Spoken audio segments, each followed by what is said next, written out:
development, that prevent good decisions from being taken, that prevent good decisions from being implemented. Give him the wisdom from above. Father, we are looking up to you because only you can help us. And now we thank you for those in authority, in every sphere, in every department, in every area. Grant them wisdom and deliver our nation from wicked people in authority. Deliver us from evil men who will sit in places of authority and do evil things. Deliver us from vampires who will drink the blood of the nation and leave nothing behind. Bless our nation with good leaders. And for those that are there now, we thank you that you are helping them, that your grace and your wisdom is given to them to lead us forward into a good and a better situation. We give you thanks for your great wisdom that is now released into this nation. In Jesus' name, amen. Ghana Montie, Ghana Montie, Ghana Montie, Ghana Montie.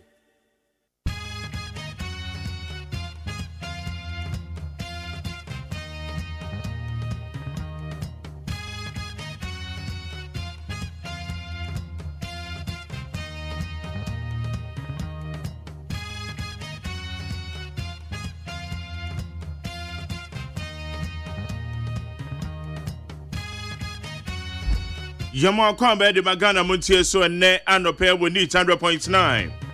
Baby bia wo bia me bisasa na empo motesen yo. Empo motesen na wenim say ye Ghana ye ba be di 68th anniversary. 68th anniversary Ghana. Enya me pa Ghana ochina ye Independence Day.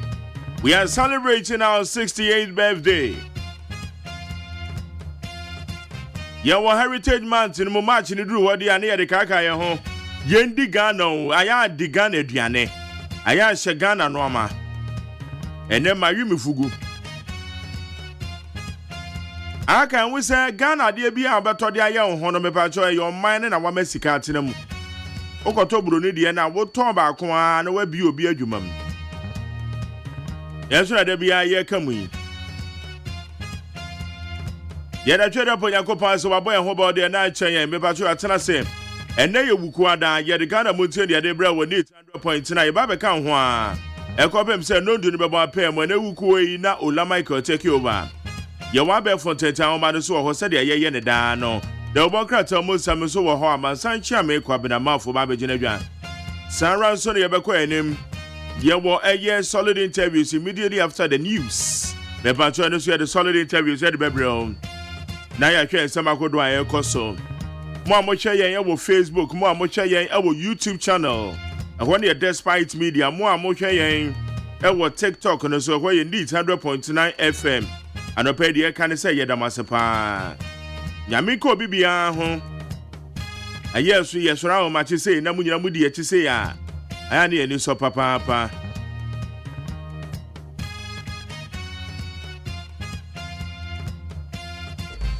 Samagodo na ekoso wo ye my Ghana mo. Me pacho National Economic Dialogue and recommendations be no de aba betu dwa. Me pacho ye be buruburu me ye ho de ekoso. Saranso na enra Parliament House. E de na esi wo ho. Enam so ma minority fu ani bere ye. Na wo mo say no. Say debate bi na be koso a majority for mienu miensa kasa na minority ni ba kwa kasa and then science ye be di nchemu ye why na wonim say wo ko eye gbungbungu yoyo na say kon ensem sisi pa o eya dia schools mako 20 20 schools wama shut it down wama tutum because enoma esi wo ho nam so ma nipa ni bi kra to anana no monse do enam so ma echese teacher ni bi kra echese ono no me kopa bibia di o wo ma kuna to atwene gbungbungu yoyo north east enam so ma nei eye homasu mo panifo to schools ma ko 20 mo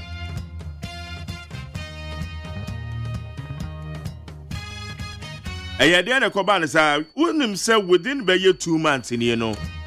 Ye senior high school so no nsem hunu nko na senior high schools bi. Eno amakokọ okoso.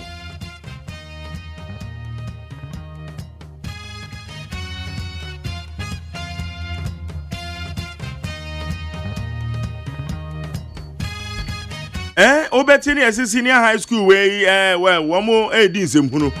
Senior high school we womo ne eye community akobom. Senior high schools we I just say womo sese no ama. Sa na esi ye wo gbunkurungu yoyo ho. Eja no pay ye beji nchiremu ni ye.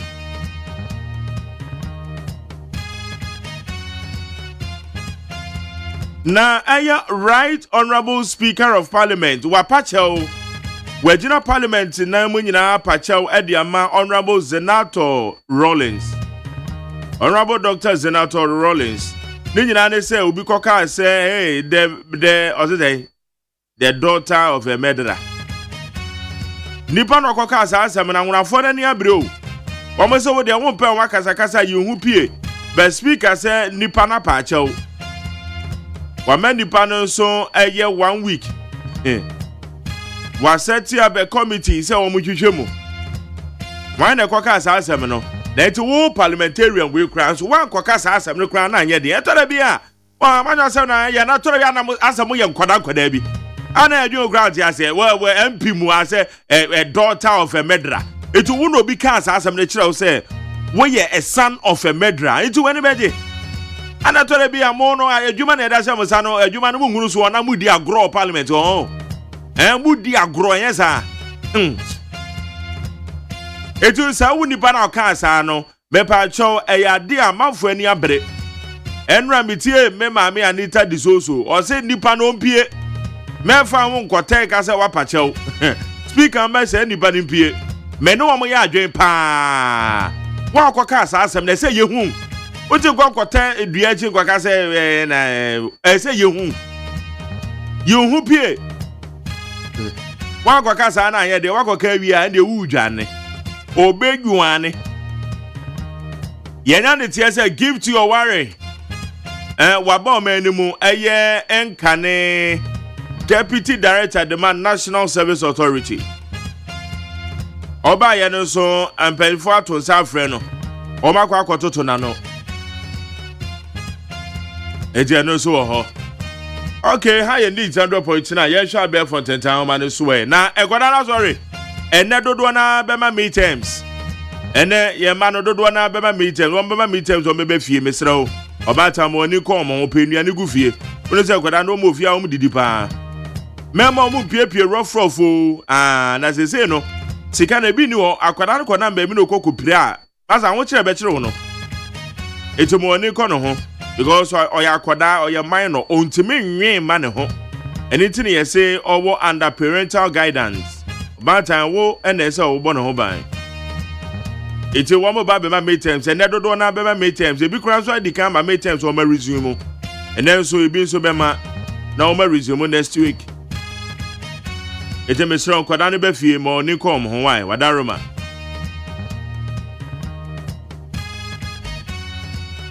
na bibia ko ye na ene obeko school ana ene go adwuma sorry na anytime sorry na anytime obele to adwuma mo anopa bia wumpe menya no baba to sorry mentwi mo sorry na ade eche kwa kobo no nsia sorry na ye anytime menye late to adwuma Oza de bia na me catch menye late to adwuma me ba cho. I'm sorry there. Enkoda me times on be men so men twen ya no school bags na ho aye fin no. Ade be che mo makọ school na fi na ba be koro. Ana no pa na wo be resume na fi na ba be koro. Wo mo pa boa no mo be me pa cho twitwe ho. Enkoda no ma wo mu apagya kakra no 8-9 years for no ma wo ma anya o ma de. Nanka kan no disua bibi enti wo mo homework nso mo de bebe fie no homework ne mesre wo batan ba wani ko ho enye se o mama me times o mbetene fie dia gross akeke mani sua de kanisi book no ho ehoma no de kanisi ho pa Emma no and na rough. Me ba to ati ase ho. Me da se wadi atum. Need 100.9. Yeah, there's a piece fmonline.com, citynewsroom.com, myjoyonline.com, checkoutghana.com, Star FM G8, classfmonline.com, any other relevant news portals. Woman the boy bear for the time and so yeah, somehow do yeah, the bro would need 100.9.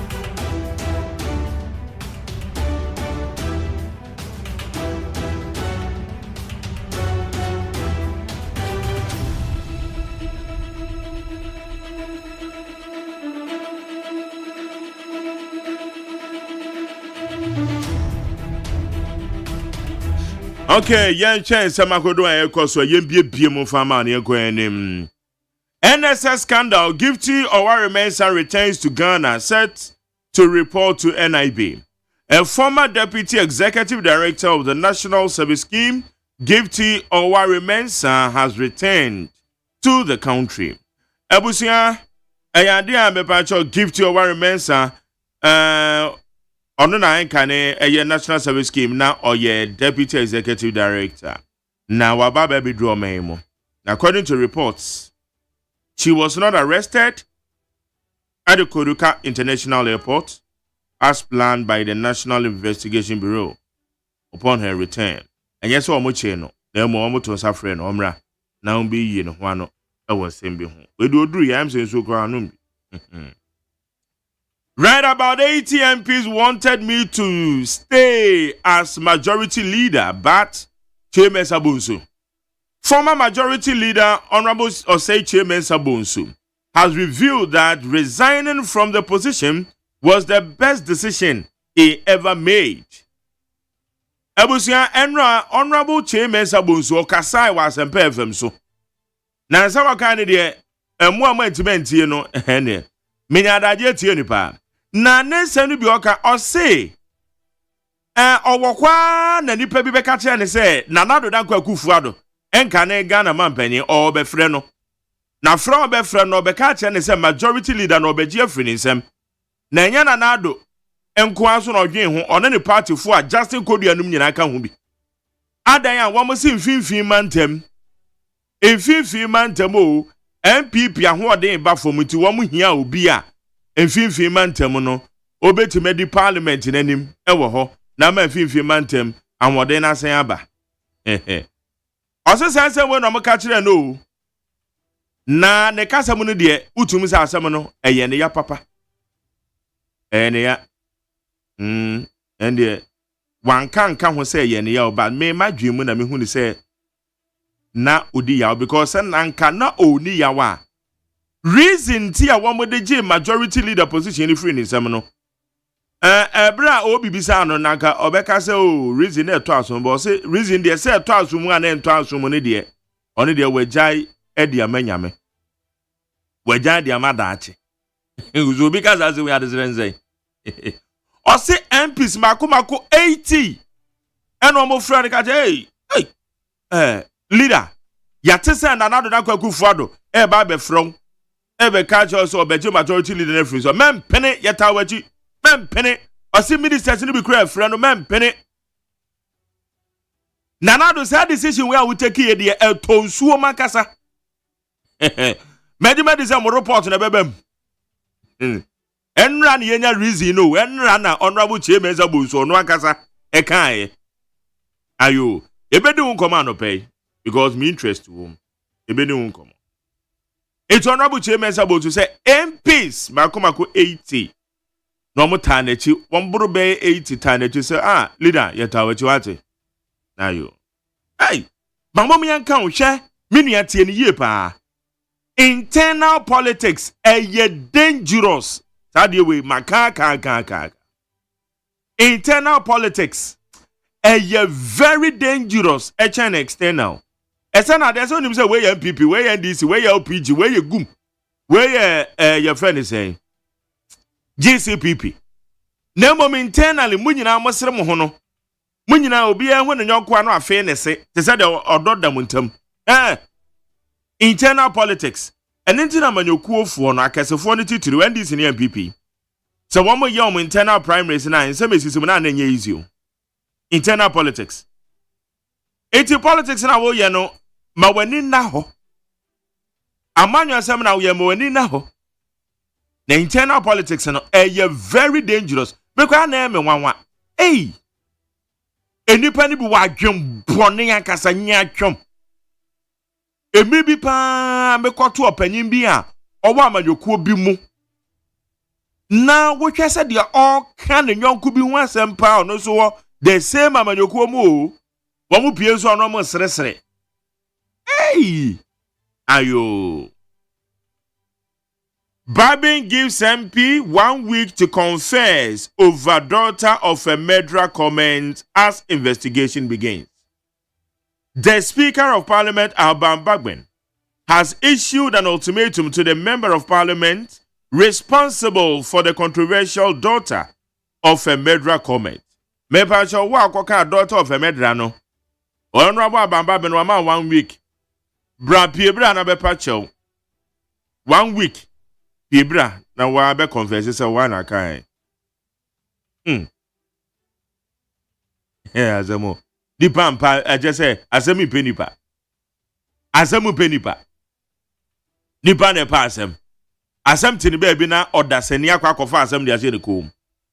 Wan kwa kan we na aye den. Eti ne ye hwehwe we o. Piebra. Radi agobo.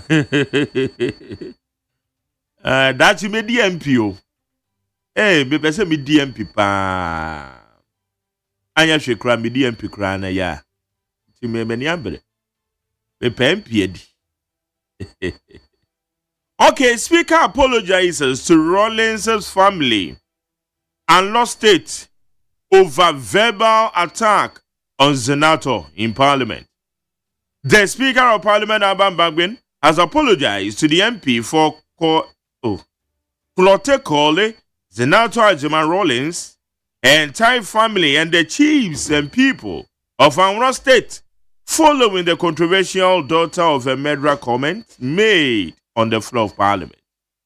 Me Pacho Speaker, Jina Parliament, and Emma Pacho, or the amount Honorable Senator Rawlings, or the amount on the Busuya, as I'm Pamucho Wati. Sa comment na obi koka asa no daughter of a murderer no opancho honorable afenyo marking ono so na famu ho ono the minority leader ne ko na se nipa ne kan ono so gina e paacho na se cha opani nyina echi no say in fact omanpenda da Rawlings abusua womani abere wom so omdo mu hwe nipa no omdo nipa no so wo ma womdo omunim de ombe yo. I didn't go. Asem benipa. Anyone. Yeah, that's it. I'm a piece of online.com, citynewsroom.com, myjoyonline.com, right? classfmonline.com, checkoutghana.com, FMGA. Albert KJC, also here live. Albert Dasio, also Ghana will be a better place to love. And now Lampreke Rashid also Terminator 1. Where he? Walaz Educare. I say hello Mark Jerry, how are you doing? Greetings to Mamia Benamina. And now Kwekuya Mo Emmanuel say Mark Jerry, good morning. I'm watching you live from La Paz, New Market. May the good Lord bless you and bless your good work. Where say Mark Jerry, extend my advice. Hey. Happy birthday to extend my advice. Happy birthday. Greetings to my Jessica. Mama, I want you. At the same. Oh, Radiadum now. Okay. I'm not doing that's it. You're going to my your fan crat and ma. I feel for native. Abusiafo Ghanaian Times the Bakata na medema mo atama mo akwabe. Ghana nya 68 years into otena na ye Independence Day. Ya ye nyina be celebrate. Na Ghana fo bi atere wonum adwene ya Ghanaian Times di aba. Best Traditional Council na US Ambassador ye wo Ghana ha. Wo ma abonaba so. Foreign Ministry for na wo mu be deliver hard passport no 3 days pe ana wo mu de ba ya ononyamfo Samuel Kudeta Ablakwa odi asem ya tudwa yase e transaction no eno na 2024 fintech company of the year yedema wonum se saade na wo mu de ba ye no eya de papa abu adwadie contembrantem ema na ekoso daily guide yenim hanom nso wode sajmekuo no ayefra ne sa fintech company no wode wo mu mfoni abeto anum se ya wotese wo mu na di nkunim afi national service asem wesi wo honom a yase nkofo de nsamadi asesa akatua nwomam no nipa no wo so ntakrata wom aya gift waware mensa na woni Ghana hanom se wotu kwan wa ba bedru hanom se ya wase wa ye ready one NIB fo beti ayam so akrokare kwen mada ana wo kase wase gadam se ntokwa no wo mu nyina de wo ho badim na wo makode atia daughter of a murderer empenimfo bi ma te ko parliament se wo mu nyi nipa kura wo ka asem no ema na speaker of parliament jina wonu anem pa taw ese wonu mu bo se nipa kura no wo mu ebehu no na Ghanaian publisher ni mu hanum sei abu jinapo na wo bi sei wasi gold board no a wo mu so wo mu de ba no asia pa tresan enti wo mu mra no wo mu makyerɛkyerɛ mu na wo manfo nte asie bi gift wo ware waba na woteso wo no ankasa de no ho bekwa akoma NIB fo na asɛm bi a wo mu pɛso wo mu bisa no no wo mu abisa no ononyamfo Alexander Fanyamake ena wakase abronye ena wo rejectie wo se nkofo bi kase Dr. Alhaji Mahmood ba wo miya na nam no so ema party ni di nkugo abronye so wo rejectie anya no kreda se ejati asia nkani kuro yawu ekuro ya nso na kumaja entinya de e ho de obetia mampanimfo baafo akoto osei ye de nimfo ni abeto anim sei womu tese Eastern Regional House of Chiefs ka kire ne se ema won frɛ ne ho se oyekoma hene sa title no yate afiri ne nsam the new publisher the Democrat yenim ha daughter of a murderer empanimfo kukudam ne nananom ayemfo bi aya womu di kojan abubobo won tira sebie ena mate kwamra sebeje fie se womu hwehwe nipa kura wo ka asem no daughter of a murderer no ba speaker paataw emo ka kire wonum se wonya abotre nipa kuro no wobehu no gift wo ware wotu kwan waba yase nkwada mienu womu ya anuanom womu ada ade ate ya kwa akonya ne womu a womu antumi ansore nti nkwada mienu no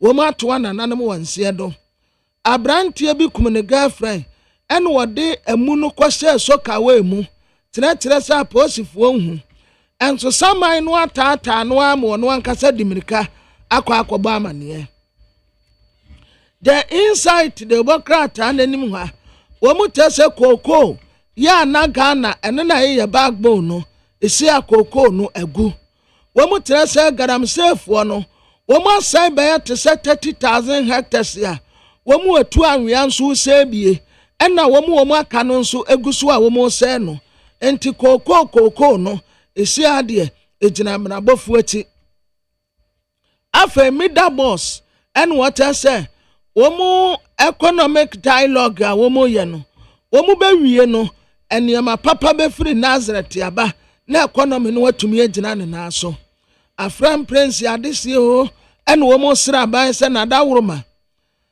panto no a eno na di womu di akone aba wonsuo no so no fort aba ho enti ama womu odidwa womu tu kwan womu brepa nti womu nyantam na won repair panto ni ma wonum sade be ya wobetumi adi afrisane afa teli despati enim ha osi awurade ya adomo amate de tosudu ade kro no paper no ne buo no watum kakra wode ko ACDs enti se udru center honom a fa ACDs kura na koto paper ne bi MPP amanyoku kukudam ena womo kasa sade ya womu di nkugo aba ya tu enum no obi a kire na agene afa wo bisa eniema ekekabo mu a MPP amanyoku di nkugo no Democrat we kurichire ni nyina de asem enti ukoto a ubenya bi akan abusia beko peace 104.3 FM so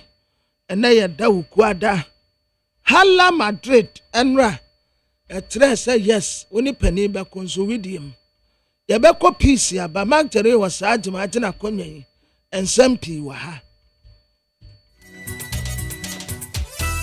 Adishmaima yamamu nyina che peace 104.3 FM suni abo no nsia omamu ni ama awudo bi so nsema yensa ke na no pe na madaro mebra so se yede ebe so mo se anopa no nsia kasebo efiti asumdwe efi ohanenan akiripo miensa adihye ntie na mo nchare so se ye na yewo asantemamu su ataya so ensema ekochuko bata na mframamu banyina no ahwagu ewo hello 101.5 KJTC NN Dr. Sir Kwame despite us Kenya sani na bronza kese ni modun kuma se asante nyina wura otikokko so asante ni utumfo osetutu na sazo so na moti yankan ya konkran so a gama chadaroma over ne okay 101.7 and neat 100.9 abekan kwanta eno so asomse kabo na autopity wiem monjare so se enfidie ni dosu Entifela FM Otamale, Rock FM Otadi, Dynamite Otakwa,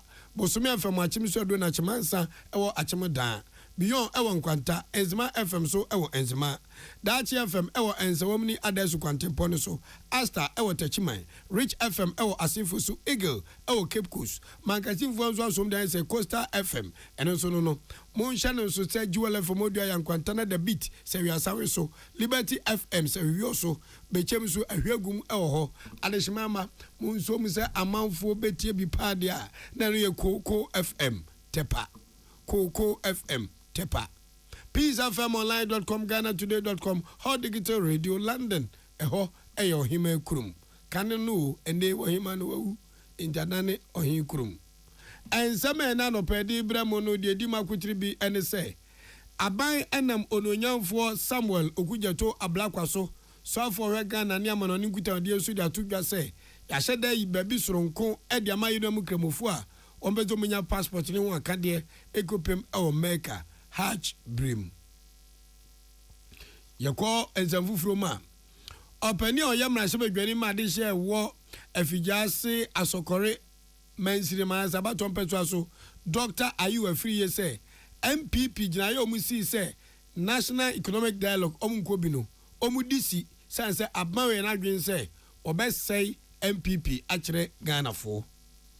Yewura mu biemu nso a dom kuma na omra se bedwa di atudwa se NDC amanyoku a wa bamu entimi ni bosha o ma hye amanfo gba no so a omhwe no mepa chaw domunya se omde wada no Ghana mampani abedi eche so di atudwa se eye enafo amienu omudi si gina to adwen afa kwan befa so magana sikase magina ye no omunya ne keke de befima babia no omudi bedi juma yekọ agudie mu nsem so a Ghana Premier League ni de mamu ni si yatwe sensen enche yesaba behase nenso the Ghana Football Association woma di dwuma bi e opramprama ebeboa na Premier League no ayefe ayakono na asatu ehwa Champions League enre to form wo amonone no edimu nsem so ebebremu Sharon sesa no pa no nsia ka sebo ayesi nkonwa yede so mu enyumakuo bi na ebu echidom sa enyumakuo eye medimafo heba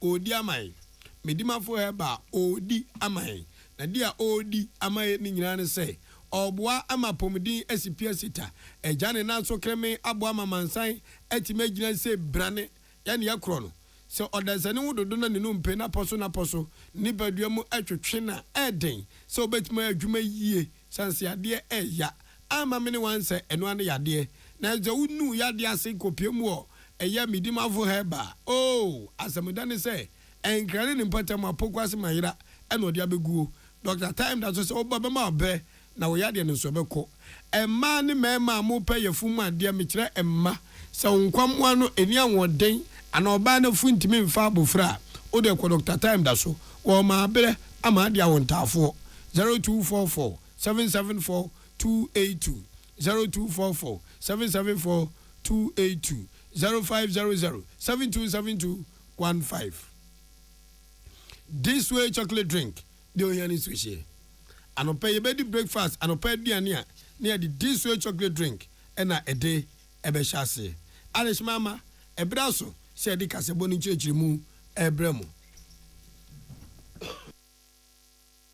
me amote me ne wakan kasebo me ye achenkwa na menum bremu ode hye kronkron na wo fedua wodi ankan kwame yeboa asuna piesie na eneme kasebo ni chirimu ni Yerim pasa Ghana mampani His Excellency John Dramani Mahama enya de atu Ghana for me say o man said obetu ni sika sem no enyina ye ejina amradonko donko achi obi de nsa kwaka ne say pre no agise kum beta ne kadon yawu yesika sem ya say kontebe emu ha che afama inti de omode ba nyina ne say womode adwento to adwumadi efa sika sem totoye ho wato this a national economic dialogue inti atwotoro wa be wo sikasemu eno mahia e wo Ghana international press conference Accra conference wo na wo mahia nyina no wo msesan wo mse omo kama Ghana fo nyina ate asese adwento to amampani na nkasa se ne bre eko bia no wo mbeso munye ni medie firi won a wa be wo sikasemu na etimi e dia wen Ghana sikasem na afefe anyi yato nsupa bia gusu ma yenso ye ho atoen na eno na dwumaderi nyina ba na wieye perifo de ajakwa ye nyawo kwa sabe producer bema nsiso manso ham enti yama mpani abedi akire His Excellency Professor Nana Jane Opoku Agyeman wonu osim kro chia ekoi na okopon wom na asimo kan nyina ne se sabe papa uma so ne yediem no mope enya fe ena ye ND samanyuko ni aban ne fe se wo ye national economic dialogue keke na emumu no se de be yesika sembe gina yie na ka akoko ka omani ma de omani ma hye oto ande ayento Ghana sikemu ai ha no ni nyina ten etuo be 20 eno hyehye sa adwumadi Professor Nana Opoku Agyeman o ye Ghana mampani abedi akire eto aso se wo sinipe e de akire atwotworo ne ani ntiri atope e be kire wadwen to adwen se sa gina ye o masi aban koto ntwene aban kwa kohwem na de hia so de adwuma no wo de ye adwuma nkasa na aboa amomei ahuri se kwam akogina ententen a obi abeka se se mampani John Dramani Mahama ko bantama kenya enzengi yebiri na sei ene maame ononyamfo Nana Jane Opoku Agyeman mampani abedi akire editor mpedfo anim. The reset agenda is both ambitious and necessary. It requires a concerted effort from all of us, that is government, private sector, civil society, every Ghanaian citizen. And I want to assure you that the government of Ghana is fully committed to translating these resolutions into concrete action. I have noted all the homework you have given us. Our promise is to collaborate with all sectors and all sections of Ghana to ensure that we deliver a homework worthy of an aim.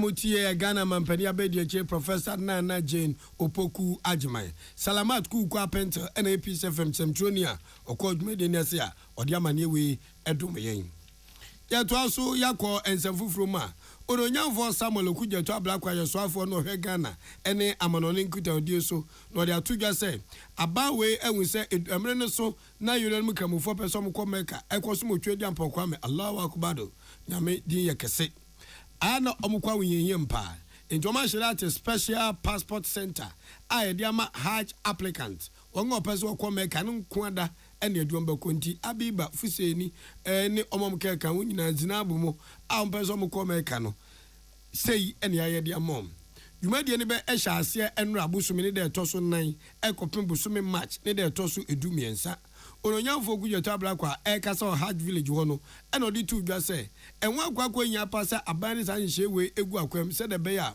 wanga owo pepapa so ofa won som so ego pie mu omeka na okosum nyankopon no onya adom free asafo awrade nche no omunkwa wonyehia mu Ghana ha ansampo amakopie mu abrochiri na odi tu dwa se Ghana mampani John Dramani Mahama said the wasi ayi ni ho asu se omen ofina kuma mu ni trim enyina esumo men pepepepe na dacha nkoma bi no Ghana fo aboni dimpa no eno ka ubi nti na odi san hye we agu akwama ebeboa ama ye nemo mpeso mo komeka no first kwanten kwa mbete envivra be free wom kwa hasen hafa ha no eyi ni nyina edi efiri ho odiano eto nkyɛn a ɔsesere be nipa dodo betima kɔ America ne bi nti senka o kwa kɔ passport na enka sika betua cedi ahanson 700 Ghana cedis no aban se watitu se wi ade aba cedi ahanum 500 Ghana cedis a udi benya 32-page passport chese passport na benya no ehoma na wo mu no maako aduasa yenu yentie enchechemu a Samuel Okujeto abla kwa so afọ ohwe Ghana ne amanan kitande so edito nsentwofo edim. The beauty of what we are doing here as we make history is that we have set a target. When you apply for your passport here at the Hajj village, within a maximum of 3 working days, 3 days, you will receive your passport. So maximum 3 days. It can be 1 day, it can be 2 days, but it will not exceed 3 days. That's the maximum. So today, Tuesday, those who will be going through the process as they are vetted and they capture your biometrics, your facials, latest by Friday morning, your passport will be delivered to you this week. No go come business as we are frustratingly used to in this country. Enya fe na kwana bra wochina goro boy no fama ye printing ama we gra system na hu di no akam ajam ye bibi kaka de ko humpanifo answer na passport na ba eye twam kabia atwam acha nansa se wo ko apply passport or Hajj village wo ceremony apeso tu kwan ekọ America de a na wonsa aka dom kuma we born with pianisika. What pianisika we know, onya passport, and I'm sunti, no one to me, Uncle Bompire. And I present Mamma, you know, who say, one so more or less where Cremo, when him Cremon Bibia, and what you know, one was say, or per se passports, ye no Hajj village, and one foreign minister, as I say, or my set it up with her, and then I'll pay or my baby and her, one will say, Nippon be a frasia or my own passports. Near Essie Hay, a BC or Mem had a Dicaya and Cremo full to Quaya, ye passport, I'm a war. Village wo mo adim on office baby a hakra mo ni bi aka so mra o de ni je na ba wonsuru hu ni ho and this passport wa boko na procedure na no ho so aha de ni nua no nkramofo na wa ha nti wo ba o de ni je wo relaxed wo ba be ne passport nti o mampanyi ne be da na ase de wa ye de amaye eni minister no so de wa ye de amaye Therefore, any amuti eye Hajj board no titania odano uronyanfo Collins Dauda and a ochrim say yaman penny John Dramani Mahama one war cremoni anisa cremosumu won nimu pants and a woba kritosumu to a venue yon ma ochre a mufema no se debi or bete eye Hajj village no na what the special center awono eno no otitani da tudwa se oboma mpani abaso na ebibire mu ha no sesi a wutu kwan ekomeka ebu aye jeno Ghana de na efo pa omampani John Dramani Mahama ene de abaso obi anya bi da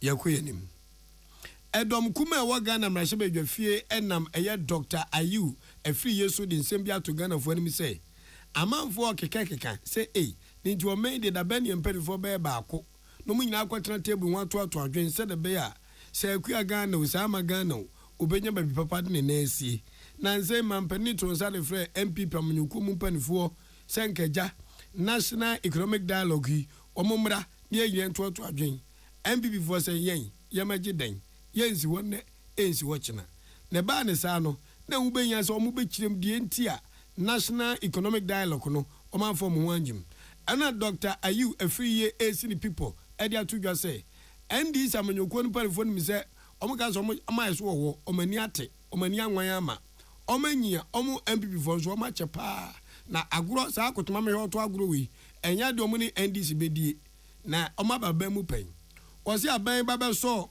eye akofuna mu swai se ode pare yone ni kuredie bedi o man Ghana so no adane akwa bi nyum osi atene na etene ko hia Dr. Ayu afri ye say aba we ahyeda abontirim pose obema NPP amnyuko no ho nya akono edi adanse kurumu di atia aban dada na adodanko akufu adoda no ne say wo mu kono wo mu jaga na hwehwe kapra kura ni ho osi sebise Ghana fo wurafia mampani we ya John Dramani Mahama ene woka kira Ghana fo nya ze hwe Ghana skana ya ria na kadompe onu kro ja dompe na nam ne ho enso ba me na do beso mu kwan edi free SHS by ɛyɛ agenda 111 planting for food and jobs akwa atɛle a wɔmu yie ɛwɔ Ghana ha ne nyinaa no yɛda ne tumi di ma abawe a His Excellency John Dramani Mahama Dano no wɔsi Ghana sika ɛda hɔ dollar no $64,000 asɛsɛn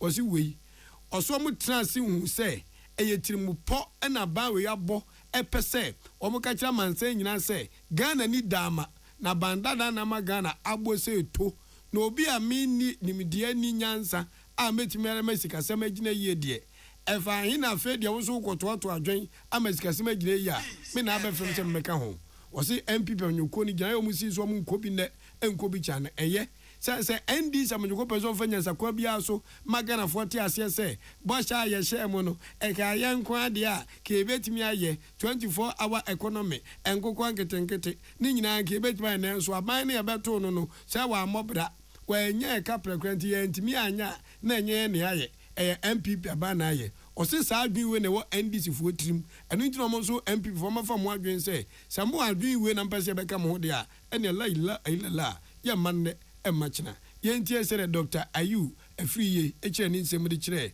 ɔhene wa kɛse boahe ɔmene ne bɔnkomo Oman football no na NHI for health insurance obi ato ade a utu ato sika ya jeje no afe no eyedu a aban ne nwotwe ema NHI na odimienu akotua eka anasa aketua for de amawo NDC for ama yeti ase se yedu a omo de football no no edu ebeba no omo de ni na bema health insurance no omo de aye adwuma sesia no omo ye program bi a Minister of Finance akoka ho no se ke omo hwehwe no wantwa enso but yeso yengindi we expect 11 billion na NPP time no na expect 8 billion by ma NHI 6.4 billion ayetua ni na ma wo enti wo koye promise say sika obaji bia no odini na be ma NHI afiko ekwanpo ni hia because USAID for omoko $75 million omo de ma aban omo jai enti afiko mo na wo say odi sika ma NHI no mo e de eboa impuntu juma any Ministry of Health but o say omo say no mo kwa sika wo NHI no enya de aso ni na e say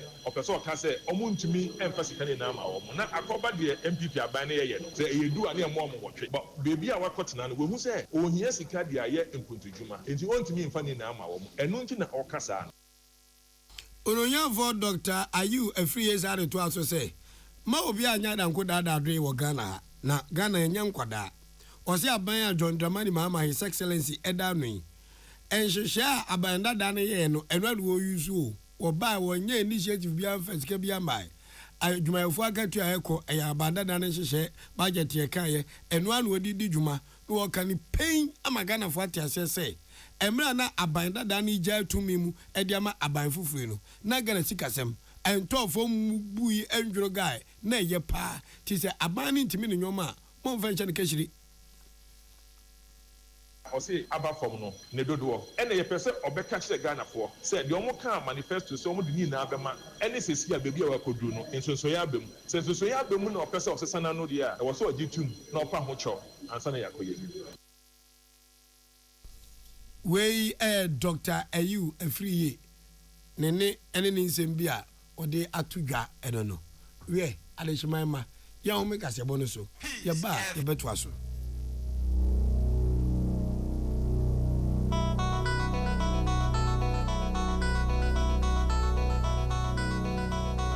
Peace FM so wakoma ho hyehyew ana ebo periperi de broni kan hardband no a ede na sese wo ye na se wo yam so atim so wo be packing a farmer Martin's liver salt tira kwai entem ehwie nsu agu glass mo ate Martin's liver salt no ba kwa no na wo de agum wo be hu se ehuru wa glass ni mu na wanom Martin's liver salt ye won orange flavor ana ba ko so ye plain wonu mu a ho beto na mum edi na anu na ho nto wo a ko hu doctor Amanfo, the Amoka Chere Freddy's Corner Home Appliances Hono. Or the Abba Freddy's Corner Home Appliances Center. Home appliances are a ye papabia, a biwo. Brandsbane, Media, Samsung, Kaiwell, TCL, TV, air conditioner, freezers, fridges, water dispensers, and Nidia Keka home. Nia ubenya good warranty dear. Ko Freddy's Corner Home Appliances Ukokomemle. CCTV a Boama monitor of properties, any business at anywhere in the world. CCTV need daho. A wood detector, clear pictures. appliances Wi-Fi connector wotumi connect ma wo phone na wa monitor baby a wo wiase bia. Freddy's Corner Home Appliances abeka Freddy's Corner edwosu ahodo a oton phones ene ehun accessories no ho. Fresh 0544 959195 ana 0207937323 ana so dokoko memle satellite in Chehwa na ye can discount any achadia ubetiasie. Freddy's Corner, home of authentic home appliances, phones and its accessories. Herbal and Alternative Medical Hospital Bena Black History and War America, China, Africa, ne Ghana and Penifua Bonabaso say, or say a real moment for Tiapopa. Amin Scientific Hospital. I had a sabia, or one Fidian was so, Yawudasua, and Fidian Chiro Yadi, Nanua Sanso Sao Yadi. Amin, expert or one croyaria, one run when nam. Now, what Dr. Fonia Nurse Fonso, or what's ma? Amin Scientific at the herbal, homeopathy, naturopathy, and reflexology, sayade. So I want to pay, and I are ready to say, Yamia Dumunti, Yaria expert. Amen Scientific ebe boama inshallah ohwato na wonso dia dance said the Ghana for near brochure for be dia dance no Accra Amen Scientific ewo dome Obansnet Flats and Alashibinso our Klagon ebe Shaman Road under bridge ope our Krabate P Fre non sure dia ben 0245275254 ana 020-722-9505 Amen Scientific Herbal and Alternative Medical Hospital. Allow Shafi nyamene yaresafo. Peace FM.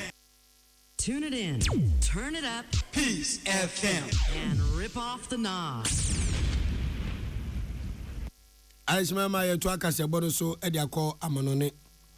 Yanti asemude emfri omanya watu din se Uganda when I grow Kampala. Na Uganda grow Kampala. Asem efri wabane say. Asem ne tete yanom. Ebola yade ye ba ye amansan ye bo modern so beso anu na antwe adehia anko nsiadui o mai so Ebola no koreko na ayi na aba abaimu wa bi onye mfie enan pepepepepepe ahwele nkwa na yese ne hododo no kakra no de koto eye Kampala abaya asabe bi oho adokotafo abin jane so hwewi ma si Ebola bi na kodenya wonsom bu atim keja ato nurse ni abrantie bi abrantie ono so nurse ni o ono so nya Ebola ni bi a ono so wonsom to akula die enu anadwu ya ye kodai ene ofa ho wi na Ebola no mamunim say World Health Organization Dr. Gabriel Jesus Tedros oda no de abetu dwa say omaka say enkrantenam inkusie opro odabo adu ofui oyuo abrebie ene apese ya wene nwuramu nam no eno ka hu bi ema Ebola no etretre na onimse abibire man de impusu se meminda dupa ne akwa yie ne akwa na so mes na mame apopo akrante no de akekadura so na pempem osi Ebola nti onsan kwan oboha obesan kwan na ose ya so eden ase nwuramu nam ne ye de mo ejom ka hwe a omuntie eno aka hu bi na amayade asa page ne mu ewo Uganda nanso perifo se 30 ya yenya achesoa ti perifo dia tudwa se ekwan bi ombetimi afa so akon atia Ebola ewo Uganda wombe no maye enipa nwotwe bi a omso munya Ebola ni bi no enukre nyamia no nie ometimi ahwe amumunro anom ho atom omaso adwo mananso kreme a otido omatiare so eko omufie enti da beda dwane se Ebola yale na sa mane muso ewo Uganda enipa mienu ene de omko ensiedo enwotwe de omunya bi nanso nyame adom nti omasa enya omutredidima makopium omufie Dr. Gabriel Jesus Tedros ede atwa se nyinanim se yade bi ebeba no yami ani nko na won hyehye no yemfa nya dwuma sanse enkwan eye dew ball bo emunsem said the mampani di 2 days national economic dialogue no FIFA and so at the 2 days FIFA club professionalism and management program at the association so pram ama Ghana Premier League clubs na technical center ho enrai eno sha ase na general secretary of the Ghana Football Association no Oloyani Prosper Harrison Ado at the atudwa say saa workshop a ɛkɔ so a Premier League mu mpanimfoɔ atwotwoguro enya bere akɔpiem ɛwɔ Ghana Man Soccer X Center for Excellence no ɛyɛ papaapa saa nimdeɛ mpanimfoɔ ebenya no wɔn de ba bɛboa ma Ghana Premier League ne bɔ ne hwɛ ayɛ fɛ ayakɔnɔ ama ho totoɛ nso bibia totɔ na kwan fɛfɛɛfɛ wɔsese adwuma bia woyɛ na wonya ho nimdeɛ a ɛboa ma adwuma ne timi to mpɔn ti General Secretary ne de ato wɔn a wonya abere ɛkɔ saa program bi sɛ kwa mu kwei omomodin bia sɛ nimdeɛ ɔmo benya no ɔmo fɛ mɛboa na Ghana football enhuri sɛ kwam na enkoranim na enhyerɛn te sɛ ensoroma ɔso ogidie ma papa sɛ dwumadie ne tiri mpɔ ne sɛ nimdeɛ a ɛfata sɛ wɔn a wɔkɔ obi ne benya na mo de aboa ma game no hwɛ ne bɔ ne fɛ ayi ne ti no bibia nso ɛbɛtɔ akoso enti saa 2 days ɛyɛ Ghana Premier League clubs dialogue anase management program no ade a nefo amionu ntem ana ombewie saa dwumadie ɛyɛ FIFA development programs ɛna ahyehye a Ghana yensa akanye de a ene yede ebremu yegusu a wɔ ball bomu a hyɛne nso sɛ ɛyɛ division Ghana ha yɛ coast yɛ third division, second division, first division and number Premier League no so ɔdo ani kyerɛ akyemdan ne mpɔtam a third division league ne Nyankopɔn adoma kwese da be ya ɛna ɔmo hyase na ampaya ebedwa ebedwa nyina ne sɛn ni nyina ne sɛ ɛyɛ third division team sɛ wɔ Brim Central Municipality mu no a ɛpre won sɛ emu mienu benya kwan accommodate league na ɔmbɔ mo modem akopem ɛwɔ second division no ɛyɛ Jiwani FC sanso na Achimda Young Chelsea ɛna Ahenkan Football Academy na kwese da match better form edikan no ɛyɛ Jiwani FC ɔmo ne Achimda Young Chelsea na omu wia ne na watwe so no na Ahenkan Football Academy so ene Jiwani FC ede ayanta mu ewo ho teams ya kan so mu si wa third division mu no do bedi mu nkunim no benya kwan na akopiem ewo middle league no so ofiri ope na akọ third division match na ezan se Ahenkan Football Academy standby nti nyamadma kwasi da ebai mra eye tima mienu no dia yam so no na mo so mo ni kotokuro ya second division so ede agam mu se de be a on fitness level no ebekosoro afemu mu yentie Champions League ho results a ababe piem ene edeye eno asey ne copy mu Aston Villa ebo modern toa Club Blues eno mo ko boy na ye hye eye Club Blues vuyi eka makoma miensa omo trom kromo omo te baako Dortmund eni Lille Metropole fo no omo de bom se panyan ho obi a hyere nyonko eka baako Arsenal Chelsea Premier League no muntimenye ama Liverpool eya tetima eno mo fe ni agro PSV Arsenal for watch mo mangasa krom ehu o makama akoma enso 7 goals to nothing Real Madrid Chelsea Champions League no omuni mboni meje ono magiku ana to aso makoma edunum Barcelona ntimenye bi omutimi je to aso 1 2 3 no obi antimenye bi Real Madrid boboko papa no omuni Barcelona nya na wo Spain enzo ntentam enra kwaku abu am nya adaje ko hebi sanke be ya Atletico Madrid enche Barca enche Real Madrid amfa Real Madrid Chelsea ball no munimbo omoche Atletico fo jamo meka mienu omote baako ene final any Inter Milan ene bebo Bayern Munich kane Samuel Sekufo boboko no omne Bayer Leverkusen ene besi ani Benfica fo se ene de besi train wo ma ye ne ambobo ma ye no enya de abasa benya ni tedidim omti kianeke ene omdi gofu echi ebetwi sira da so te ne Ghana fo dodo na support Benfica say wo mnyiro mo hu yie no mmongum entia eye Barcelona fo na wini bonus omo pe no ye wetima bobo akakra no ha e de momo ama Benfica fo se monye se ma sheba safo e de ama Ghana enije aba PSG enso ni Liverpool e de bebum aha ena no pa no sia kasebo e wo peace 104.3 FM no yɛde ne nyinaa AC adehimama enyumeku a eta yachi miade bra mu ya medimafo eba center no kure nyamia ne mnie Dr. Time da so magana fo nya tase hu se yade ya nanso odo yade kopem opoku ase mayira enkra ha obehwe yade ne beko 0244774282 ahoma abefre no 0500727215 nunu bia no pai me hu mi so me kobo bia gumbo de ba dia this way chocolate drink de wo hia ene ensuhye ema mummo ani tia abeshi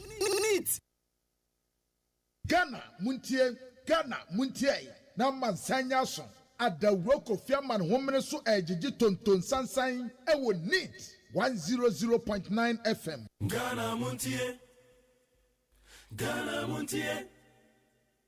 Ghana Montier. Ghana Montier.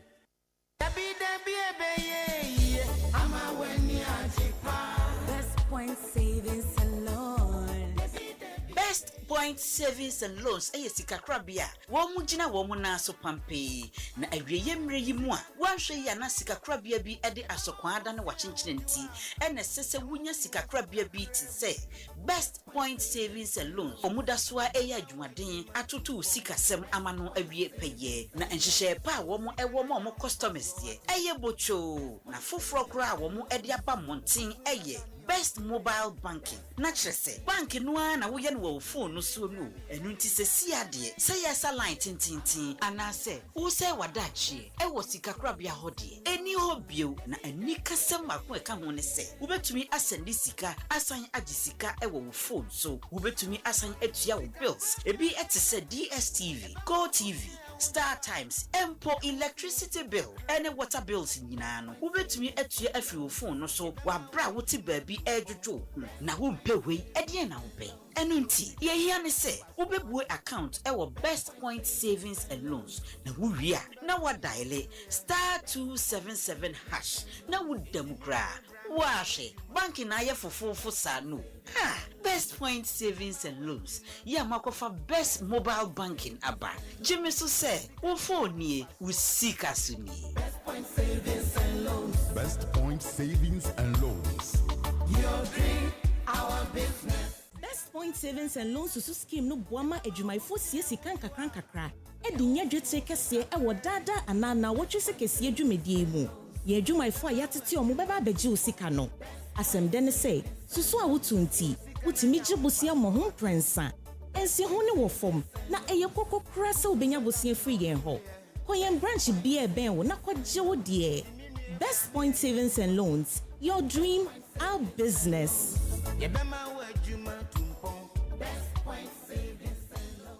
It is time again for the biggest Roots Reggae Festival in Africa, Kuchoko Roots Festival. And coming all the way from Kingston, Jamaica, is Culture featuring Kenyatta Hill, alongside Dwayne Stevenson from Augustown. And of course, one George Nooks with all power. All the way from Ghana is your Kuchoko Roots Master, Black Rasta. Many more artists passing through non-stop. Saturday, 8th March 2025. Venue, La Pleasure Beach, Accra. Time, 12 noon till you drop. Rate, 50 Ghana cedis only. And as usual, there will be free cocoa, kulkuli, kose, and masa to break your fast and to put you in the spiritual mood. For more information, you contact 0244 499 461. Powered by Black and Tough and supported by National Youth Authority. Media partners, Peace FM, Needs FM, OK FM, UTV. Nipa enyiro na nani ahoden ebafo empo emabunu bi ebre ewo anim nanso eni yade biara wo no mekanfo Optovision Eye Clinic ediamao. Optovision Eye Clinic provides diagnosis and world-class affordable treatment for all eye diseases including glaucoma, cataract, any yade ahodo pi. Dia yastronko kra ne se Optovision Eye Clinic wo quality designer space ahodo ebe fatal send ye wo penny biara. It is a weni ya anasa weni ahoden aba fom anasa wo pese wo hu ade here unim ba bi esesa wo ba. Optovision Eye Clinic. Call us on 0553 270806 or WhatsApp on 0558 517556. Optovision Eye Clinic. Hey, catch it. Listen in here. And you ma beto to dia me baba no hwade no. Twem so betumi a. Hey, asew. Hey, now beka. Ya John tuma me ensa duku portmanteau. This way chocolate drink. Na kan wo hwe afibia nso beri ni waware ne a. This way chocolate drink. Na kan sia. Oh, asew. Wo den kan no tumu ho. Me be mo anu nso hye kura dia ka ho. Wo hwade wepi ho. O ka se batete e da fom won. This way chocolate drink. Kra cha bɛpɛ yɛ baba aware aso ye fia say this way chocolate drink ya sori anopa no ne yenom ye ye bi hye fridge nom no se snack ye nya hoho a no ne de serve wo mo ye didi wie ne ye pe bibia bogu ya de so a this way chocolate drink ne yenom and this way no ti ano a he se kire wom koko wom brick wom bibia wom ade wo hia ne so se this way chocolate drink de wo hia ani so se FDA ahwehwɛ sɛ adwodie nkratoe mu agye atom sɛ ɛyɛ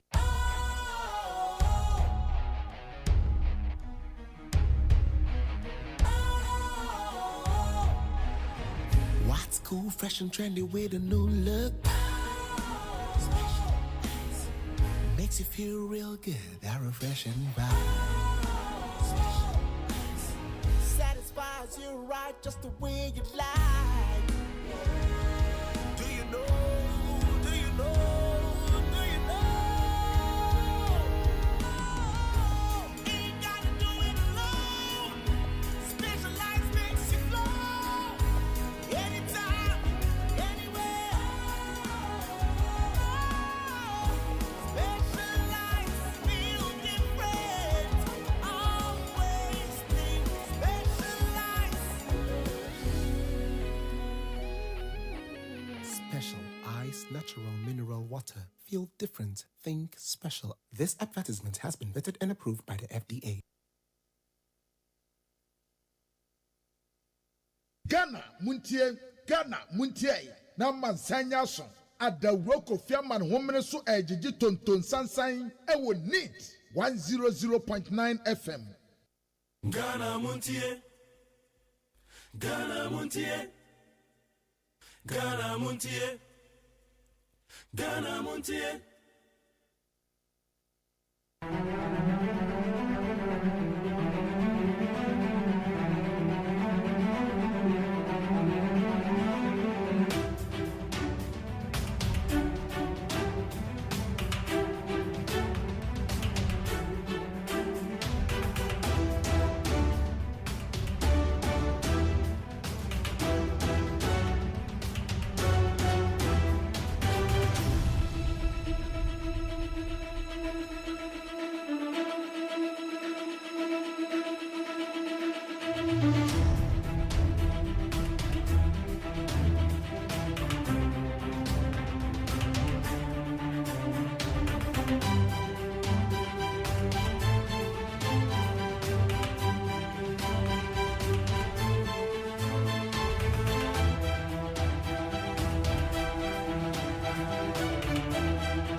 Meba cho ya mwakwa ba na no pe de Ghana Montie so. Ene ye wuku adanya me adoma ochina eye on the 6th of March. Ochina ye holiday ochina kra mitimi hu se ye ba adwumo se ye de ho. Enti ya me adoma ochina eye Independence Day.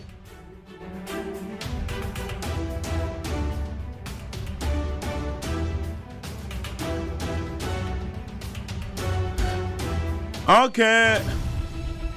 Yankwa nimina yenhwe de oboka tamunsam no na yenhwe bebo teta ma no so ye interview say ba beto awso and the course of Parliament say ye ka say Honorable Speaker Baben Osini Pokoka the daughter of the Medra no say nipa no ye hia no onu amu na gina Parliament anemu ade chewpa e de ama eye Dr. Zenato Rollins ene na busua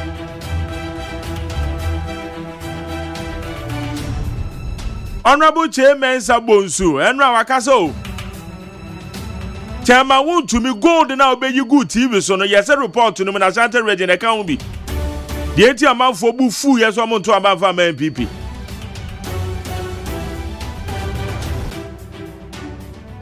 Ana enwa chire no so Nanado danko akufuado. Na yendi pe bia dwen se Nanado na ase wo overshadow Dr. Baumia nti etoma na Dr. Baumia kra ne Nanado a na eba. Eti Nanado ho abufuo nti eno manfa nto aba ma Dr. Baumia Asante region we Asante region report no. Eno no no abu cheme sa bonsu ne ebie mu enra. Afe ye nyina ne enim the reason tia honorable chairman Sabonsu. Ode to ho say majority leader no ni biem. Say na enoma ewo mu ni o. O say owo na president to nsa frɛ no. Ansa na president be frɛ no kura na krofo bi etietia ne nan so including MPs wo mo bro aduowotwe 80. Amaka say hwe leader unim. President ba be fro Nana do ba be fro sabre na Nana do na president Nana do ba be fro a opese majority leader no gi fru nsem mem pene yetawachi use chi mensabu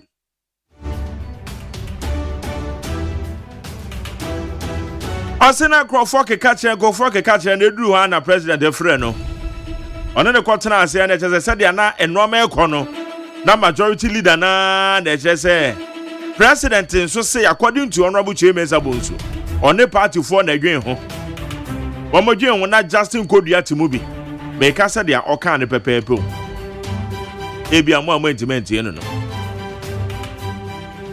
etianam say Justin Kodua kura etimubi ni ntino o mampanyin kasai o kasa wi an o ka che Justin Kodua say akra ho so na kasa bi because woman akwabo pose majority leader and omu ji afinisem enam say central region ehwo na bibia ehwo de ama MPP nteji wo munye obi a ofri central region na obe majority leader etu omu hwem na na ye honorable Afenyo Markin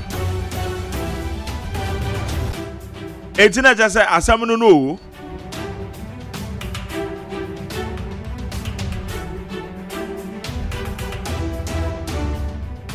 Etienra honorable chairman Sabonsu otutu na numutuo kakra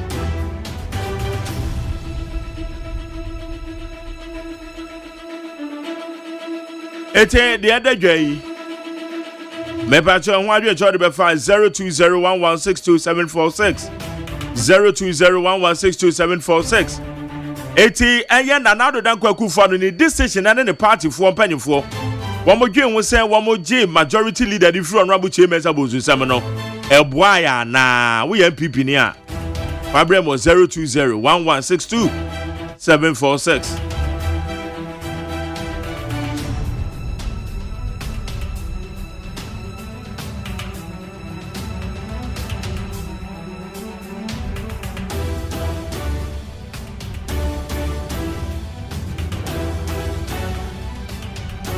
National Economic Dialogue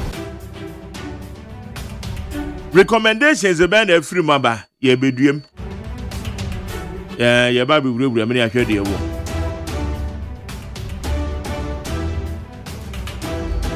amansan twa me kwa rama fatnas the producer ayo kwadwo da me adon so ha ye go so ye de Ghana Montie ye de bro oko Facebook abe catch ye live so oko YouTube abe catch ye live despite media hold in here despite media Facebook ye need 100.9 FM need 100.9 FM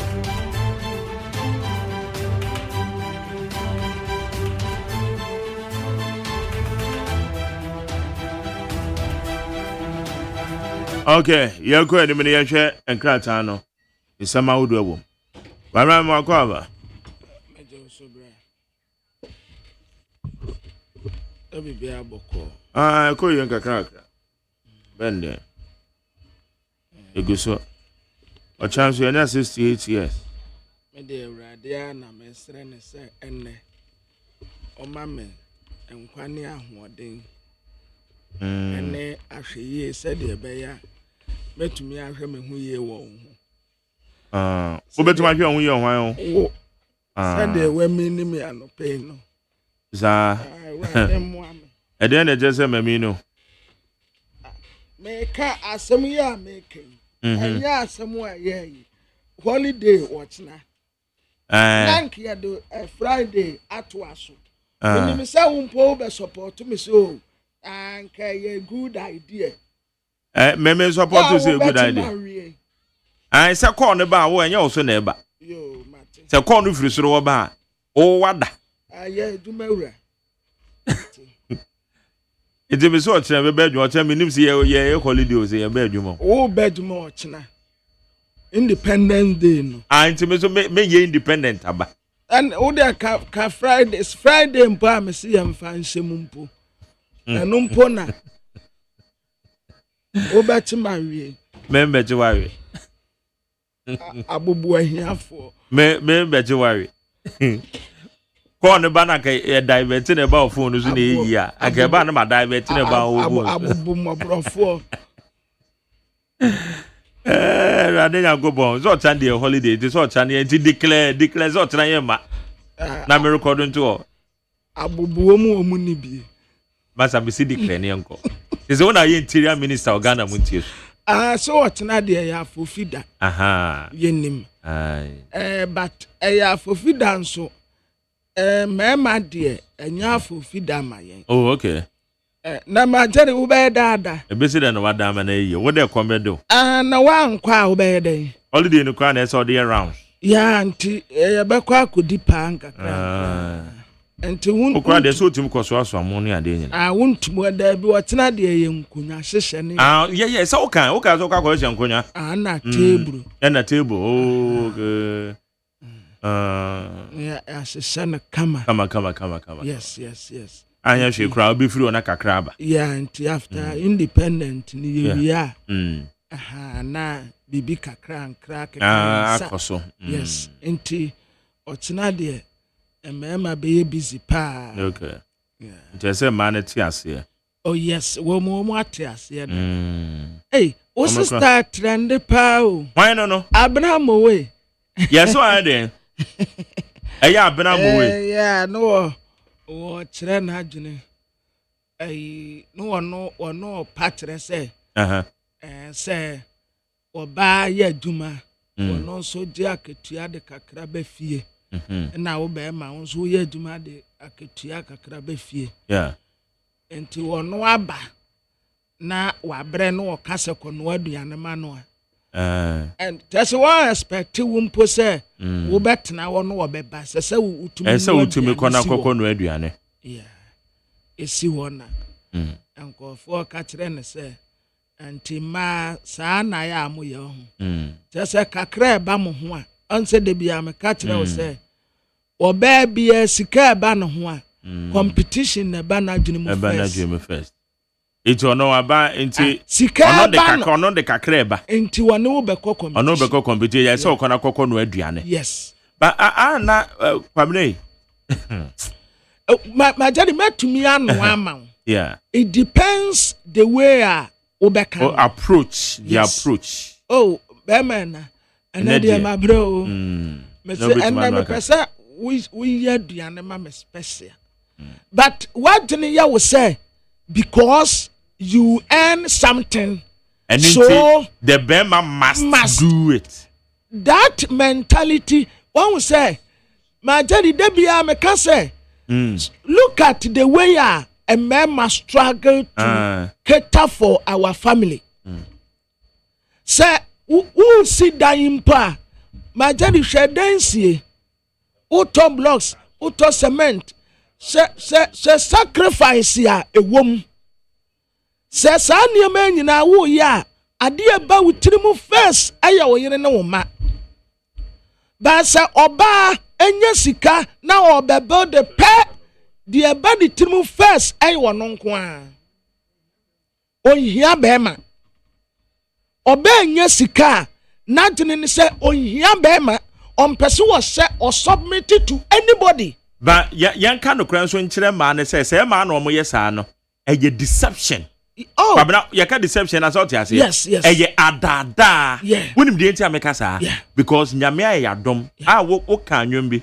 Wonwom no say nyame mountain nche na be. Ai na yemfa ye ni hunu. Aha. We de nyame aye adom ama ya tena se ya che. E ma ye hu bi. Yes. Ye wo ma bi an omo tete television so. Yeah. I know say, I don't need a man. Yeah. Say man, edu baby no wamo say, or what time the man ne bedri and any kunedri and a chain. Bibia. O baby bomb payem pene kase, o baby bomb payem po say, and kanyame beya nadom, nanko wakwa ye obi impotent wife. Tent. Enti Odi awadene ya wo say unye sika na saade no nso ai wo hia ne ahokyere na nka wo betumi akoka tere be ma so wonko no aduane ma wo the way a wo beka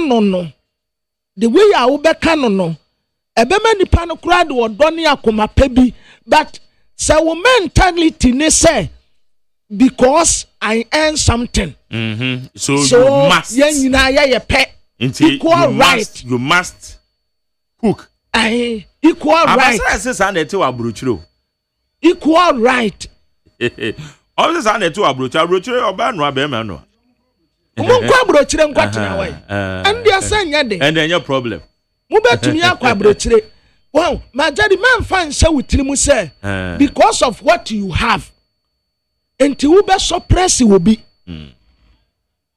debi na nya ho kire no ohia na mema wo mu ye de saade ne be yi wo mu nyina na ya ho kire ni hia wo be da akokatre sabi majadi say konwa duane ma me na wo tia light bill am nso me tia water bill and okra wo mu ne say menyanko anka meno aba duane na me nim no oba bi na oye no so na Jerry, so do you know how to cook? I'm simple achewo ehwo de te say efia pepper say masora no pa me you more bucket si ho cleaning aba me am bitimi cleaning ma me am bitumi say yes be cleaning me genic and 10 time and 10 time ya dey be am bitiri kra aba me tete ni nyina dey free ose here na ma jan me come market said ya me so adwom ko say me come market adwom ko ye me hobby na say be ya obeka chem say me ko no aduane de kwabna could you believe say your bano so hey you don't know how to cook so if right now I'm your wife so you can't cook to help me and I'm hey that is the reason why you are not my wife now me say anunti na won my wife no please don't even disturb me even wow answer me can say the way the approach no the approach wo be fa so wo be ka no ho ebe ma metumi de me nsa ba akokura wo fufu ama yeah na I come metumi de me nsa ko eko me de bedi woka ba me fa posture bi mat ya chenchene good kakra be di ho mo say we di bi banti e say be ma na no no way you very bad no way you can't say man or no I know my right my right nenne omu dane ekompa ba akoso kompa ba akoso mema di omu abunfun ya ka majari fanti ka wodi abunfun atasa there be entase we pimu na wodi abunfun ni nyina in the name of I know my right and I know my right. There be one more back with you. Maybe a few brofu be a no so women activists. Empowerment. Women empowerment. Empower now the bear man by your pa na. Bear man, so there is no way I bet him your bar so I pet. There be women empowerment. But what they all can toss more. But Obama men fan shall what Jim was say. Nyame awadom adwuma wo ye kakra ba wonsem wodi bi ba table so nti etese wukunu enya wo ba no po na ese ka ese wukunu no hu se edo na buro ne be kan se must must ese wukunu no hu se eto so no aduane ma wudi dabi owa dabi ya be ma nya sika na yire ne ma no odwene wo ho first oba nya sika competition na ba ne tirimu first ene kwan obefa so a obegya ne kunu no wade no mene opanyimpa bi oye adwuma wo senate ena na mene ne din komo adan a case bi da be table so case ni nyina ne se maami bi a waye adwuma ache e wa ban mu ena maame no atoa nananom wonse edo womokɔhwɛ ne senate so no ne kunu din enim ɔne ne kunu so aware for 42 years Oma ware for 42 years. Wamo kwa share enkrata mo na ni kunu din eni subi. Enti na eya kwa ye manso. Na me frɛ senate panyimpa na me bisa ne mo. No say ma ka ne de sa na akwa ye o. eno na enye mre bia but man and time for omu kununum din enhye senate so ba be ma de ne senate ya ne yire din kura na edi kan ne yire ne ne ma be ma senate bia so ne yire ne ma but the man senate so ne de akwa ya bia ne ma ne pe ne kunu din enka ho nti oba ne firi mu a na akwa ya den se be ma no ebia kakra o eso no ne saka na akwa ya bibia it is one ma dodo asen na wo mu kunu nom wo mo de wo mo your friend is saying wo mu din ahye wo mo senate so ma dodo asen na wo mo bank accounts next of kins no kra na ye yo mu kunu if you mobile money pamana say who say mobile money we no next of kins no wo ma dodo asen e na ebia wo mo de wo mu kunu nom din mpo anti mobile money so ya well wo na say nipa ni free me say okoko yiska na okwa letters of administration okwa letters of administration better ma me free me na kakra da na way so it dey say me kokko na me di free ho okay nti okwa letters of administration now they call mobile money joint won be process the amount na when ma proof say ampa nipa na oye busu ani ana ya ampa say wo na ete say obabeje so that's it into obey letters of administration. Okay. Yanko ani mekwabra ene ukuada. Yo. Yamboboso. Abusiafo de obokrata your friend Ghanaian Times. Eno na me de mamu ate amamu akwa abeyi. Ghana nya 68 years. Enti etena eya afofida ewrade ya adomo a obia begina home, obia be ofie. But ebinum bekwa akomate mate no de ense da nye bebre sa esanse kase pa no ye beye no wo Jubilee House na other ones no empotem baby a wo moye no wo pepepe na obia bekoso aye ne de na Ghana enya 68 years enkasese ye celebrate pa so ye paye ho aye hunu yasenim ye pay and why you yasim ye nya 68 nso ya nshada nkwanim bia wa abrabo mu a ye betumi aka se baby amaga na edure de eye amaga na emetewa na mayedi minim se sa anyum no nso anya nsunsu aso o ye so se mo ba ya amendment nso wo mu dia ene amon se amaga na emetewa na mayekom amaga na metewa na mayedi amwa wisi a me di hwa di abayen ena de me nyi obi mpo na masoma no adwuma eni se me meye enoa na me meye menim se sa hanyum no nso anya nsunsa so yo yesuo monsa na mo amende no ebisi ya black stars no a ya star ya flag no a ya de star ya black ya tum kasa so mo de star ete sense no ma anase ete se wia ade tum na nkan han kakra ebraite wo yen so ye dru sum mu enti nkofo ka no bebre obi a etere na adwene wo ho best traditional council ena US ambassador ya wo ha no say wo ye broni oye wo ba ya bona baso na abaso ba ye de ama no no oye nkoso hima oye ade pa abrofo no monso monsa de ye bi na monso munye ye bi nanka meseya Beckingham nanka mayeme enkoso hene ewo Beckingham mo de munye bi da bia yanko an ye yamo enkoso hene na wa ye ha also workers omunye ye bi da bakasemo ada ya wo black man yesi no koso hene ewo where your friend is San Francisco na okoka wo muso mu nzuzo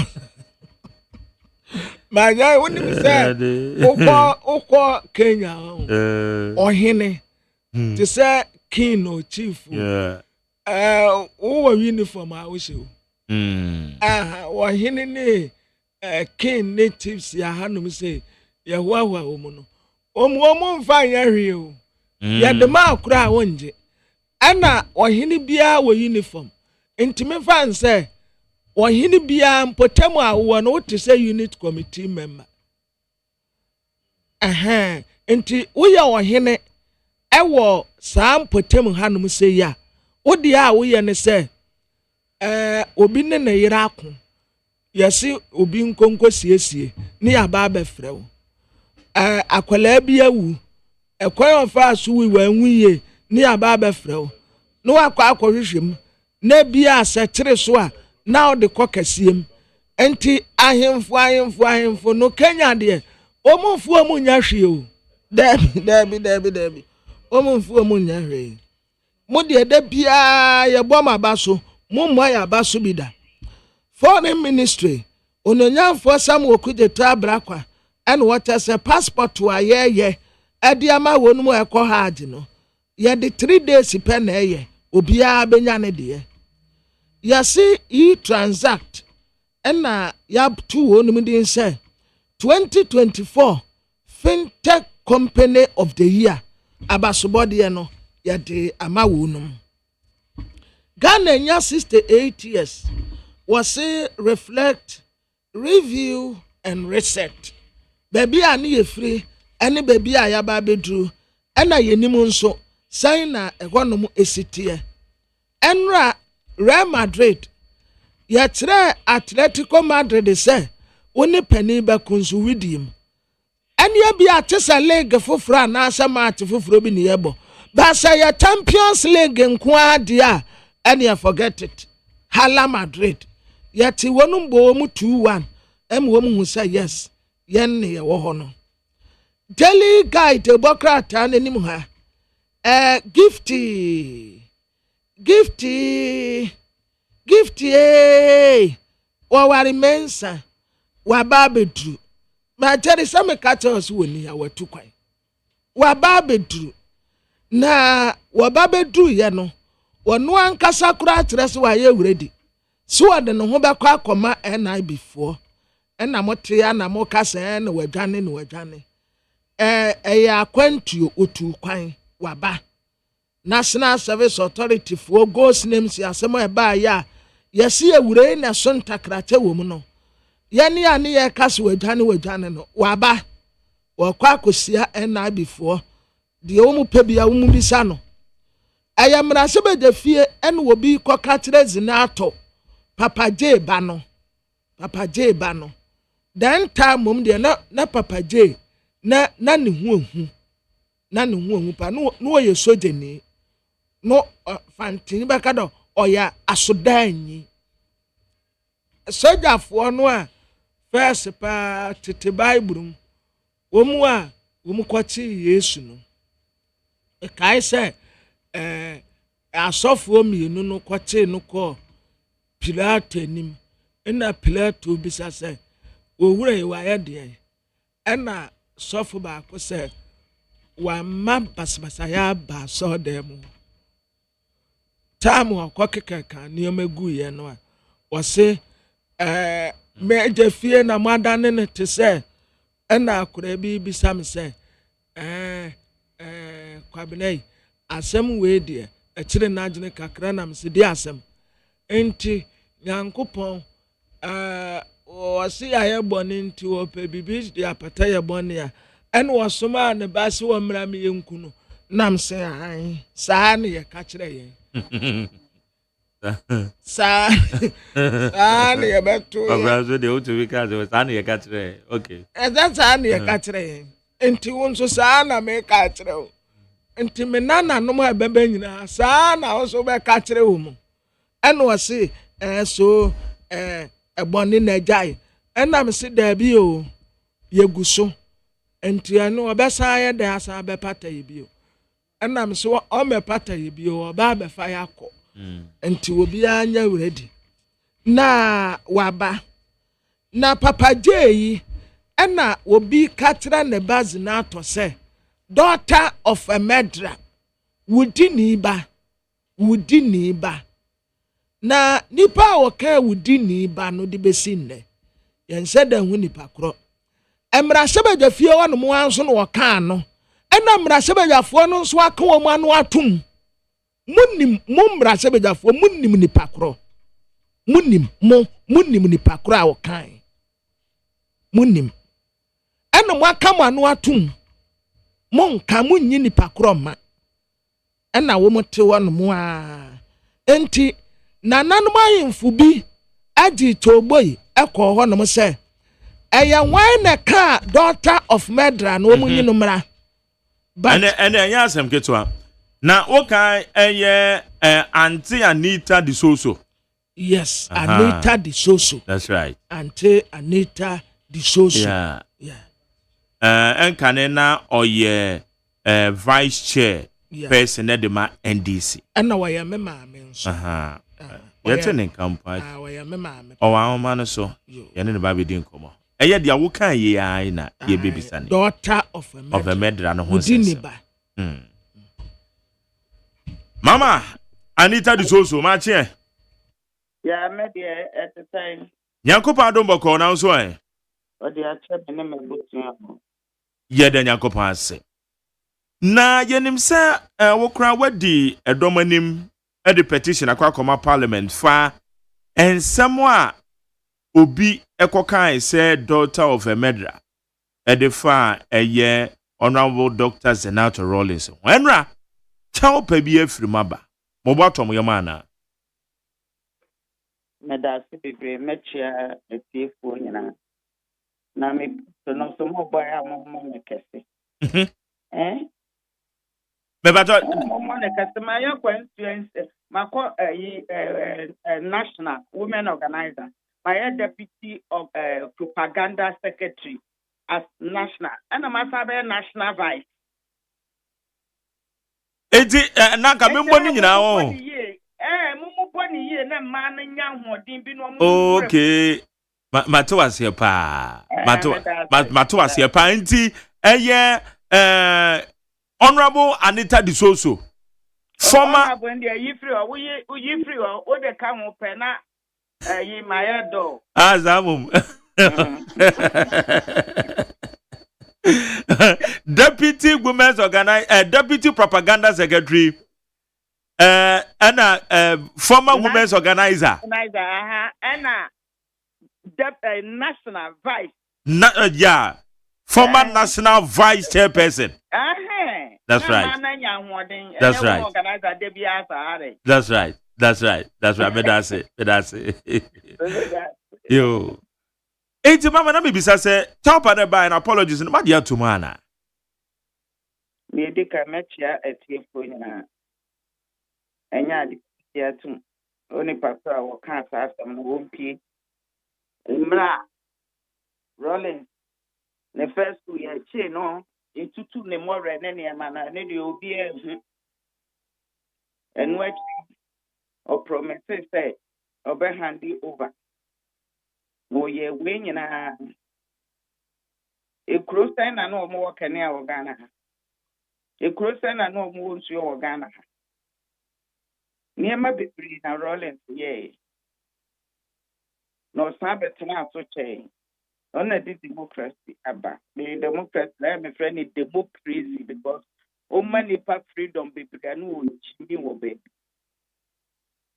papa yankopon afreno ebi na omo ni mu bi nti no hoye sa na ma mediga enti ya nwrafo no ya sha ya ntehwe because adenti ena ya papa aka baby na obetumi be tenase kaswo ye Medra ne ba baby a rolling to koku nkofo mra wo ye ni first ku ye tutu ne more ye na ya na de Ghana fo ni mumu Rollins wonu ankasa etutu aku bi na ya anwrafo no ye mpe ye ho asem na ne mpesa Ghana fo nyina ati ase se anwrafo ye nye adeket ogwaso mu di ye ho agu enya Ghana nkwa ne wo baby ya fitri no eso adenti ena wo se akola ne nye wo hwe na wo de papa eka ho ne ka kira musemu mpia obi ayedin meme MPs no omu ye machine no sa ya de omu no money ho. It's like because of my MP, it's one more kaka ni ombedi ho. Enya NDC MPs na say 1 million. NDC MPs, so omusu wo ni pakro. Ada no ma ye din. Ada no ma ye din. Nti me find this for non twenchen. O ma ya dia mana ye me ya. O ma ya dia mana ye me ya. Running said 1992 by and then mumu bia ye MP. Mo tete break cars mo ni ne ma ba mo re fi mu room. Baby amu fi ani baby amu abedu. Me dey see wo. Ape ya kwa na ani e ko speaker ho. Say on hwehwe my na speaker so ne ya papa ye adwuma. Nim sani ya papa tie. Nti amo ne pakro na awotwe. Nti enim say duru wo no ma so ye ndi ti wuni mu no. We MP ni mu no. Who MP ma ye wo ye second ade aye be. Eno de enka ba me me ka tra Ghana for no say. Sadia na aka bebra no eye na angrafo de omu penro e na angrafo de omu penro. E free na kro. Omu ntwa so. Because ye ka ma papa e ya anwona. Ye ka mema papa wo mu nya kromfo ne de tribe no sisi wa. Anwona. Because ye baby a ye tete ye free ye anya ye te samwa. Ye tete ye. And other tribes in also to say one more kwala. And the tribe will be anywhere what Ghana house so we did the attempt keke. Tinyame had only pakro piano who tribe will free. Now we are of a fire chobia was ya money. Yeah, the any canon. Young cham will be made the papa. I'm not near to the more no that's no year we need the no will be a ref. Mobile democrats, you know. Yeah, I see democrats. They say democracy because near me and your papa cry, maybe so. Instead, on my car, no crano, and that day. And saying, now chop pan or bepa, no apart or yanko pardon. I'm not good speaker, man, 1 week into your chain. I'm a nephew. I mean, your MPs now, and one more year may he. If free run your year may he because of you to do papa. No better come to me car. I was sorry, one sorry, or better more woman. And to almost on my commitment and not make me catch your mama say, yeah. Not election. I will bet you a minimum group and say, I'm for baby about Parliament. Yeah, that's how almost. Yeah, no moon baby and color. Maybe now color me for 65 years. Me one essay. And to the so be the due papa them. Now someone to me defend it. I'm sorry. Now my tea. Then for almost a picture woman name me. Mr. Bank. Me my woman flow she. Baby, yeah, quite. Who crowd near my dada, and yes, sister, Eddie Goo, Adakanium, near the mount. Until we have to try a coin. And to me, Abema, Obisami, and then one of my young all right.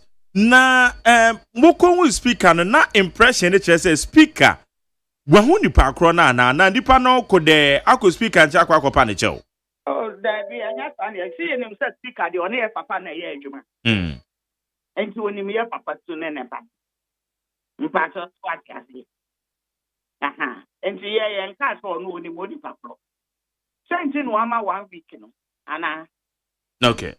Wama 1 week ya pesa woni mo ni papa no pesa oni papa se so no aka samtie no aka ye mia apeja men sama nka ni yi na nwrafo ya mane a wase ye no na ama ya ye na so chi a ye de be ma no na ye de ama no mo de afa nananom kwan so ana me pa so ye nya nuru ho kra abat mo bedru ho ye nya nuru ho ye ba munya no na tese mo ko ho no mo bedru ho Davi so ni pakro nti ni edi kan akọ so ni pakro nyi ne ho adi ana okay enti oyi ne ho adi a ho na mfom wa asase so da oh eye me na me kan ye ma nye ni yie na wa pacho enti ebusuafo ne kasa ne ye saade a ya mande gbe ne fa pacho a wa wie ye nyina ne asa ka bom mpacho so atiate ne aka bom na saade we ya sa obehu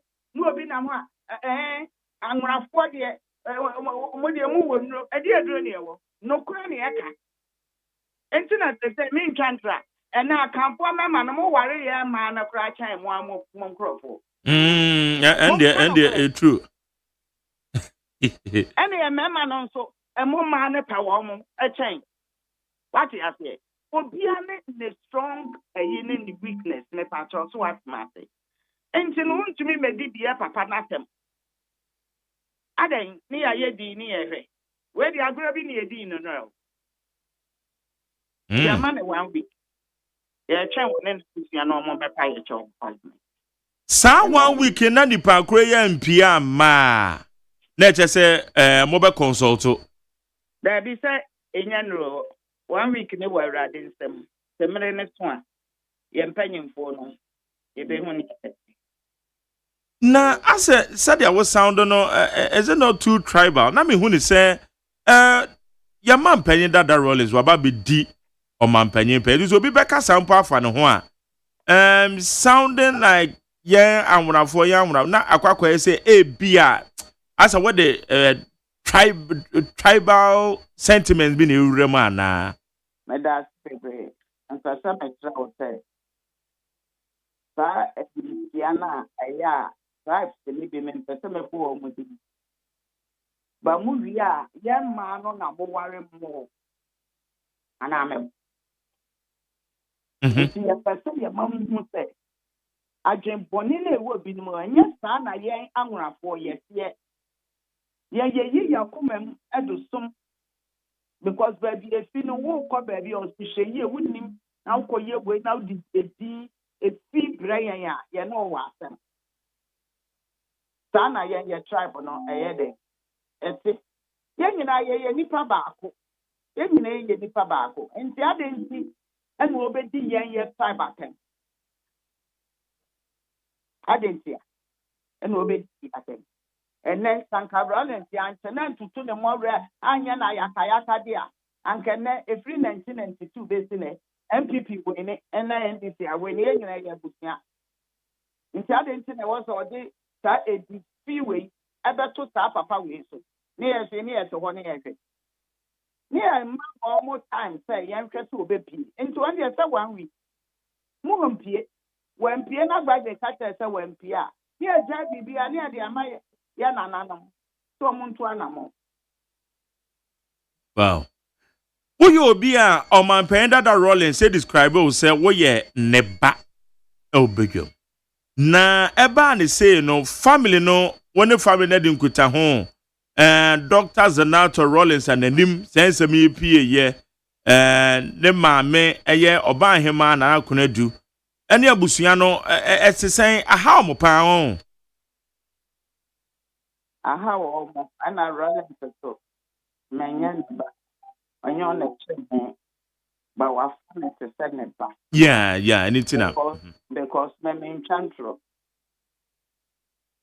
adien ameka man so wo fi bi ana so ameka ne so ameka man me ne me yaka ono so be ne yaka no aba no pam bicho ode na no epa me say chi se me sada myself no ode na no apa no de asu na pam pam na just for pam bicho nti so want me handle abuwa yi a want me handle ni pegi running so for me yen every the same place but who baby will be na me so me hu say we me papa ba nya ono ene wo me nya ono na wo me ba fam to say na ba na so proud because my papa would him papa nti na fa na say me papa ena wo bi aso na wo ni eja ne na wo mu ni wo kra wo say wo adopt penyin bi na wo bro ho ase nti no anya on na wo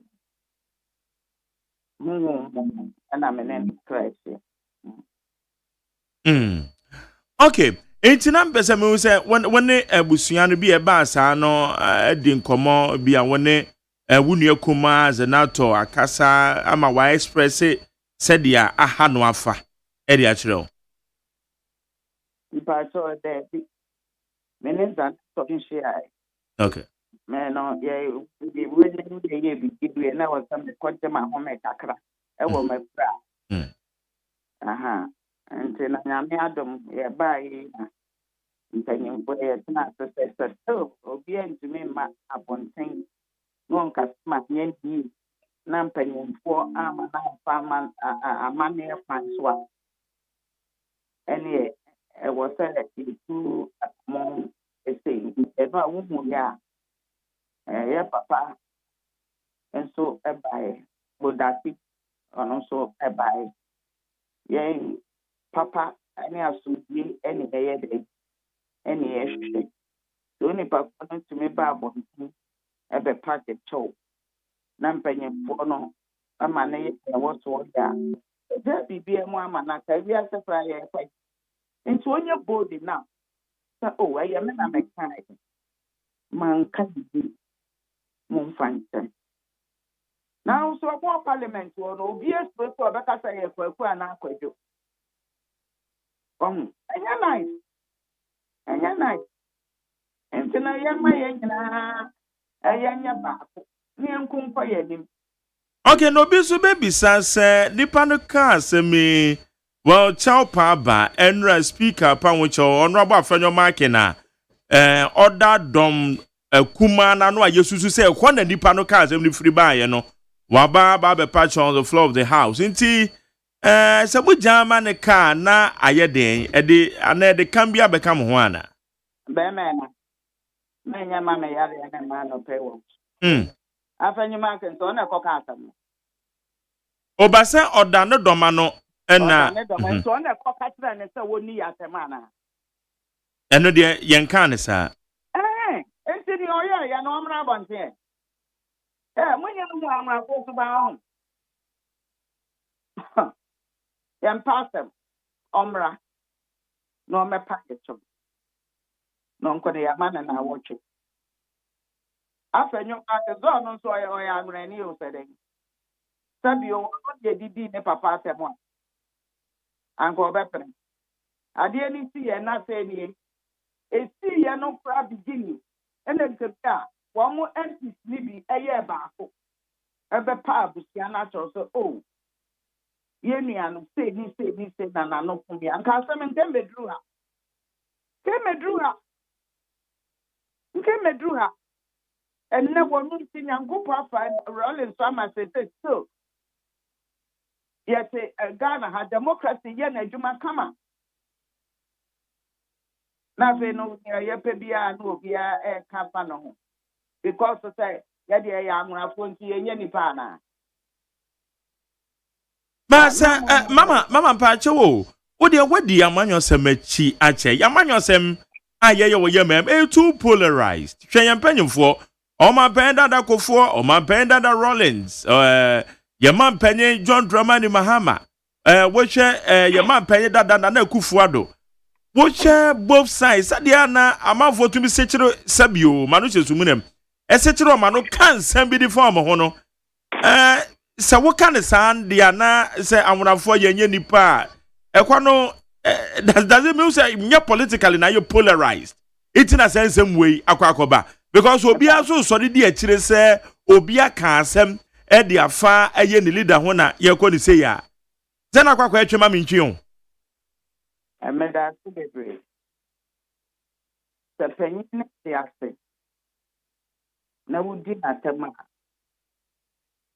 the politics ne ntachawante yeah edi di asem ne amfendi Rollins amfendi Kufuor amfendi Nkrofo yana atama se di asem na won hwan but nyankopon frɛ wɔ nipa koro nese ubisina boten egu ne ho fia different ya anya tete ya ngura foto no nye nyina because bi no mo wa ba ya ho yemfa uwo enya obia wasa ka kama so no so enti ne ye to oba because yempa se be sama no chairman samafo so omra ene na busi na okay ai free na kuma asa ado muso bi dia na say oyi ni ti a ebe ni ya na re On the umbra. Oh, I am no pray. Man can ye. Mumfanchame. Okay. Only papa. What would you take your cat? And yes, your money away in what okay. After. Obama okukuo mu a mobedi atum ebia na on pese beto amanzanwa. Sa one pese enkrofo be hu na dia ene ye papa na dia odi na tam na obi ante mebo a. Ah, okay. So wa bunya ntina busuafo ni na chi no omomra. Ena busuafo ni na chi no omomra. Because enkrofo timi kasa ebia tra angrafo. Enso mo so ye ma na mo ware wo mo de mo ma so efe ye mema ye nyina ye busia ba ko bi aso ya na angrafo de and I'm for the because most tribe other tribes are not fragile. Mommy, I a popular woman. Any pabako. If any will be a what you have to crown out in some crank, I am can hide. Okay. Well, be papa penny say I worship close to and then I'm copantum. Baby, I am now you, then I was now, but not some near Yanni, I can say. Winnie Patrono or na yes more ma or palm more ma cotton some men say or palm No abe say bibi oho. na say an animal or honomo and Okay. and one say the first time I can't and said yeah what can't after me was so big the nation was that Hey. And I had day. Hey, saying, what did you be at? Bekanda Pato, what's a make? One car. Yes, you're back out and say, Yasra, and she had the initiator. Here, report from my enana. Asa, any report tomorrow or more, any almost a man on bay you, no bay you. You name me on bay a one commando. If you ever catch say, some anywhere, so boy. Which way me and son, or spirit who so now body. Into the year, very, very careful. And you're very careful. Into one day, or be a vagina, well, oh, my ye. Say, needs the moon phantom most star. Yassi, name will be out by your money to every. Not why they want to make your money and now. If you on the pool, be obey your money a cacra. Aha. After a papa, a cra. I can't say, didn't smoke a crab. Nothing, no, or no son of book, I do, ever, baby. Or what you say. Now, my one so on what talk. Yan she, one the old yan she. One when I'm not from, and one cock some case. Who feels say, him say at the papa. One but the knee and I'm about to one no. Into a strut to a bit pea, into one pea, yan she. Omra, I know, men like kind, sir. Now, ananum any near my witness would have said, okay. And that's a woman free tribe, no. Nananum or Palm of the Befa. No one was to a bush and for nothing. I can know my yam. No one told. And no penny that the young town will be out. Many of you have a so many or wow. You have a cancer of so many of what? Catch them in a caca to me. Okay. To be out for no young back or so be a bedding our work too. Nampany for Naya man and not be a Twitter. All right. Now, Beja or party by a normal question. Oh, Yakopa don't miss me as I said. Now, you no cry and power, Mono. A mamma here, Diablo, to wait to say. Party, no, our future. Because me, I almost 65. Near to think, I am a son started here, Namisa. Into Sunday, I said to one I am it. Into a foot to a medeba catcher or monetary. I am the company for so be undeclared now after. Into almost a shen or money and complete. Uncle yet, Bibia, the big good movie. Because a good ending to movie, a good no good and for movie, I will feel for being to me in the penny.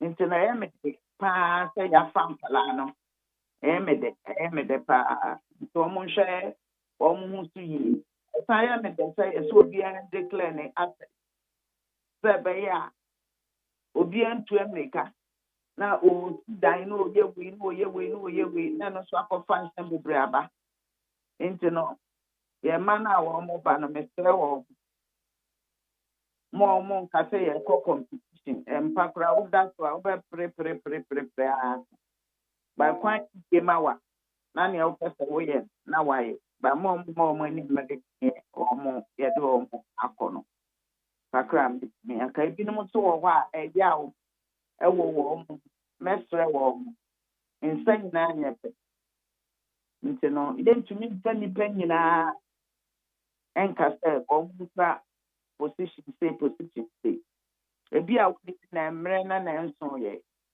sɛ wɔn yɛ nyinaa yɛnka ho na yɛnyɛ adwuma na wɔn nso daakye wɔn nyɛ din meka kyerɛ nkurɔfoɔ a wɔn de wɔn ma ato me a you be shocked me atam wɔn frɛ me koraa na afɛ me sɛ na anita di so to koraa ɔno koraa wɔne wɔn a yɛde ne ban to no wate ase ba wɔn amɛn mi a wɔnim ne yɛwɔ mi mu mpatsɔ so ate ase nti no nhwɛ na Ghana nkonkɔ n'anim anibere bebree mmoa mpa yɛ kɔtwitwa binom a wɔn nyɛ sika bebree wɔn ma na wɔn asɛe na mpa nti kakra mesɛ nti MPP foɔ no nti ɛnyɛ sampo wɔn nsakra a wɔn so ban no wɔn ani nyɛ de nkan yɛn because wɔn yɛ takase a yɛso yɛ kɛne sɔre a ɛmmoa ka nti ne yɛayɛ bi nti yɛn nyinaa yɛ baako efie bi ani wɔ MPP ni mɛmɛba boy na ɔyɛ MPP ni ɛkyerɛ no ɔno awie yɛ no ɛna ogya a ɔbaa yɛ ni mpatsɔ so kɛse nti yɛnya bibi na yɛn nkonkɔ yɛ na rɔl so ɔmo mɛka no pɛ na ɛtuo nsafa. Okay, but I'll just say the JDM the second coming way all chance yɛhyehyɛ na memo na wogyina akyire hwɛ a ɛtew sɛn ɛyɛ papa ɔn sɛ leaders are born na sama me ɔno nyankopɔn na ɛwɔ sɛ ɔbɛyɛ leader ɛnti no ɛyɛ ɔno ɔsɛ n'ani mmere hwee nyankopɔn yi wo sɛ adwuma wei na ɔbɛyɛ a wopɔ ɔbɛyɛ ɔno yɛyi no ɛna ɔyɛ sɛ adwuma no nti ɛwɔ sɛ nyɛ woyɛ NDP ɛnyɛ hwee yɛnka mbom na ɔnyɛ n'adwuma ne yɛn nso yɛntumi ni have sound mind ne yɛnyɛ yɛ adwuma na yɛ biribiara yɛsa na ɛkyɛ na biribiara ayɛ de akɔ so JDM baade yɛn a yɛkɔdi dwa kakra ne yɛtɔn no prices ne nkɔɔ soro yɛ I was shocked nkwalaa nkɔtɔ nneɛma ne ba a yɛbɛbisa no na ebi wɔ no ɔmo ateto ɔmo tete nyɛ so yɛse me na mɛka me nneɛma mu na medi ho adanse nti na kyerɛ sɛ ebinom hyɛ da de abufuo toto nneɛma so anaasɛ ebi hyɛ da toto nneɛma mu paakyɛ wate ase nti yɛn nyinaa yɛnyɛ baako na Ghana yɛnko mpo yɛ nim kakra a mɛtumi aka nti onipa korɔ nso wɔmpie ntɛm yɛama ne 1 week speaker ama ne 1 week nti yɛtwɛn ɔmo aboa mo ntom koraa ɔmmra yɛbɛ na awa atu na ama ne ɛwɔ sɛ yɛmpɛ gyipɔpɔ yɛ no ɔmayɛ okay mama ɛna no pɛ deɛ yɛda sɛ yɛate wo nka nyame nka ho all right yɛne ɛyɛ yɛmaame Anita de Soso, former women's organizer, former deputy propaganda secretary, former national vice chairperson of the NDC. Ono ne yɛne di nkɔmɔ na nkɔmɔ ne titiri no ejina deɛ ɔkɔka ɛyɛ daughter of a murderer ɛna ɔmo sɛ nipa no mpɛ ne ho akasakasa deɛ a onyi ne ho mpie ɛnyɛ saa a wɔmmɛsama no ɛde ama nananom a ɔmo wɔ awonaman mu yɛka nananom a nyɛ nananom a wɔmo di banku ne mako ana ɔmo di akplɛ ɛne sɛ adeɛ a mitimi mo fediri chichi ba wɔmmɛsama deɛ ama nananom a Womo ebe sama wa Papa J sama. Papa J sama. Say obi ka asem wo n'echi. Na asem no nyenti. Ono ansom no won take you. Sa mo ne nana me. Beje wo mo frɛ ne ka. So no one te what but opeso obi be sama say somehow hey somehow yeah somehow de somehow oh sanan say bibia o mu de famra kwan okay it is a man for grab as en famra kwan so boko ne bedu o manum antoa never bedu o manum antoa o mi ko wi an good wan ko report to ama police yeah ko report to my police crime am say police for ye nhwehwemu e wan toa na say wo mu say democracy nti ya be that wo nyina the rule of law di e say na bosomfo na na bosomfo nyina the rule of law di Papa J sama e twan process no say fa so pepe okay e execution no ani e German no oh okay ono abe na de ba Jerry Papa J abre o abre anyum we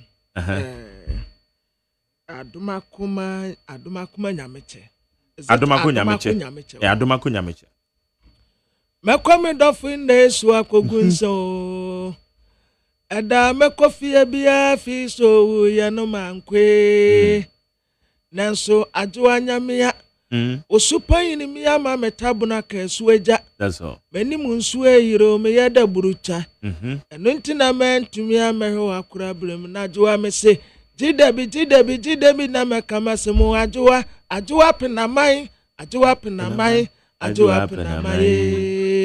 ajo owu obi yo ye tian wo bi se yeah na Papa J penekuno en wo dwane ye ena ninua ne yire wu ye ena wa masa time na Papa J hwe no nti nu wo dwane wo abrochire ena wo to nyom no bae na me se anti wo ye da to bae oso wo to wo abrochire no wo mu de cassette ne bae se sabe na cassette wo mu de cassette no bae na me se apaje no obi a wato nyum de ye de ye nim abakosem no said ye tie nti said obi aka o ka chia no nti reality no ada wo no a obi a nse da hu ajoa pramafi metri be du kofi na ne yire no obe ya to me nsem waduboni ya o oba tanyi sana sanko ko wa menu na nke ye ne jesam na nso prama wa ya nkraboni ya o prama kwa wo so a wan sori ya o ne ba no nso anke ye behwe nanim de na tete ya were no nso ya num ye nduru na anu a ono nso aka nche na gusa amane mehu ne ajuwa pena mai ena asebu amamfi yese kanawu ano so obotia Papa J san yete ana ba kwen ye mewe finyomi o na kwabna ya budi dibia ba wokumase odemani abrant elime driver wose se hia no a ni ankasa na no nkantum sa wo ka meka o ya meye ni beyiye din ode tia hia bua mampene so am ya mfa anyam nti yasminyo amanfo keka se asebu amamfinye upesrem ni ebu no kwase ana so ampene so amawa esamfo akadi akire ne se akwa we de wanti asmase enso ati asmase te se wa oye nipa nso se wa asemti asem wa yo kwase ebu anyam atakari o na mapma so nti meka kanewu ensamfo yes obotia Papa J dofo papa ne oba akokwa me warewo on se wode kokko bi bese ho me hu kokko denti matu din buroni preko mayo buroni amado na buroni meso me nkwala abremu no se kwesi buroni temu a yeto yensa se kwesi buroni ma ye kapra otu ni botuma we simpo a we sreko ena nso die buroni bi a mesia no pentima me nto buroni bi saa buroni bi di ewu nti meka ante hono saa hono saa ani na be ya mpa What was that line no na be ya mpa saa line no because okay saa line dey as esi so oh Osheda di oba kokko buroni bi be share ho me dofo papa no dofo papa na say ni buroni bi agwagosi ande oba kokwa me wawo me hu kokko de ntima tu ni buroni preko na saa ko no buroni no kan no so wan kire so e be ma no ye oba ma ye buroni amado na wo buroni me so ya nkwala abremu no se kwesi buroni twemu a ya tu ye nsa se kwesi buroni ma ye kapra otu ni botuma we yi sempo a we yi sreko nan so de buroni bi a mehia no pentima me nto buroni bi okay sa buroni bi di ewu okay ntimeka kanewu ensemfo ehe ana we sanyo we gospel musician ya ma me comforter no Ghana sasia da wo jaya eniwura eno so yesi oboti asa na me no so mete say no kra na fei de ate ya ne say now rolling special advisor ne na nampedu enti obi obebo nwum bia no no akọchirechire ma kire no eti wenum nyina so abakwasa ma titi isampa de yera de azemo rolling so abro eti ba ku bi me kai ya kura so wo no wo de calendar ne pictures bi no wo de abeba ho saa time ni yenim hwe yese buroni we onse bunipa kuro nanim ma but as na chiri buroni na wo kopoase ni yaye ma me wata picture ni ya de na to na nipa ni kura ma me wata na ne nam na etwa to kura no wo kuram yese ha papa je no okọ no ho okọ ma me wata onti efe na o kra no waba Para me kai say 1995 Kumase asafo na eye Owura Kwesi Agyeman okay yanka ni Kumase mayor sabre no enipa bonifo bi kotisha no ko mo ye demonstration na ditia no esubu obubu adan etugu when si dan fence baby papa ba nei won sa legacy na Owura Kwesi Agyeman eja no asanteman mu no especially Kumase no ene se legacy ni ye kasabodin Kwesi Agyeman wa ha obetime sidan de sigata so Kwesi Agyeman wo ha Kwesi Agyeman pa so obetime sidan de akosi because obebu dan na to agu wo mo kose ne ka e wo Kumase asafo na bigina wo mani tua na me sese anwumre no Kumase dane we helicopters be 6 enam wiemu saa ade na no wo ye na na beboa wo manfo no me say wo mo ye demonstration anka no wo mo peneku no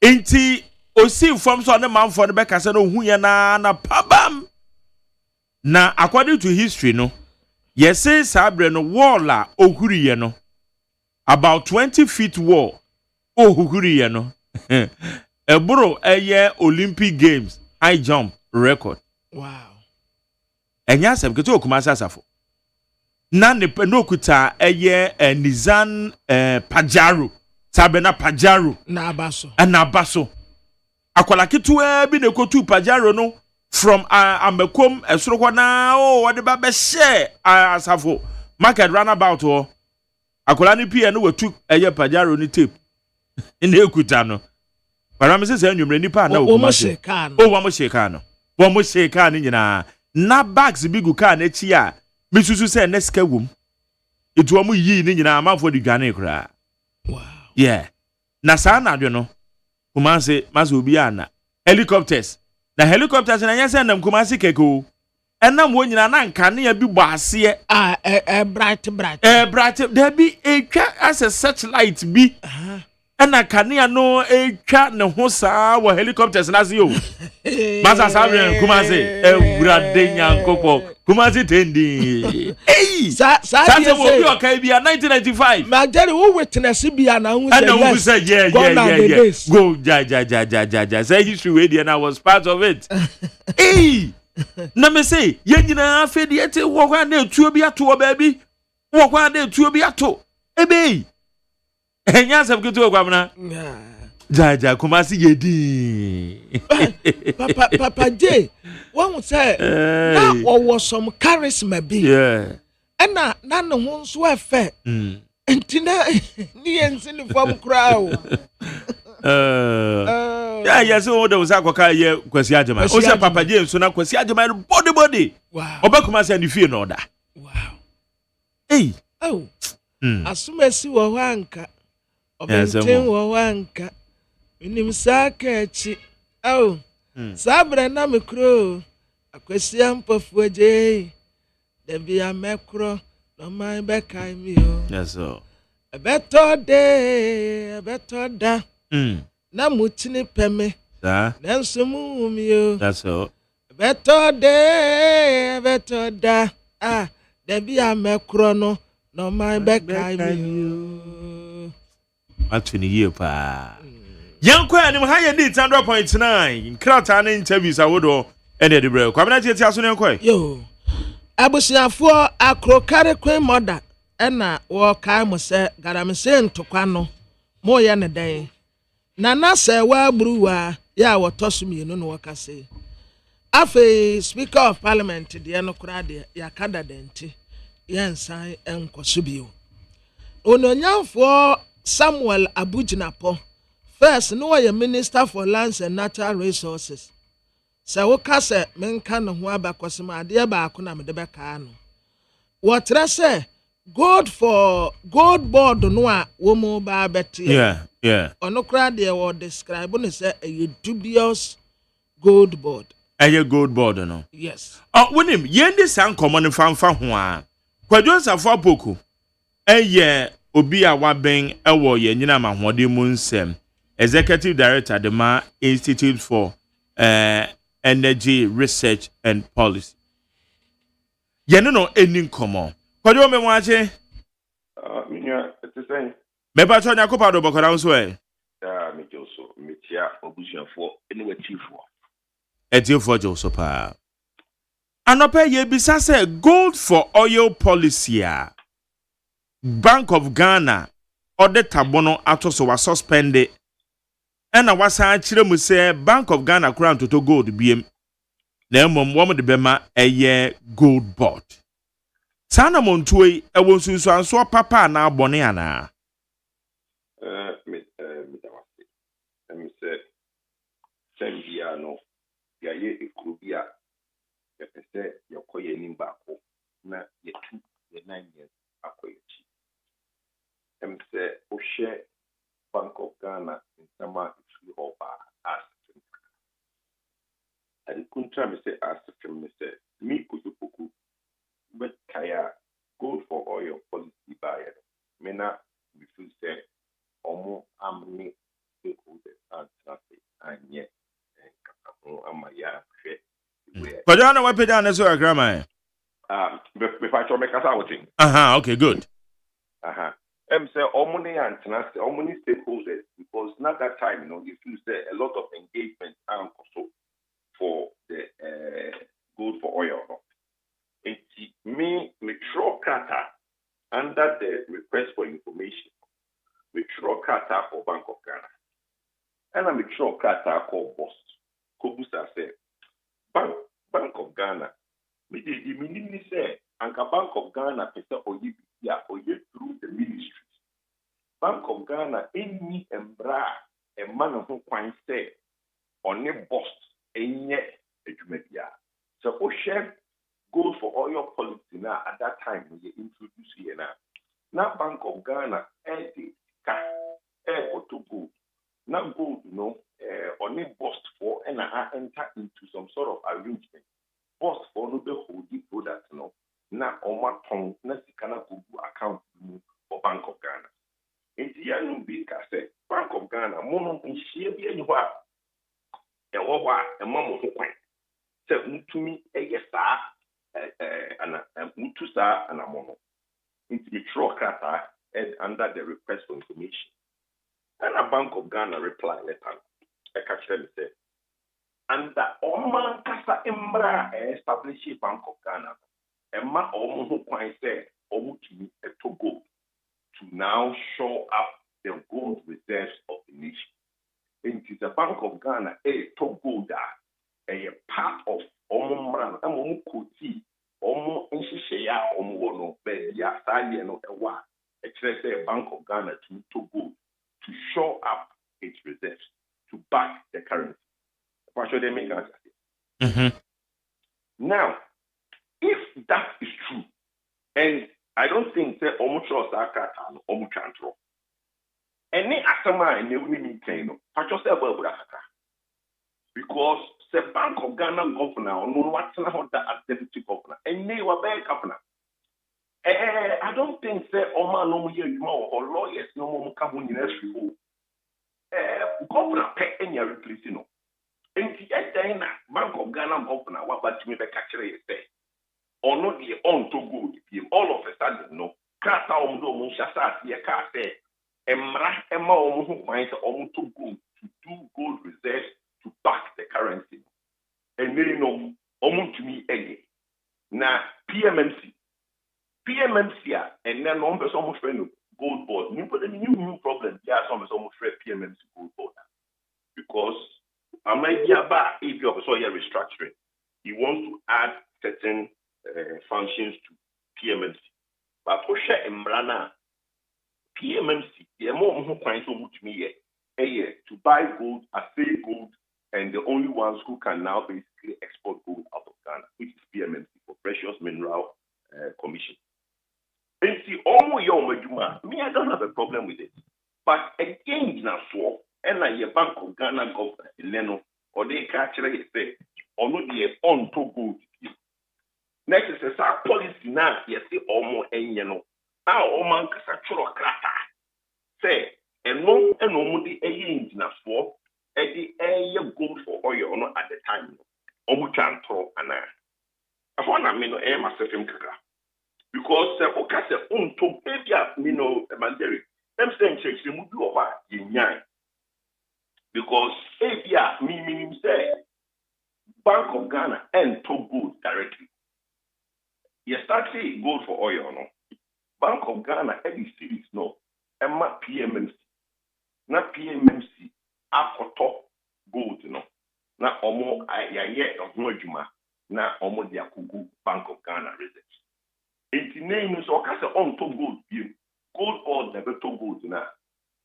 Doesn't mean say embrana ewo omo shishe no. So in shishe na ewo omo mu say Bank of Ghana and holding reserves of gold, only free or mumremuana. Those are the things that I think say or someone the Bank of Ghana government. No change. Okay. All right. Na yebisa says so. Say bia womo won hihye mpo e wo mumrem say won betimi ato gold na trade. Won betimi ato gold no. Na ekokoba say okay this time hihye no ho de. But say cocoa say gold board badia. Ene wom de bema eye gold board. Na wom okay. Gold board, Again, obi betumi about the teaching if I'm mistaken. PMMC. And almost almost metaphor. It is being transformed into a gold board. Because a name in walk cut off. Obi to me, I say gold, put me at so good. I gold, PMMC. Enti abayaba ono peso se sambra na obi antbi ne nchisa na peso se sambra because ono na the no ya fine. But it is not a functional PMMC wo no we to this as PMMC adwuma na akomodu fufuro. It is either PMMC that does it or the gold board that will do it. If I talk here and we share here appointee some agency President Ka said he is going to now form the gold board as the head of PMMC. That's right. So it is PMMC that has to give it establish PMMC, or the gold board. But the point I'm making is that hold reserves. Because gold board no hold the reserves for the end. Yes, gold board which me to go. This is a cocoa board, cocoa. If I told you. But cocoa board to cocoa now, also if I cocoa ni warehouse after or the go after that is where the questions need to be asked. Nobody has a problem, and I think that the beyond the majority make us the moon general is so these are some of the things that they are in the bonnet can. Most of almost say, as some of okay, Mr. Spiritual breast, so because gold board can buy gold if PMMC no normal powers no, it is transformed from PMMC to gold board. Nobody has a problem with that. But when the gold board now buys the gold, what do they do with it? Usually, they are the ones who buy the gold for government. And the only institution that can store gold is Bank of Ghana. And okay. New offices. Some of the reasons that was given for that edifice that they built. So that they are supposed to have something like Fort Knox in America where they have gold reserves. They have built that edifice to make room for Bank of Ghana having to shore up the country gold reserves. Now, say you shore up gold reserves, what are they doing? You see, any near holding. Say your person your currency near holding, I will see a certain amount of gold to back the currency. The Bank of Ghana and the want that sole responsibility to hold gold reserves to back the currency. Current governor, no catch they say that policy now Bank of Ghana was almost building gold reserves bank policy, and no, what you man? These are questions we should be asking the governor. Oh, if you ask me, I'm saying a position might be better. What means now to turn some money without accountability and questions being asked? And these are the places where I think the journalists should help us in this country. Somebody should get an interview of the governor, sitting down and asking these questions. Let us get better and further particulars. Oh, because yes, sir. Or no, but if you know, if you know a few or what make it come no more like no before no never be and it couldn't have. The fact that you know as Bank of Ghana governor basically by a certain government, it doesn't mean say as the governor of the Bank of Ghana, the country's interest is supreme, not political interest. Maybe any paper friend will say, "Oh, could you now vote for oil now also was suspended?" I'm like, look, OPR will right to suspend anything if they want to now do further and better investigations to come out with it. That policy needs to make it better. But the point is that it is Margaret, Okabachi, a span about putting to to be fast, span at the end of the two Kabachi, span and now, Runia, you say, I say a span of 5, and now span of 6, and now 10. In two Kabachi. A vita for 10. But also, I may say a vita for 10. 10. Thank you. Span of 10. And no pet in the two Kabachi. Two Kabachi, Pia, span of 10. To me, span of Pia, two Kabachi. There are solutions to problems. There are particular solutions to a particular problem. Don't mean for phobia and the solve our problem. You say you have a problem with effort. Dollar a free coming come up as a dollar up to Obi the idea but say instead you the dollar about which you are getting cut. You bet to me you see it's no up to go. Not yet the time gold no extra identical. Which mean put here may say the goals for oil policy was the initial name. The name that came for me, is the alternative forex policy, which is alternative forex policy, meaning that we are no longer using dollars to pay for our commitment. We can now use gold to pay for our commitment. So you can call it gold for commodity or gold for exports. Or sorry, gold for imports. Okay. There are companies in this country last year when they were looking for money to expatriate their dividends, Bank of Ghana gave them gold, and they took it. So, that solution now, it has helped stabilize the currency. Everybody with me, I am on yourself. I say, oh, now good for oil or not, and I say, fine. The own person we use to span a 10, no, the 2 battery now. Yeah, span a bit. So, if you set that policy now, alternative forex policy, would you gold which you have for commodities, any services for export canal, for import canal? Who says the only should be more? Yeah, you'll be useful. It's me, I don't think that will say, yeah, higher because time will tell. Yes, you have almost on my catcher say, oh, man, so much. Now they wanted to refine it and say, missing. But say in Chamudia, one more in Chamu. Do you know that for sure? Governor, let's say, I had cancelled. I'm surprised you are using suspended. Yeah. I had cancelled. Oh, there be na me ba just say cancel the idea na obeka say or this time one the bema gold board because can say one must suspended the due to some challenges associated with challenges and the governor no amaye ho it enye cancelled but they suspended.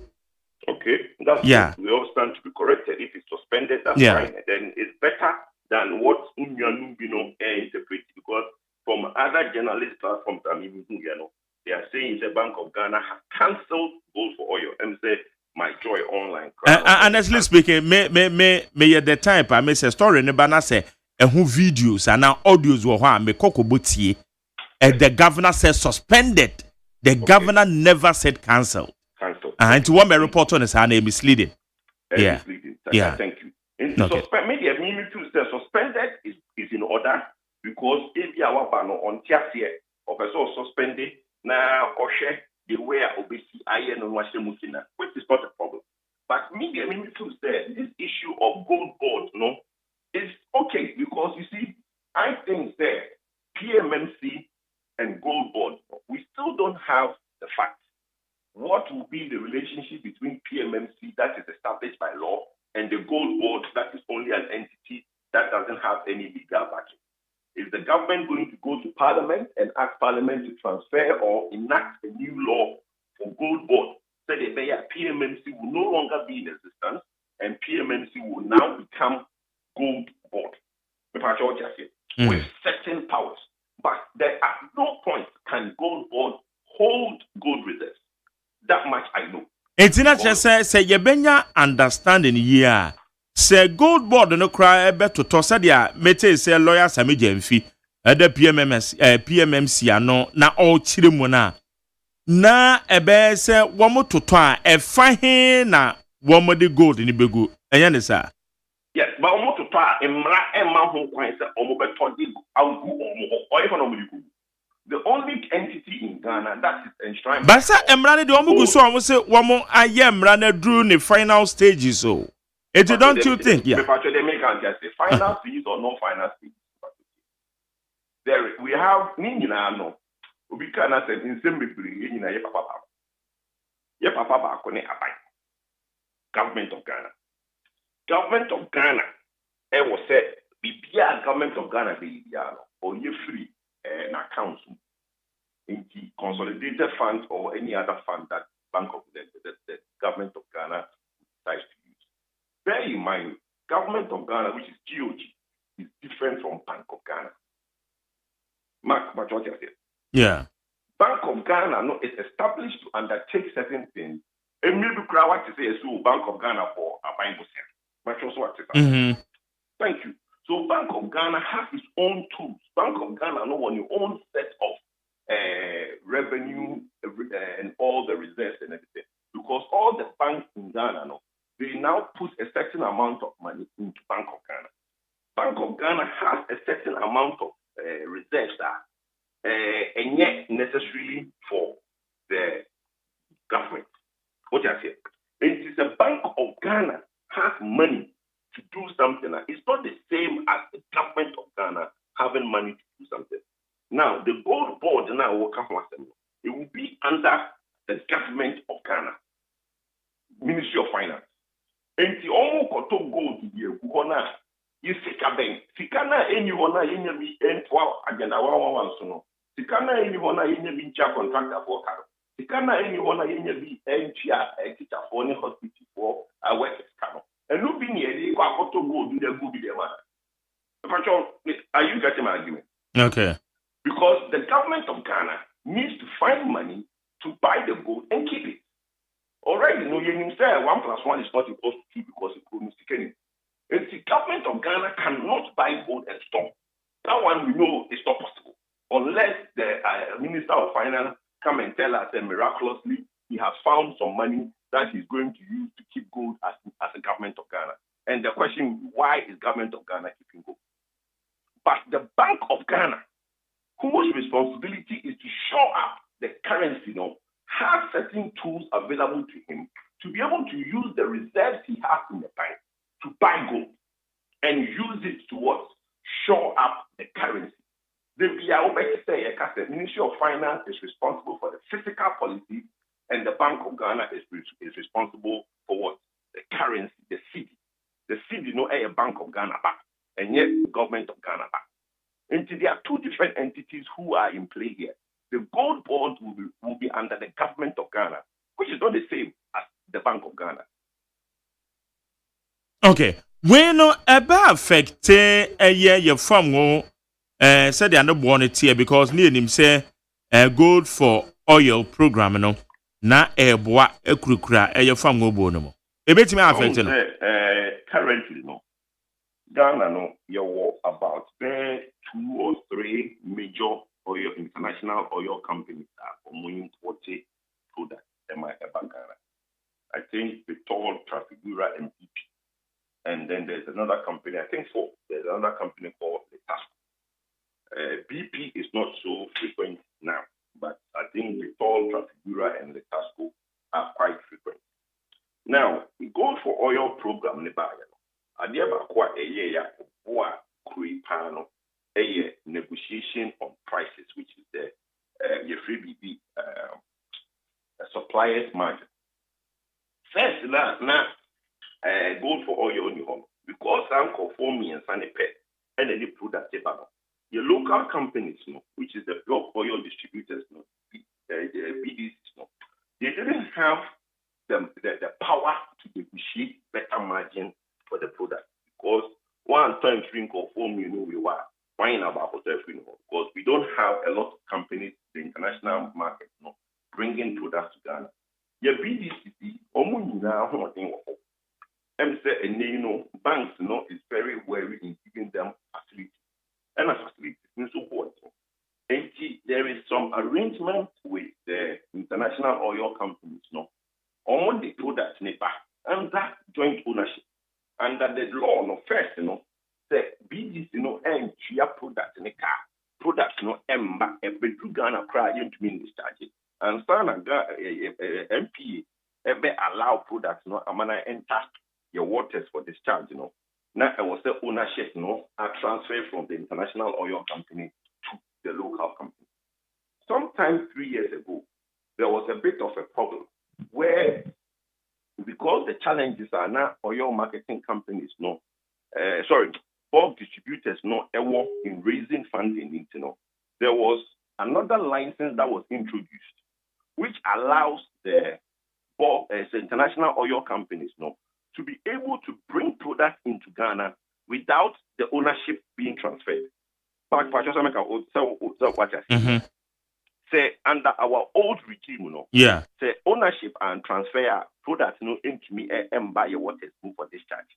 But because the bulk distribution companies were having problems in basically getting funding and all these things, say if it all for products.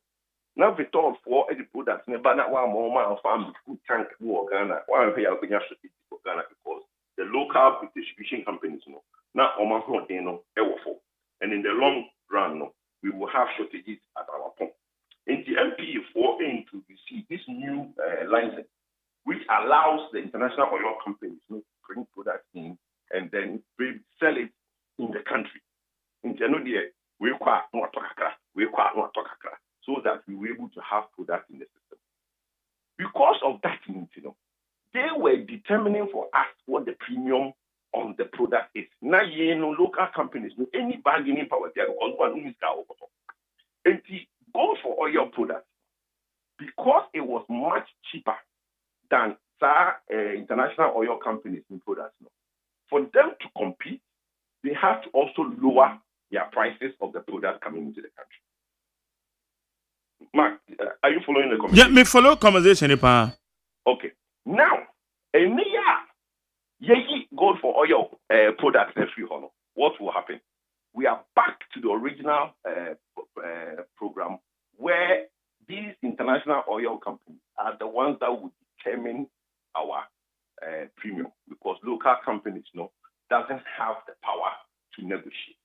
That will do say what that will mean say petroleum prices will start inching up gradually because first, when we had that situation, now Hassan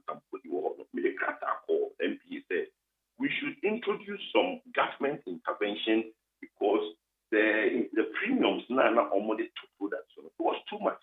It went as much as $120 per metric ton on some of the products. Okay, it was very, very high. Gold for oil came to help with the suppliers' premium to make sure that international companies cannot charge us high prices and put high premiums on their products. But let's see what happens going forward. I think that they will take advantage of the monopoly again and start inching up the prices gradually on our local bulk distribution companies. Depending on how quickly the suspension is lifted and the policy is restored, where the bulk distribution companies can use the gold to pay for their imports. Because as of last year, October, it was not only the Gold for Oil program that was using gold to pay for its imports. All the bulk distribution companies also now were allowed to use gold to pay for their imports.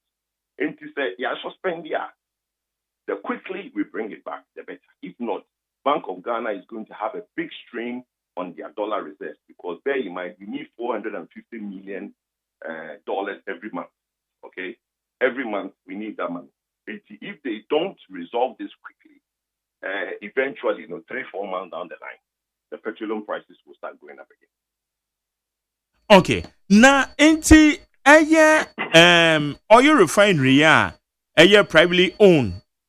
Your man penyen dada Nana Gufado, Eco Commission. And no, bear by them where they boy and Eddie. I am patrol, and Mr. Margarina, more the more camera, more microphone. Now, may I think that we have a problem in this country. And one of the biggest problems we have in this country is that I had any pepi Ghana. Now, almost share the way Ghana for it here, they think that they can take advantage of certain things. Say, Ghana, Baby, see what you man.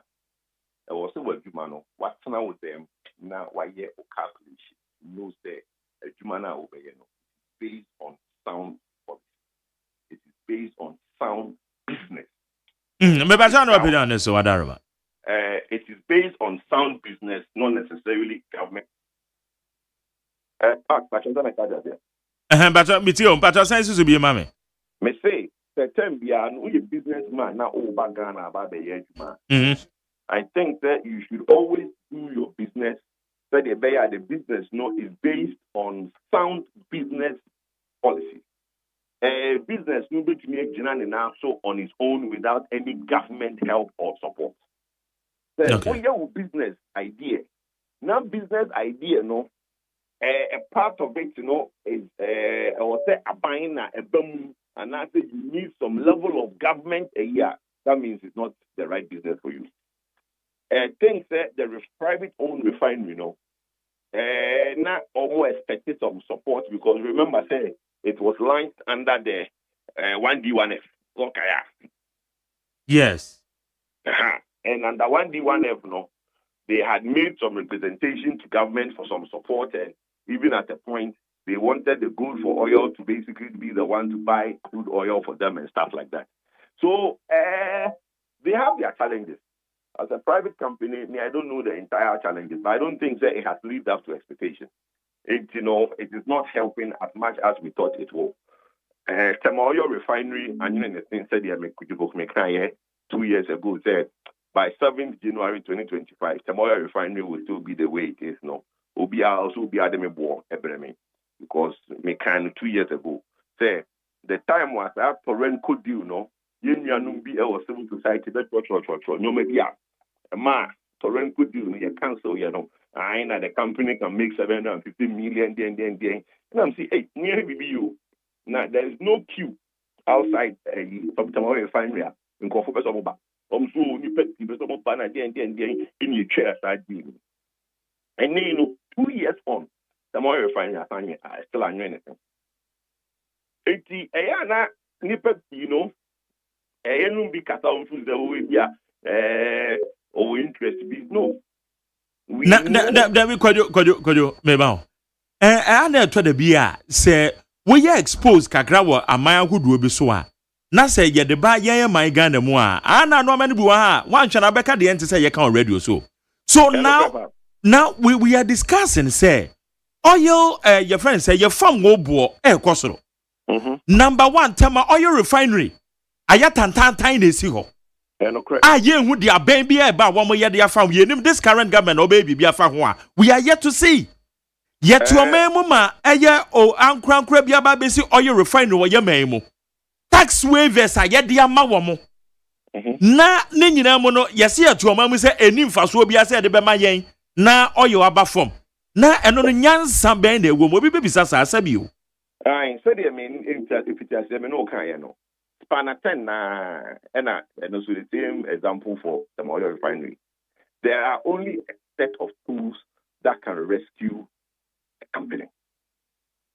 But if you know say, oh, there be and a company no, it could actually no, it could be national security.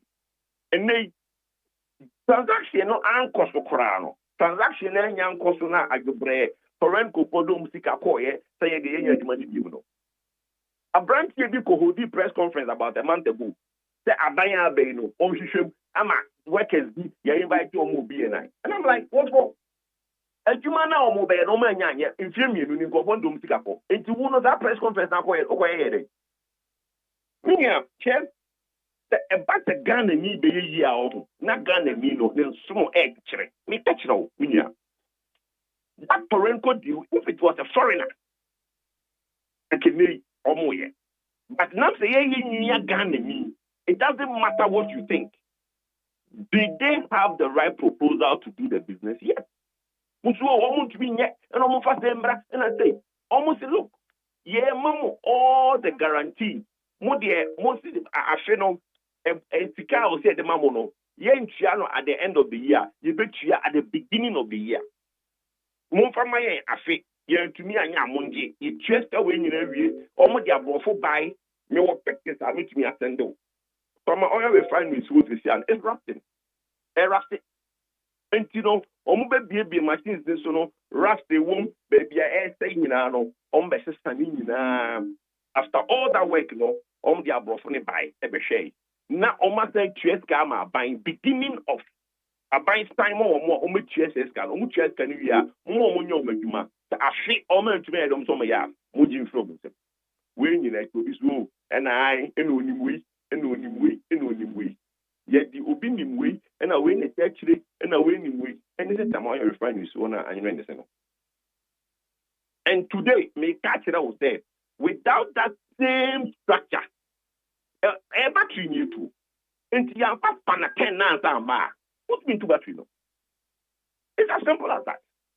And media maka obia for me bombre me bobo din bi o platform so. But ask the stream the way some people stood against that transaction.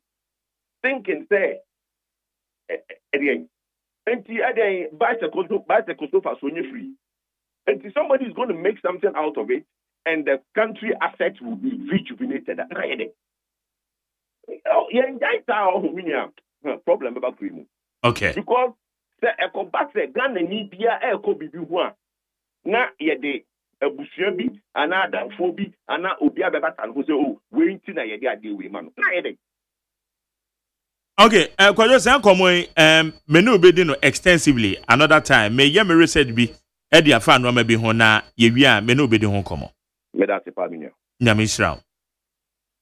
Ha ye need 100.9 kwajo nsafo apoko ena ye no edi enkomo na oye director executive director de ma Institute for Energy Policies and Research ono ne ye no edi enkomo no na yebekwa amane so yene eye Dr. Steve Mantia nso eba bedin komo na gold for your ho nhihye ntoto ni nyina akra no nso no stakeholders ekohia ye anobaba ekọ so no ade a Dr. Steve Mantia eye nanimsem eti yene no ebedi ho komo sisi ye kwamna. Yes abra. That's right. Yo. Okay eti so mo na fa ba ko to aso na abusiafo awrade ya adomo ande obokra ta daily post di aba whatna ISS match children of the land gadangalik majari sanyum no kai there be menkai children of the land lyrics in there menkai gadangalik get to say when you honey get to say and Sakamoto Safro, children of the land. But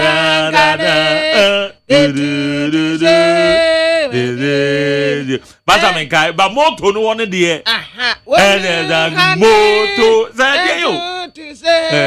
and Sakamoto Safro. Hey, you're ready as you bro. Na me a teacher no kra no ha no. Ready nyagopo. Na wo betre sa dum we ya e ma ba asa. Hey, kriba. Oh, Sanyum no ya nyum be yo.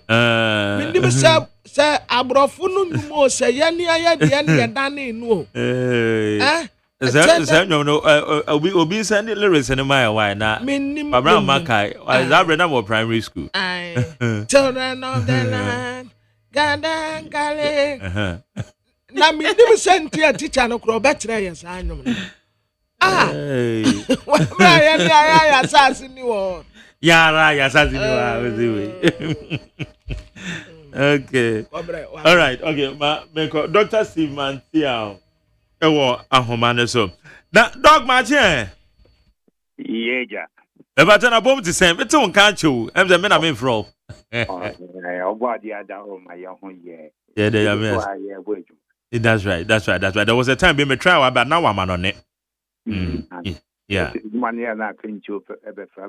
that's right okay where there ye din komo efa eye gold board ben etu ho na ma stakeholders ma hia ma ye manim samunim no ma egwom so far na lawyer Samidian Fikre ka say drew a final stages no many ade ma yanti asio Bank of Ghana ka say womo ede suspension ato gold for you program so this time Bank of Ghana claim to gold be one ba gold board ichiremu be na wo ho yo menya meda say na mejina Ghana Extractive Industry Transparency Initiative.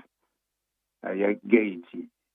And name Muna Maye in Chechre Mukakra because vote for oil, Jumediano, Ebeto Jano, Ye Hunshishe Mukakra, Emma, Ye recommendations, Abreno. Or how na ye war ever good for oil program, no, and say, na and Yemomu and Naho. Nti ema nipa ni bebre adwene ekọ yes say ade the dream ewo di kan no a policy document na underpinning sa initiative no ye sanka binim said policy document bi sa wo ho ye toso nyenu gold na ye beto no sabre no ye to dia kwaje pam wo no ye di sika na ekoto nti nti yɛbisa aban sɛ wokɔfa sika no wɔ he na wode atɔ gold no sɛ yɛtɔ no yi cedis nti nka ne papa mu a nka saa te no a yɛstarte gold for oil no ɛsɛ sɛ yɛ oh.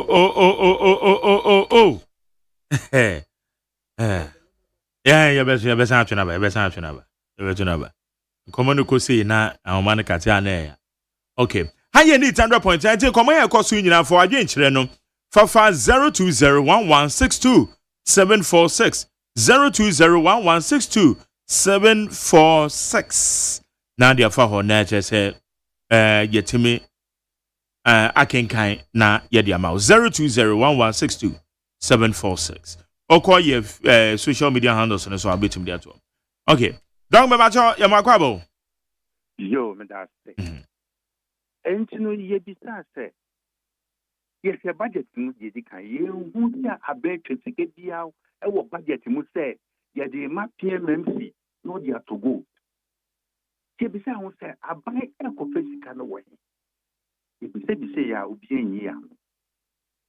But ye hu ye ne se na abana ya na din so faculty kwan so apprentice sika near that go do no and also no e was transfer money e wo ye economy no so nti ye mom de anya ye wonwa se ebra IMF ba maimu aba ye kope bosia no wo mu hwehwe nkrata mu no wo mu tu aban fo se ebe ya ontwe ne hu free gold for oil no program ni mu.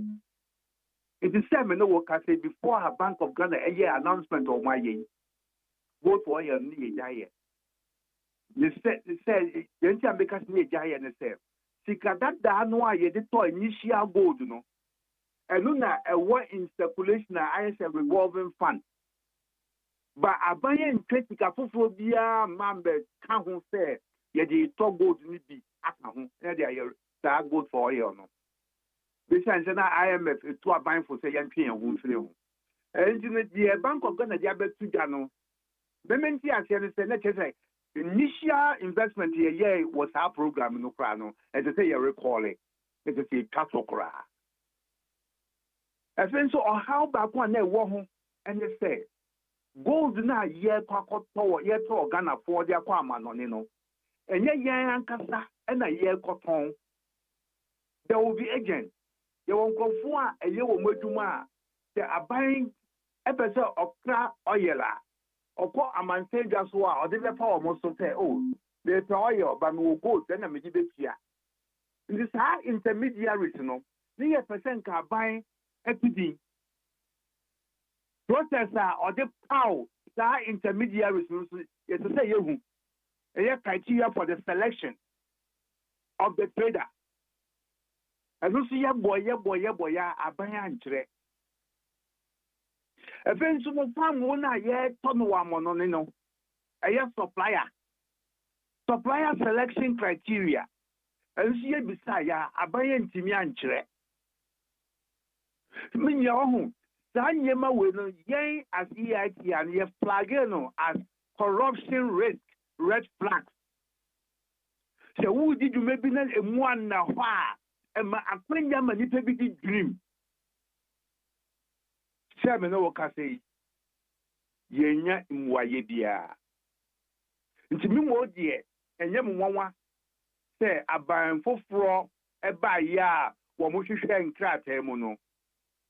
Omu says the KB Asher or Mino in the Gold for Oil program. I don't know what say Omutremukra. Na adesua ye fefiri mu ne sɛ aben bia wotu anamo a manyemu nda ho na build a public trust in the steps that you are taking na no na medina so abo owura amiji na pampo a ɛwɔ PMMC ɛne anamontu a wo mutu ɛfa gold for gold board yi ho.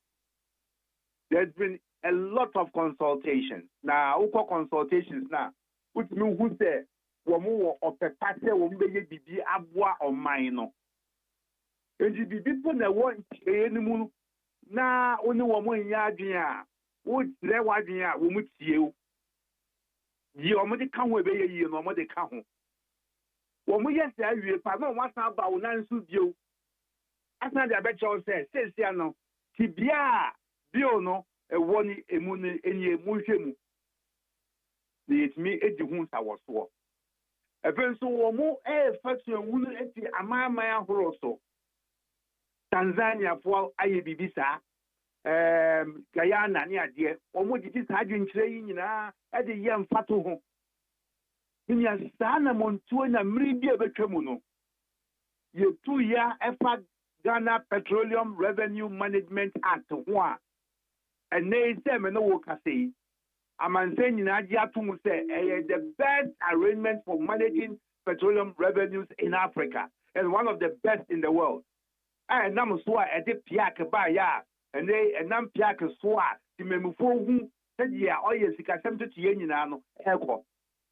It is you who say ye tu abai abama abaya abai anamonsifo no wo mu hunu se nyanse ni ba ko 43 enti bibina wo mo ya wo mo ndie adwenkyere emfanka ho ni ye nyina ye hu se ye ka oman Ghana memuo eho mebo aban ya etiga so sabre empo no nra ye nya yenim national economic dialogue ebe wieye se ye gigi timemufo adwenkyere e dia ka wo mo de ho na de bu oman no and na friend of proper democratic governance.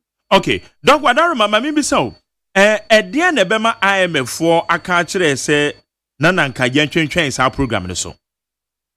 Me ya bi na maka ka kire o niema mu na ho. Na no mu na ho. Ahai. Niema mu na ho kra. But what read Bank of Ghana for reporter I say eno so ebeboa ma ye go reserves no equal through. Eno no ya positive and a success story ana. Meaning a one-sided myopic view of the situation we are in.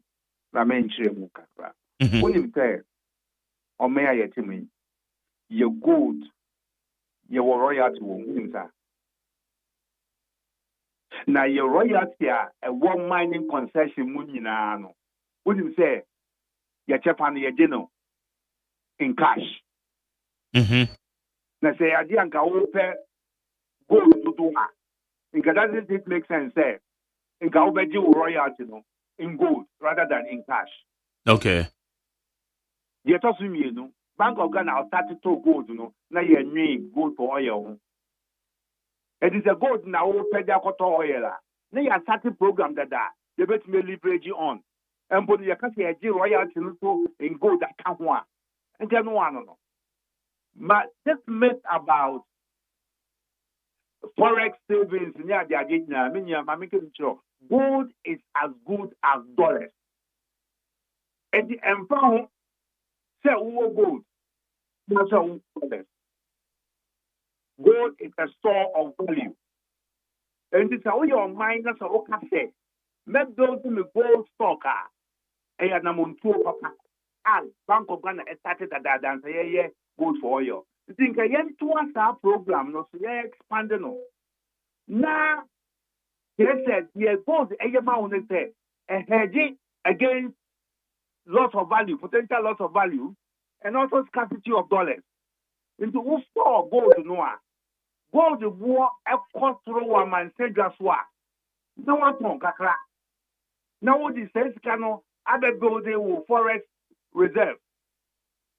Gold war at top from a man saying just what. Now, one hold on because gold war and pro. You do make me hold up as long as the market will recover. Next year, market will recover at a cost one. No one's had tonkakra. Not all less what you are. And I'm tired here way soon, Tina, or Tama, a Yako processing factory. Who won't silos at 10 or on concrete such as it is. Kwame Nkrumah is that strategy, so that we are able to hedge against volatility on the cocoa market. Engine cocoa work up for more. They are store.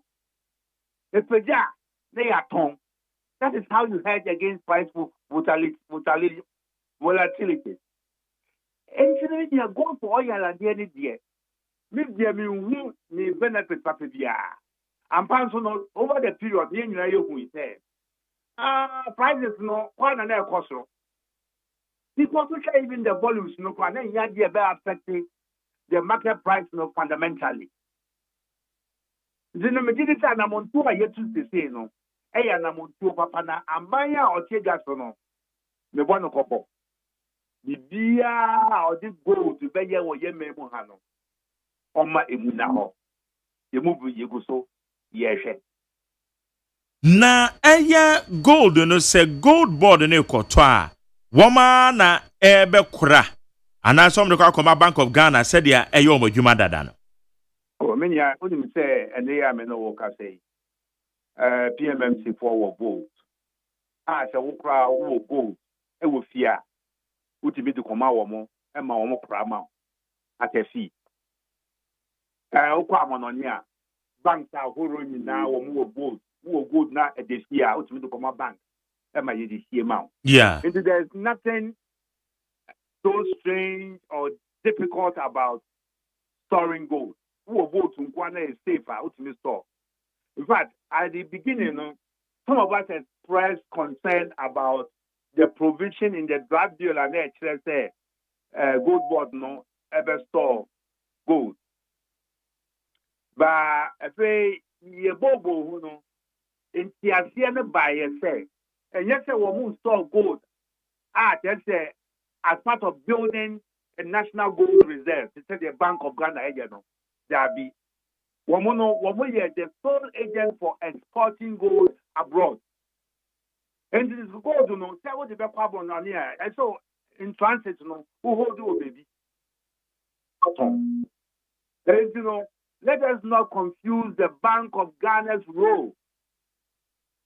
It says we're building a gold reserve of mine to show up our currency, with a Juma gold board every year.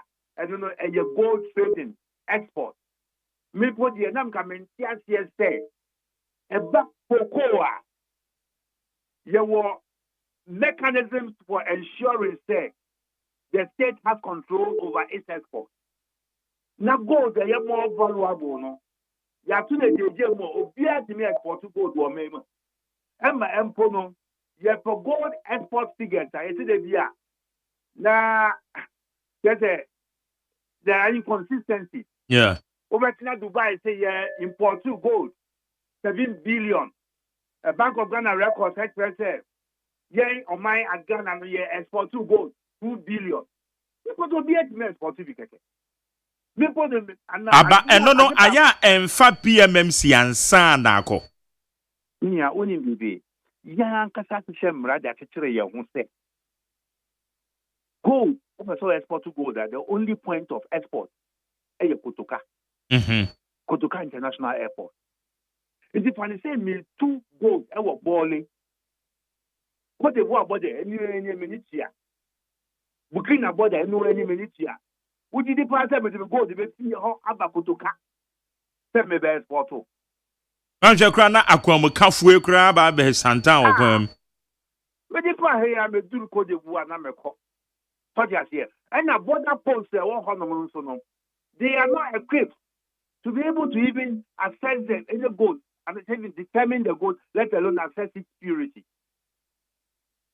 And who will go there? Which immediately you can avoid Kotoka. We didn't have a firm control over our gold export. In the Department Lome, as you say, you have post to Bole, other places now, all exits and entry points of Ghana, to have a facility to be able to determine or detect gold, and again to establish its purity and collect the applicable taxes. Why and say Kutukangwa? Papa. Now, you did say, reform the way we produce and trade gold in this country. No, can you mean you better? Na Bank of Ghana mandate womode boa na womo equipe gold ama na ye so man economy no say gold board no e chance ye adwuma and the basic na Bank of Ghana womo timi equipe sa reserves because any nyina beko ye gold board ho ana me pa cho when is saying gold board of one can say womo be the Bank of Ghana adwuma ye build the national gold reserve womo no womo beto na womo akwapoto dollars how many no na womo dey back definitely womo keep womo office womo dey beko bank it is can be through the formal system unlike previously now gold ni ye koton a sika no ensign magana deal esan say womo edi huda no womo ye Ghana for it is can of many nyina no na tena mo no ni na akoye say ye wo gold nso no ye nya ho mfaso but don bacho lawyer Samija Finchiremu a enene nansa emse na all chiremu na was it Friday and enene nansa okay all chiremu no na all chire say individual and talk gold BMO say ye gold board no and e kwa 20 na woman the Bank of Ghana concurrently woman nyina we to na we so to ana me am say hono one TRC gold board ejuma na it is a cocoa board. There will be licensed buyers. Yes, licensed buyers. Yeah. And no, uncle be possible. But we try. We person the kwa man on the this is a gold board so. Okay, but say we person the Bank of Ghana so na dey call. Or person the kwa betim dey call. Ye person say gold no e ye tiko. We the gold e kwa man on here. We nya dollars. But dollars no inside Magana. Esan say ni pode gold no call dey no ye Syria ni or ye Turkey ni or ye India ni enti no ono no o ma obi sika na o produce gold no ma no no dey call ye sika no faso on from Magana yes ya ye to ya ye gold no in cities na ja kwa mo no ni akoje dollars na dollars ni e better be ra o man ni mu nti e be boa o man ni sika sem into to the exchange rate, no. There will be more dollars coming into the economy. But doc, PMMC eba ye na se wo pese wo di gold kwa manone a ho na say enke kokokofa. Bania said ya wo kan smuggling egum. So what is the assurance say gold board aba? Gold board in shishe mu no even though yenya full details no ekire say ansa na wo di gold be kwa manone ne ho so na de befa. It was the assurance say no smuggling. And now no maybe a person prevent no ensign maybe. And your name changing keke. Davy, media smuggling there a coso economy wide. Cocoa cra and bottle a mood guru cra no. That is here. Go for smuggle cocoa. At the cocoa de voir there. And the smuggling the ain't been quite here complete. Leave it my brass. Na share yes, she say gold board there no one. What much be say you better incentive for people to report smuggling. The bit me smuggling you know the TTO you and you know what say wo ni a wo beboa na yate go smuggler no gold to do aye beti no wo dey wo mu 10%. People dem say nka me be ge ejuma ko say ejuma. Say you see gold na ano from 100,000 would you woman a 10% $10,000. Hey, dog, si subi mo, what's it say? Me say gold do when you have a maya che your all small no. That gold would definitely woman a 10% according to gold board draft bill and yes. It is a say gold board and I'm a yard bread smuggling asset. It's an smuggling a cost in communities. Communities in the penny womb with the enemy yanka.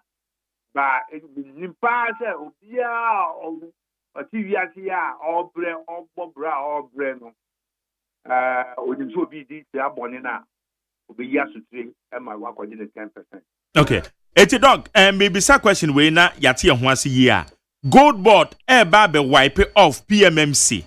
Afei so Bank of Ghana ebekọ so wa no no nso ato gold no a reserve de aman ana ta pepepe na se we nya de fufuro abra na PMMC for to gold no na ta na de tie onu to no gold wo so pesa o pa akoto wo de but e ba ne se wo pesa wo de kwa amono ne koton dia just all the PMMC so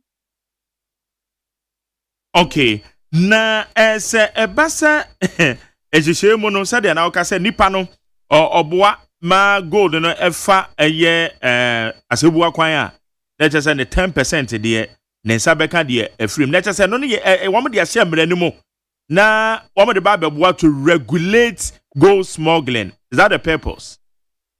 Sa pepe there we yes say no so no now who identify risk. Yes. So yes here and you know and I'm to would mitigate some of the risk, you know, and it's high incentive to encourage reporting of smugglers. Oh, okay. Na gate on say yebeka get to abawie ye. Ana hopes na doye ne Joseph Yamin. Ene wo meka ho post for ne ade nyina bem say wo ma intercept gold bi a obi yia e de free oman yi mu akọ. Afedi eti ane say akwakopie mu ewo Bank of Ghana vote. Sabre no PMMC penimpo da no ebebe chire mu. Minim say sa de ma de chire ehun say eye de import ya na political gymnastics eno ye. What the major state investigative body because them say attract more attention and you know you more ye and so on. Okay. Me bisa question bi anopai efa eye ye oil refinery ankrankrefuo bi eba besi ya kwa ye se ade no yesi ho so efo mfaso de no ye nheda ehu modumani ade akire ehu se ade na ewom.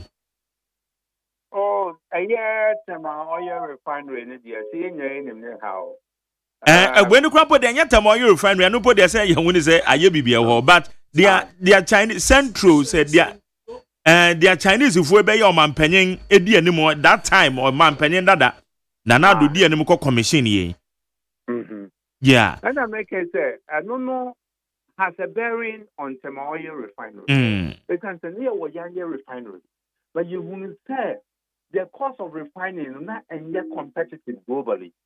And look at you 2 years pound who are your memoir, the common on it, eco refining. And then you got home. It says all the cost of the oil refinery now. The cost of refinery, the unit cost, no ever was so. And you know what we needed to do was to expand the facility. And said the maximum capacity is 60,000 barrels of oil a day. But over time, the maximum is 45,000. And then so all over the world, no. The ultimate efficiency in refining now, so to me, over 100,000 barrels per day. It's not say, expanded our facility. It's a say, no, not gonna put your pass one. Near Cobwa, Chinese before move. Emma will move every year. I just said, you declare my oil refinery redundant completely. How are you going to get even the fuel, the oil? Because we have 2 oil, they have contractual arrangements with their friends saying other refineries abroad. And you know, let's say one say you gonna we see in the hand unless advance them Emma oil the local producers of crude should provide oil to the central now. Also the struggle with even procuring oil. This requirement send us so I can find on one oil the back at a cost. I want to no let us say push up the margin. It's feasibility studies na nyini yana. Because we sure say experts in the but about implementation na so me no we can say ye gas master plan e we ye memo ha. We say gas master plan ni mu ha. E say ye gas ye tu no memo ha no. Ye de ye fertilizer ye nya ho paso.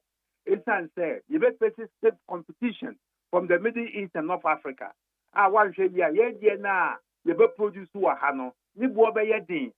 I think imported fertilizer. It's the gas no. The idea be nya ho faso. Yinam kania. It's a day you better no. You see fertilizer factory. Western region. You say na feasibility study gas master plan no. Who put to the maya no. And the idea juma na say before for the idea juma. Samo. Yo. Dog yada say in fact busy shadows and so what try no be church no mama amaye. Na oil revenue no so there be Jimmy say gate money dey actually because mo report there Obeka ye brown now ye chairman mo report there say egu anima da bia utimi soma kwa na de bia breme. Eno ma na wo mu eti ye manage the say ama na ye yie. Ye from music ya hyehyɛ mra wo. Eso still said ye kwan ye fa so di from music na nya fe. No correct. Adeɛ baako a memfa mofidie so ɛntwe abanya ɔtieja so adwen nsi so na adeɛ baako a mɛpɛ sɛ ɔmbɛyɛ ama me ɛne sɛ bra na meyɛ chairman ɛde ma public interest and accountability committee sɛ munya mbɛkaeɛ a ɔyɛ sika bi ɛtɛɛ mu akyerɛ sɛ abanya ntimi mu ho nkontaa yɛkaeɛ na aban sɛ ɛwɔ treasury bibi main account yɛkɔhwɛ na biribi asɛe ni hɔ the following year na ban sɛ yɛbɔ sɛ sɛ sika no a yɛnhunu no ɔmo ɛbɛbu ho nkontaa kyerɛ afe no so yɛ wɔn amu ho nkontaa mpo no sika bi san kan mu bio nenam so ma saa sika no ano boa no ɛyɛ deɛ fɛ na unaccounted petroleum revenue yɛne aban di nsɔwɔsɔ a kɔpem aberɛ a medi m'adwuma bɛɛwieɛ ɛyɛ 2019 na 2020 ɛmu sɛ COVID abere no mu na started no ɛmu sɛ 2021 was again ɛna aban bɛbu nkontaa ɛwɔ ne budget mu sɛ sika no afiti 2017 wɔn ntumi nkyerɛ baabi ɛda no sisi ade wɔn ehunu ɛma wɔn de ayɛ COVID mitigation na ɔhaw a mewɔ wɔ saa nkyerɛkyerɛmu no ɛne sɛ yɛdi kan no ɛyɛ parliament na approve those expenditures. Into aban, that's the executive, it needs to me to vary those expenditures, use it for COVID mitigation without going back to Parliament for approval. Me need evidence be has there for approval and some vary the use of the monies now. 2017, we went to manage be a dano. A fence no, baby, I may give me animal piak for 1 year kakra and instead. More na more and yechire anko hwese niema potin ben na ban na edi sika no eyeye na mpo no sa niema na ban di sika no yeye no e wo ho ana etin metre aban oti edwa so sa abre omo ye sa nhwehwe mu yi ema me ene gana fo nyina. Okay, don't get no pay dan say every pen me fro chire woni edi nkomo yo mesme da mo na mi sha Yane aye Dr. Steve Mantiao or ye co-chairman at the Ghana Extractive Industry Transparency Initiative. Ono na yene no edi nkomo de charity a efre ne gaiety. Ono na yene no edi nkomo no. Babra? Asemo. Baba na lyrics na bo. Enyom na lyrics no. Children of the land. Wo mo say ya dai. Na ade se me no na ya bon na ya ntima nsu anwom no tuo. Aba obi ato wahye da ato pa na ode koma Patricia Sefa Fisher. No so on send my na ono ntimi nya contact bia ode be fa so nti wa send am my. What's this saying? Nti o see the okani. Me nti wa. Okay. Wonyumbi and at school and you know we present them mom but we knew how to get them to give them, so I was trying to call you. So my mentor so waiting to send you more. And you mean children of the land, gather courage, Jesus has come to save all. Children of the land, gather courage, Jesus has come to save all. Only handle the tools with care, and the psychomotor skills shall flow. Children of the land, gather courage. Jesus come to save all.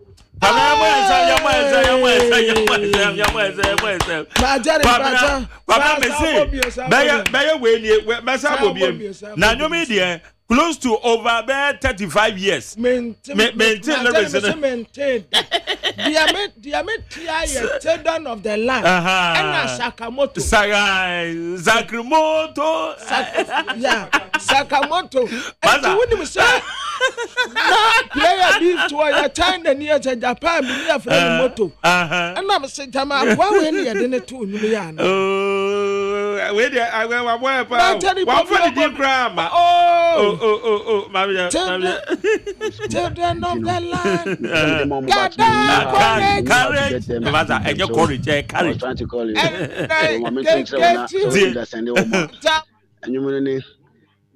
Children of the land, gather courage. Jesus has come to save all. Children of the land, gather courage. Jesus has come to save all. Only handle the tools with care, and the psychomotor skills shall flow. Children of the land, gather courage. Jesus come to save all. Okay, it's not yase nyomwe no eba no se na GHS na form 4. Enti GSS ebeba no na se nyomwe no ete akire say ye handle with care. Na ye psychomotor adwemu no nya adwuma yie. And we hold pan and psychomotor no, skills must flow. Oh, the back crowd one funny dean come. Patricia Silvafisa, funny dean come mine now. Your money day no. But then go for me. Yeah, my Fabio. Yeah, what they are tetty out there. Oh, Tama, which you know, you're nominated away. My John Winnie said, Brofu, I want to try yam tomato. Oh, I said, also, I had a growl. At least I told you about it. My Johnny, now I bet that's how you my master. A bit to say, one will be that time. In our dialogue, Prante here below. Many tiny flowers, into beauty glow. Then you will. But some of them work in the BDD and the title to your way. Yenny, yeah, Bapona, and your tattoo. Mary has a letter lamp, and it's a white. Everywhere Mary go. They follow him, he follow him to school. One day, a baffle, them, there he gone to school. That's all. And then you gone to school, now what is your more? Sir, you're too tree. Mary wo gone baby. Answer Banny. Yeah. Mary wo gone baby. Ne who ye fita. That's right. Na baby ala obo. Na odineti. Good. Odineti ko school. Da kubi. That's right. Oya mofra wa de igwan ko school. That's right. De igwan ko school. Kwabra brofo nyumna na na nkoma. Okay. Ghana with you need 100.9. Your heritage man too. Your heritage man. San na baby ani ko school. No one say abefo kwadidie wo. Na abefo dua bi si on. Enti ye ne yesua dia. No ma ba beje ko. Okay. Says of March 1957 Ghana Independence Day. Says of March 1957 Ghana Independence Day. Ghana is my home. Ghana is my That's home. right. Ghana is my home. Ready na go boy ba. Ghana Montie.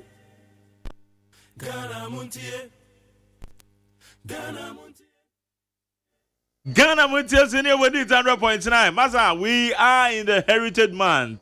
It's you go so now also primary school ne what kind of me we sister if you quit. We not autumn wheat to school more. It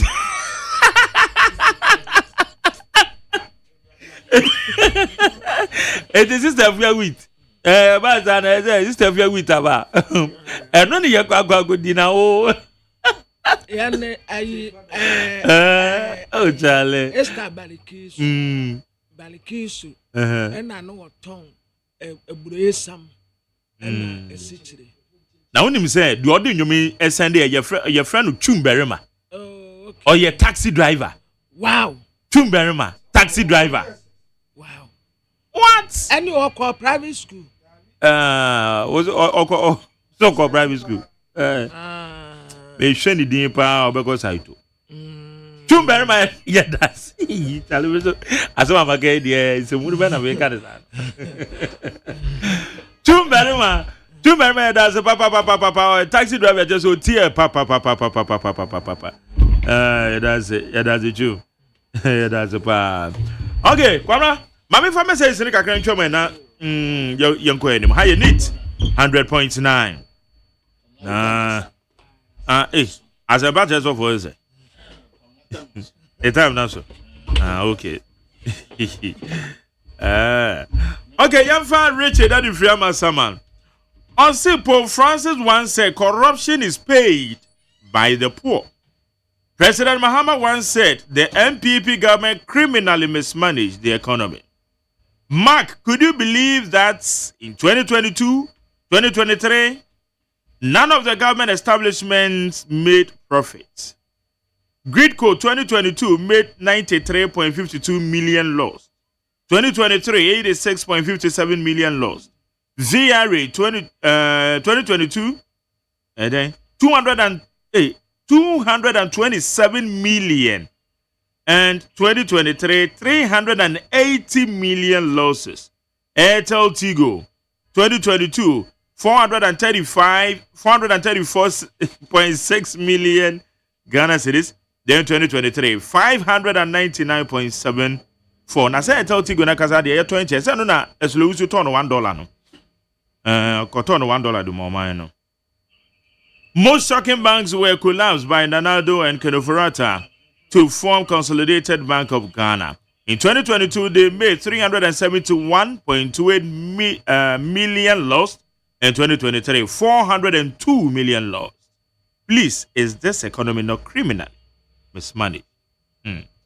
Etinanka Waka said, McJerry once said, ever since my party came to government, I write long messages. Richard, next time if I count. Okay, wait, so I heard one of the micro minority members, and I know you were free, screaming and shouting yesterday in Parliament. And I was so sad for their collapsing party.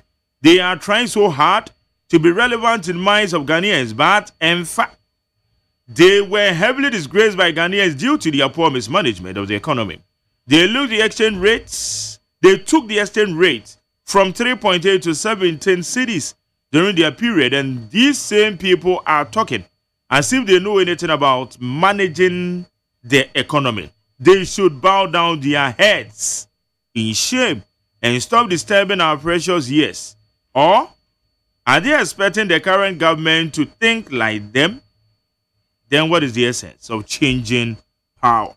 Meshach Asante Amasaman. We say hello, Nana Agyeman. Ghanaians are suffering too much. The tariffs are too high for the common man on the street. Electricity, water, rent, and data are too very expensive. Wow, data is very expensive. We need to want a self line for a big year. You see, but this self line, some media me go so count. Now I'm working on the petition. Mr. President, send okra honorable Savannah so be boa. Good. Metro be pe me ma me lawyers na ye ho adwuma. Eti ye pe me bo ahomam. Na ye de akwa koma honorable Sam George. Yeah. When say Mr. President, we are pleading with you to watch our ministers and appointees to be useful and productive to make your government what Ghanaians want.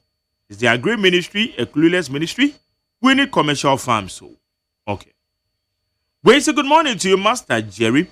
And people should keep on joking and be arrogant even in opposition. 2028, 88 will be reduced to 44. Obibini Black Man and Odiabe. Lamteke Rashid, Temagol City. Also, good morning, Mark Jerry. Today, the NDC are in government doing the same thing. Which they said Kufuado is a devil. And surprisingly, the so-called economics and the neutrals, people bought into the fertile and surrogated promise. And as we speak, there is doomsday currently ongoing. And as we speak, and it is unprecedented and highly devastating. Tidal waves ravaging K2 in the Volta region. And as much as this is exhibition of egregious hypocrisy on the part of the media, I wouldn't begrudge them. I rather would advise a future MPP. Now, message what the Benra, the same message na diabe. We say, Jerry, why are Ghanaians being hypocrites on the daughter of a Medra remarks? It is not true. Is it not true? Rollins once said the Abaki Kai SK Mama Dumso about Jodaroma. The source of the men kind why. Also say Ghana for a hypocrite. For Kwauna Memo na the Watrama and Kokachra home. So also your bear man now ye hypocrite. Go there and tell them yourself. We say good morning, Mark Jerry. If Parliament upon its so-called security architecture could not identify the person behind the voice of daughter of a murderer, then I personally disagree with the speaker for subpoena or giving the ultimatum to the one who said it. Amona and Sandy Fradent also chia honorable Ayepe. The honorable Asoba Hacho. Wait, some Jerry, please. What is the dollar rate? Help me. The batch not pay the main check. When so say comments are domicile too. Or say Happy Independence Day to Honorable Charles Oting Abba, incoming Greater Grand Regional Organizer, and again Regional Assistant Secretary. Most of the. We say good morning to Mark Jerry and Kwabena Mafo. Please, is the parliamentarian saying that they cannot bring out the person who said the daughter of a murderer? Then somebody can also do something wrong. And that person will go scot-free. Jonathan Kassin. That's it. Yes. Parliament say. Yeah. Obey investigation. Obey investigation. Dramatic speaker. Also, one say open so kasa eshe parliamentary answer in the more. This what press button. Button, yeah. But nipa no a okasa asem. And the speaker kasa he spoke outside the mic. Because one press the button. Press obehu. Yeah. Okay, so press pay obehu. Okay. Nipa no am press. So now the voice is captured by microphone. Now after mic and all they can. That's right. And no now mudi be investigation. I just say press the microphone pay. Obehu. E be indicate. Would you probably pop it? Oh, okay. Press the pay will be there. Would you be pop of speaker? Okay. But the pan press it. Okay. For Masumua, former MP Nekasano. When say good morning, Mark Jerry, please. In fact, when you listen to some of the so-called intellectuals of this country, you will weep for the country because of their selfish interest. You don't think about the progress of Ghana, but what they benefit only. Emmanuel Kwakuyamwadi for Kakwe Central. We say good morning to Jerry. The song was composed in 1987 when JSS was introduced. Children of the land, gather courage. JSS has come to save all. Parents of the land, don't be afraid. That's right. JSS has come to save all. That's right. Only handle the tools with care. And the psychomotor. Oh, I'm fast. I go there. That's right. Okay, where the others are there. JSS in Yomuno. JSS in Yomuno. Now you want to. It's not Sakamoto is to this Sakamoto. Oh, that's just 1987 and you're going to buy it. And 1987, so I did a great deal of Grammy Hootie. You know, when you do P, you study human body and you get these terms in the P, psychomotor. Training of mind and hand. Yes. That's right. Yes. Now the psychomotor. That's right. That's right. Nobody is going to wish hands MPP politicians and waste time. President John Mahama will use that time for something important. Those MPP politicians running away knew what they have done is not good this time around. You can still steal property and go free. We are expecting the office of the special prosecutor to be very vibrant. Pablavi, Pukiase, Benghazi. Okay. And that's all. We say good morning to you, Mark Jerry. Politics is about strategy. So if at the time the party felt changing leadership in parliament was what will work for the party, I don't see anything wrong with that. And in every decision, one person or the other will be affected. So please don't let it looks like Nanado had issues with Honorable OSEI Agyeman. NDC did same, and it worked for them. I never said Nanado no OSEI Agyeman issue. The American says sad decision na mo and a sad decision no me. If the president be consulting me, I can make say a very bad decision.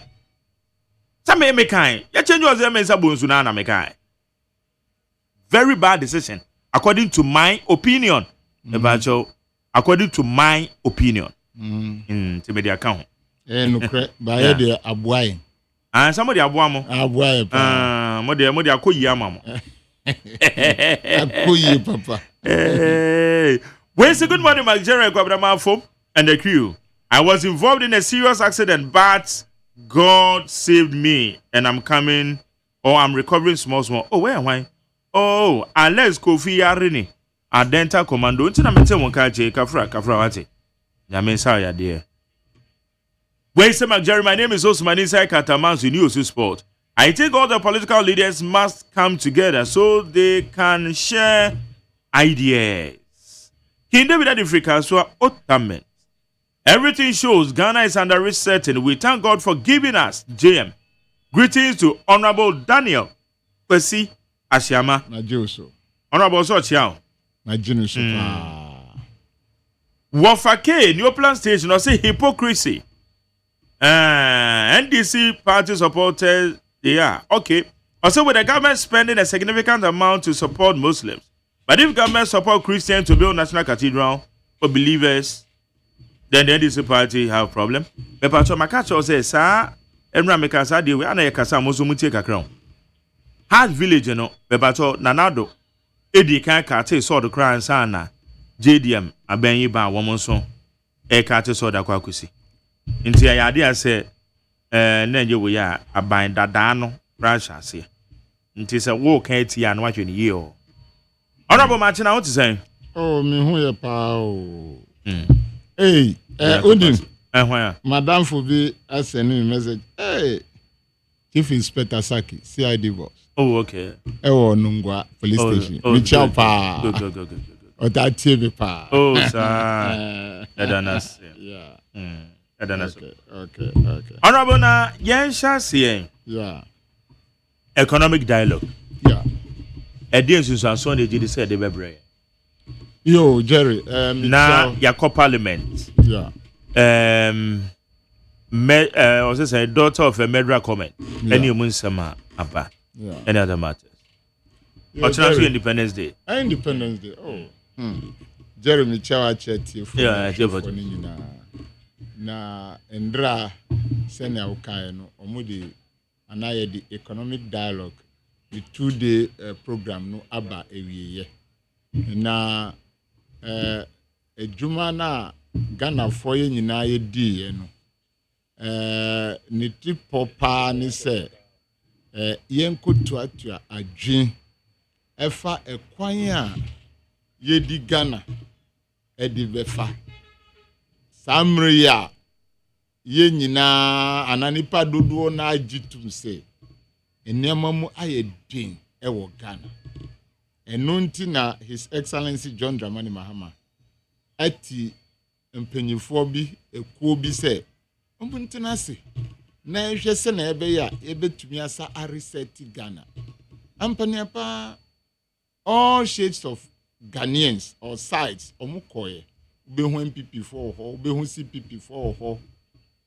ubehu the expatriates and diplomatic corps, yeah, they were there. No more etwa adwin efa nia ye be yon. Jerry, say na me ba last week ba be kan. Obi be bisa say nti ehun hia say ye fresa dialogue. Ehun hia pa. Meaning because MPP 40 akonya so no. Look, they are Ghanaians. We've all accepted that they are Ghanaians. And I mean why it ya tina na nado aban mu for 8 good years. And na ban I say anabu Jerry ya ban ase. Yen nyina who were part of the citizens of this country who were governed by Nanado's regime. And na yen hu His Excellency John Dramani Mahama in his first coming. Omaya wa jaidema Nanado. Ena dia Nanado susu ejaisa esadema His Excellency John Dramani Mahama the second coming. Na uhwe niama ewo sa handing over notes ma na ehumbe hia pa se ye tuatua adwin bi se ho se. Nti ekwan ben so na ebe safa. Ba kun efan ye mfanto ni se na koko ye Ghana ena Ghana eye koko. Koko ye Ghana no na nado ba konja so no na koko a Ghana for 80 edikoton amano ni no eye 966,000 metric tons. In there eba forma up to 330,000 metric tons. Inti ube se ekwan kese bi ebon kese bi abeda o. As within this years ni nyina no ye nya hwemfa koko ho. Inti say the koko side no beba kra asembisa ni say this economic dialogue no edien na ye beye ama say ye beta ama ye koko ejuma no so, because the more cocoa we produce the more employment we generate. Emma mbrantie ni embaba wa omwo krom ha omunni ejuma ombetumi anya biaye. But that place is down. Inti ndra utie the communicate about the end of the program. Omoka say SSA so Ghana for ekuafo asini send a cocoa production ebe sa akosoro. Yes akọ energy sector. E car eda ho. One say ye no mu bi e the test ba say dum so ho. Dum so no ho na ebe so anu. Enya aban. Na aban a okọ no onu oyusi mfibeye miensa edi asiesie ejinama hondi eniama atofufro edi baye se yemfanye juma, because with that energy our industrialization drive no enkoso in there ti ho ye ka say agribusiness minia se obey agribusiness papa for exporter ube say at some point in time no you need energy, electrical energy. How the beye juma? Inti if NDC government is talking about industrialization, then we need more energy. But se no akoba se ekada hobubruja. Esla Mahamati ye no for the 8 years no edi 45 billion Ghana cedis edi bre Ghana. But abanya ekono eka watsaja ho around 68 to 70 billion Ghana cedis. Into be bisa ho se eba mo se Matisen PP for bi ka se IPPs independent power producers agreement yes signing no no enunti any excess capacity. Minia in the years and kamidimida ribaha in the year 2022 His Excellency John Dramani Mahama Ghana at crossroad working peace no or can say as at that 2022 no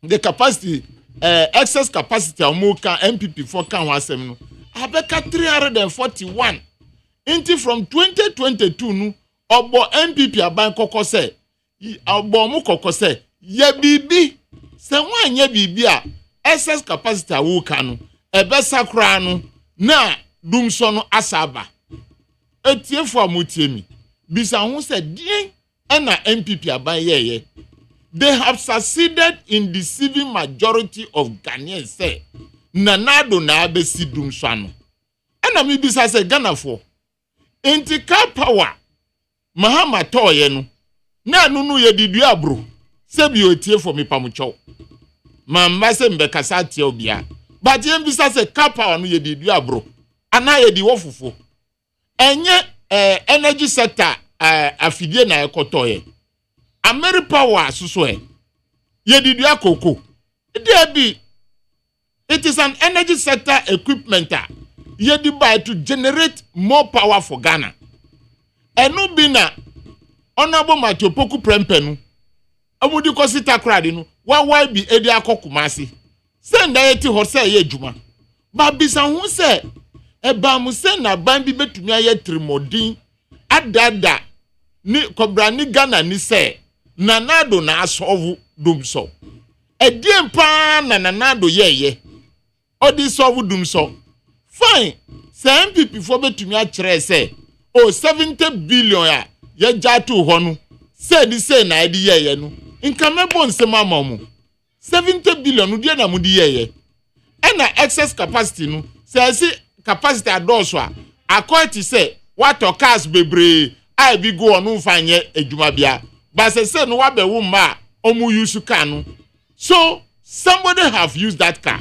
inti sanipa no wantia and now the ma taxi driver wantia scan say taxi driver who do you can no man say on fanye sales no so trust can no ma o inti e ba mu say no be catch am say excess capacity enu nti na ya bo kase meanwhile the ESLA 2 have given us a quantum of 45 billion Ghana cedis. Inti satisfadia, ube say there is reckless management in the ECG, Electricity Company of Ghana. There's reckless management. But time bianu, this reckless management into omeka say oh, and a man for we are credit and power and illegal connection. But how can we have a management that sits down for Ghana to lose about 30% of what power due to what illegal connections? That is not so. What are the people doing and taking salaries? Into Emirates to say with the economic dialogue, no, we have seen say we need to fashion a way that we can manage the losses in the ECG. Dear Naibeye, Uben say abankra the kind ayede eka say 84 ECG accounts are ewo ho no yen close ni nyina na mbeka ba kumpe. It is a way of what ensuring say we have a leaky bucket approach.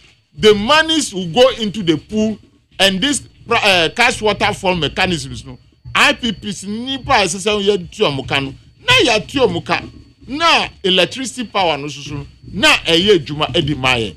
These are some of the issues so ya discuss ewo ho. Then you move to the education sector. There na ewo ho. Yes, before nanado bae no na ye ni free SHS secretariat. So the GS was managing about 800,000 students at the senior high school without a secretariat. Nanado bae no omusi o ye the free SHS banti free SHS banti no ye create secretariat etie for MONTIE. Now ye the free SHS bae no the population moved from 800 to 1.2 which is 400,000. Now 400,000 abeka 800,000 tina wa create a whole secretariat. Mo employ nipa mutio muka. Manka se Ghana for yetio muka no enye o. But we have to make sure that we adopt prudent economic management, prudent utilization of our resources because we don't have the money. And so this time around, we must invest in productive sectors. And normal creative secretariat, ye trian crofoka. But students anti ama creative secretariat, or a commodiomo. Yen so mukita plate. Omu ni baby nda. All these things became problems at the education sector. So today, the economic dialogue for SI, any Ghana for SI, we have to look at ways that we can fashion and make sure, say, yen koda more free SHS, any all the levels of education, abanu to me a born in whom body assume to the best of the nation's ability to ensure, say, we develop children of today for tomorrow leadership. And so the economic managers look at this issue, sir. What can we do to move forward with that? If you remember, His Excellency Eddie Kanka said, look, the situation where we centralize distribution of food, almost buffer stock, and what? Because when you go to all the senior high schools, now matrons, accountants, principals, headmasters, before the free SHS regime, omo to me ko omo catchment area, eko to ediani edi brenko dey, amomadi. So these people are still in office, especially matrons. They are still in office. Why should a matron who is trained with home economics say on share either family or students or a group of people? Onu betina hwa obi be kwa akotom efri akra edi akọ tiriji say okochiche. It doesn't make sense. The only thing it makes is that it increases the cost of education in this country and feeding. So therefore, that system will be scrapped. These issues are also discussed. Na yehu say, what will be the best way forward for the education ministry to adopt to ensure, say, students have food to eat, they have a place to sleep, and the learning takes place in a very congenial environment. We also look at that. Then we move forward. On say, Omanpenyinda Oka say, yes, there are some issues in this country, even the corruption in the sectors. How do we block them? Giving a practical example of National Service Authority. In Nyama ACC woho, ya yese o ye di Ghana card eba, na Ghana card chinu firin to me si. Ghana card kra ba ye no. Se no, head count, eye is it analog or manual no? Enu kra mpo to be chere se. Adia Ghana card to me anchre no. By in any case, Ghana for I am not rubbishing on Ghana card. But we have Ghana card, but these ghost names pop up. 81,000 pops up. So another strategy is, what must we do? What can we do? When you na yebeshe, na ya share edwadifo, na ya share ekuafo, na ya share afidekafo say, what can we do for them? In the Ndramite ewo one media station say, Emma Eka, so Obiaba, Osi Petrobo na ayedi intra, Petrobo na ayedi, and this market women were able to tell Ghanaians say, Enye Petrobo intra, but the cost of production, and he said, Obia, they were talking about sweet potato. Obia odia sweet potato no ejiska. Nioko dom susu ejiska. Niewa tu sweet potato ejiska. Niewa paka gu sak no susu ejiska. Niewa fa sak no edi akotuka mu susu ejiska. Ena nia sana driver krano. Say Tamalo, say Kumasio, say Otio, all the background should be ejiska. So these levels of intermediaries, Emma said, Eduani Boye Din. By the end of the day, the Minister of Finance, Eka said, no, he is going to work on food inflation. Senya Eduani Bono, Ebeba form. And this one, he cannot do it alone. He is going to collaborate with other ministries, sir. Ebe Tunyabwa, Agric Woho, Trade Woho, and others that can come together to ensure, say, we increase production and beat down the food inflation in this country. Jerry, if the information I'm gathering is correct, Matisse, afiwe no, the rain party no, ebeye kakra. Inti Jerry se unya enye waju se obedo a bombody na faska emfa mani wo fasi our village nondo abro any banchi mfa maw so bi adobe kakra so kai operation feed yourself a champ omresunu. Let us all get involved because look with that food it will bring about a lot of repercussions, so much because obedience adibechia eduane ni ho. Meanwhile you go to Cote d'Ivoire omu eduane, you go to Togo they have food, you go to Burkina Faso they have food. So why we as Ghanaians may not have food, especially so at this particular juncture? Afenekua for eduane and yabao inti omudo. So it is going to take us another 4 to 5 months, sir. We are going to go through this before the fresh foods are beba around July. So we should be thinking even outside the box. If we find ourselves in this situation, what do we do as a nation? Say we will stop that. Say as you say Burkina Faso for say my before we do an infam bagana bag. Inti, are we going to rise to Togo or we are going to rise to Burkina Faso? And now yes the blank check edi ama Lebanese ni Chinese na omunsa ko importi eniama fa begu Ghana high Ghana ye have here.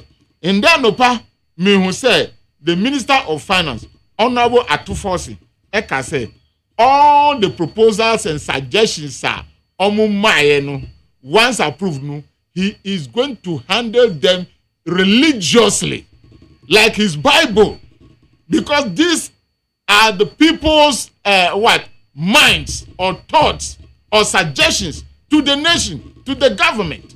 Inti odiye juma don't say onwankasanu and you say what I am doing is what people say I should do, or this is what people like.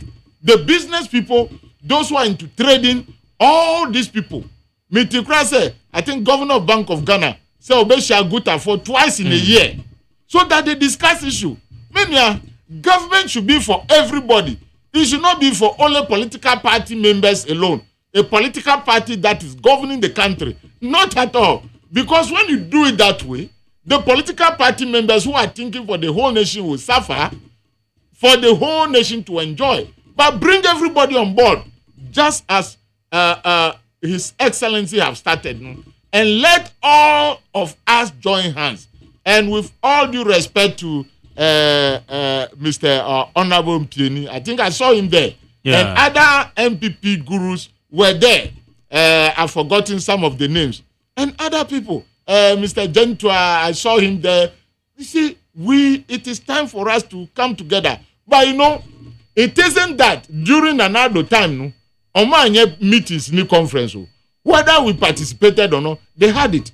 But the willingness of the exchequer, the Minister of Finance, to release monies for decisions taken by Ghanaians or the NPP people then, that was the problem. That was the problem. We didn't see much commitment on the side of the finance minister to stand up for Ghanaians to say that I am coming to build your business. I am coming to ensure that Ghanaians feel good in their country. Not at all. They will be having the meetings, he will participate and talk. When he leaves there, he will go and do his own thing. That was the problem we had yesterday and the difference that is coming up today. And we as Ghanaians and the people in power, we must watch all these things. Because Ghana and it will be very good and for us to beat our chest to say, me baby amiti se krano akwantum pominko because ukwa madonia ukwa kotide aisisa ananantimusa. So if there is an opportunity at home, let us use that opportunity to get what we want, and life will be cool for us. Onyangupo onyegwasao and our creative Ghana force, you should come and dwell in the tropical region. Why do you think you want to tell God that maybe he doesn't know that you have to be in America to be in the snow? Baby, all the mouse was that the gold kahu, or the diamond kahu, or the bauxite kahu, or the oil kahu, when nyina or their mouth or the forest timber ni bibia any asase papa in so crowd in my look at the voter lake from south to north now so we have water drainage in this system in this country, the best in the world or one of the best in the world.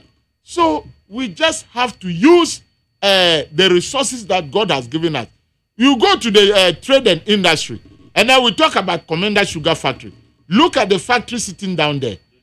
In Kaisesea, ye bienu, Ghana for no enye juma, enyo. You see, they also look at the system that we just left yesterday. That system, that is an unaccountable system. Tisa nepu dia ye huan. Ye tumi fasika eshe envelope mu. Editia workers ka. Sa worker udiscash envelope mu tia no. Untia ni social security. Ena worker no susu entia tax enfa ma ban. Jerry, you know that in parliament when you go for committee sittings, ena ebia committee allowance bar, ye tax wom. Government tax wom.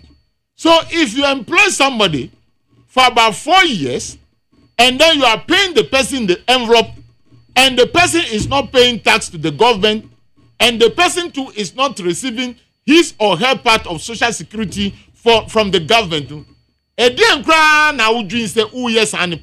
you are killing the person for his old age because social security will be pension china. And these people have worked for 4 years without social security payment. But when we say MPP people tell you that it is okay, why are you sacking the people? They say we want to restructure. We want to reset the nation so that we move forward. Into Ghana for Mutiemi. And those people who have been temporarily halted, they say they will be coming back when the system is regularized. And because we cannot continue to go like that, add more people to it, and then we'll continue. Then it means we are endorsing corruption in this country and then ramping it up, which will not be good. In this area, in the munye duma kakra kakra uchro mukra se o aketua kro betumi agye a one tua social security amount and usuzu tua tax, and that is bad way to handle an economy. So it is good. Looking at the communique that came to, they talk about what? Reclaiming of what? Galamsey sites.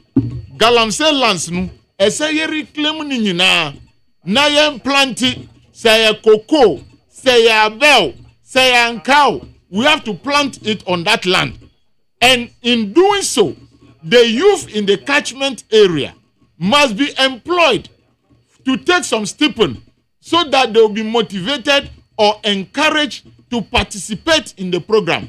When you know, as a to forcing neboso SSA on ye, so that these programs can run smoothly and the youth will participate. Because they say we are all calling for the the halting of Galamsey, and that is true. But another question is that when we halt it abruptly, Senator Donald Trump halt USA that.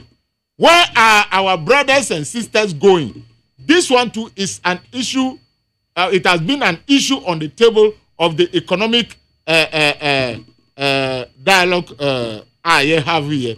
And we must delve into them, taking care of everybody, no matter your political color. We don't have to do that this time because we have a government. And that government, I am an NDC man, but I'll continue to speak that the government take care of every citizen. This time round, when we have a government talking about a political party, that one is out. We must ensure, say, nipa omuwa hondi, say omubetumi aye jumano. You give them that opportunity to do the job. Public-private partnership. They spoke about the SMCs, small and medium scale enterprises. Say we should list them at the Ghana Stock Exchange, and that is very laudable. And I listened to the woman, the director for Stock Exchange. Eka said, look, once they are listed, you realize that even recruiting people for these SMCs and SOEs, the caliber of person you should employ there, that person's qualification, that person's number of years, working years, and experience, so that they will be properly checked. In the uko SOEs, bebre ayewa ekankwa. They are running the state enterprises as if it is a political party branch office. That is the way they run it. You may talk about Gihok. Everything has been run aground from where he took it and where he left it. So, not that one alone. We should look at all SOEs or SMEs, how to run proper business. Because Madam Nuka said, you see, when we do that, our insatiable taste for foreign direct investment, ebeba from kakra, bibiana foreign direct investment. Jeremy Demakacho say, I am not a fan for foreign direct investment. We should develop laws in this country. Independent Ghanaians, individual Ghanaians. Rather than say foreigners for Mbrambefa. Why should it be so? Bibiana foreigners. But you know, it is because our Makacho says we are PPP law at 2020. Let us use it. I'll pray with this government to use it. In so doing, give indigent Ghanaians. Meaning, one of my galam say, I'm assassin. I say gold no say encourage them to sell that gold and invest in Ghana business.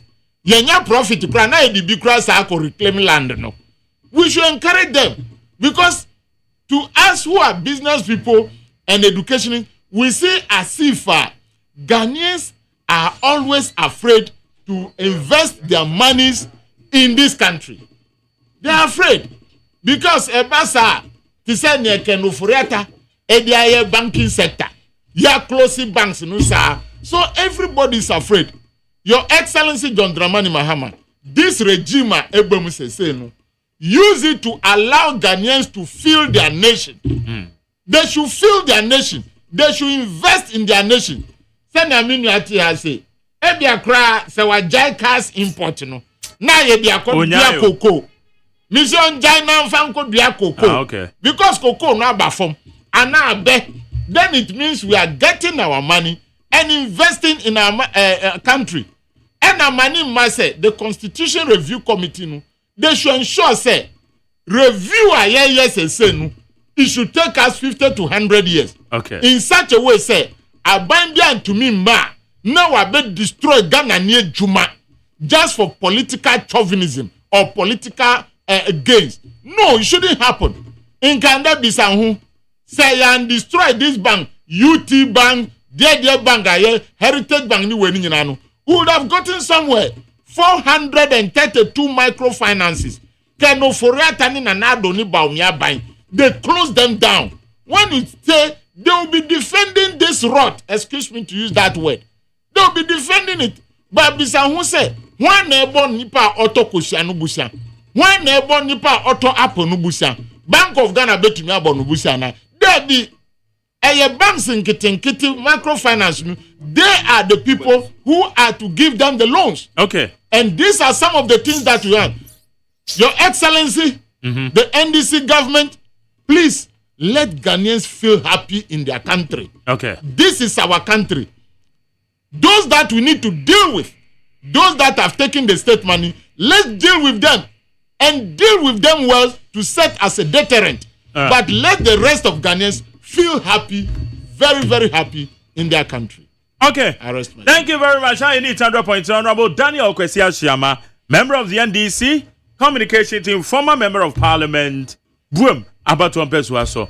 Many opinions so a chairman or Marawadi. Now, chairman, chairman Marawadi, Mahana Pau. Oh, is that Monco for not taking a papa? Neka, maybe Kaya, member Tramuta.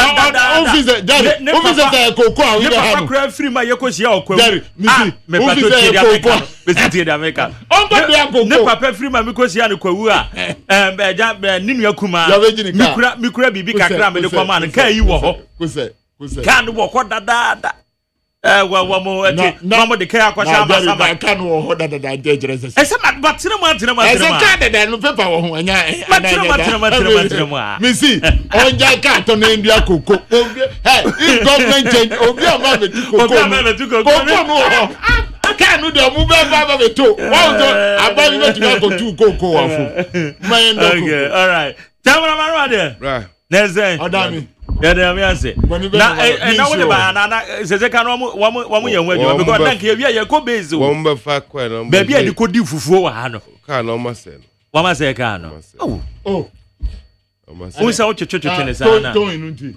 na ka si fa kwa ya lock no ya de ato parking no wa ko wa twene form kwa o wi na de nti okay but so far so what coffee free am asama yeah all right okay Canada so ka we know the Lexus we know where 570 ana 570 yeah 2060 oh my enjoy card no kokowa okay chairman yanhwe parliament wo ho the Medra the daughter of a Medra statement speaker Apache honorable Federal Market Apache but akwakwa say one more a petition speaker no one more enyo so enti ene ma me anita de so kasai national economic dialogue ene emunsema ababeto jafu independence day no so ye celebrating no Jubilee House bibia ye ni moderation because the can yo enti your comment first of all but Anita usalita out the kachepa na say na appointment na ya che say appointment na ya che no wadane apabibi ye already so enti uba hwa ayi friends honorable I buim then and over 3 programs so then okoha no na mano okoha as still post no letter in my also a kasi yanka man so am pese we can dey open dey come on Anita de so akoti test for whose appointment ya sanja no then ya fanfa sa line we ni ehwe se benya ayi nipa wo kuma no so me kai pa papa je Anita de so pa papa je Anita ho ye de na akoti te mahenti wonka wa na yanka bi ma na wa bro party dim there's a double no there's and this mood of break crowd bi ni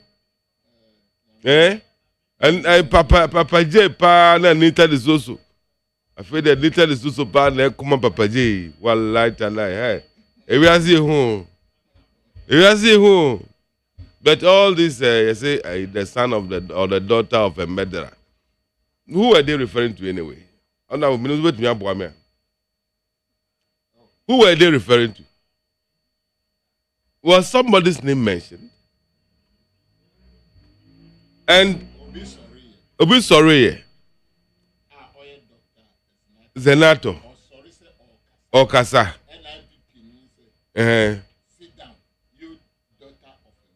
Now next speaker man requires one kasa. Na bill Mageri, when president de Boame Kakra. Daughter of a Medrano.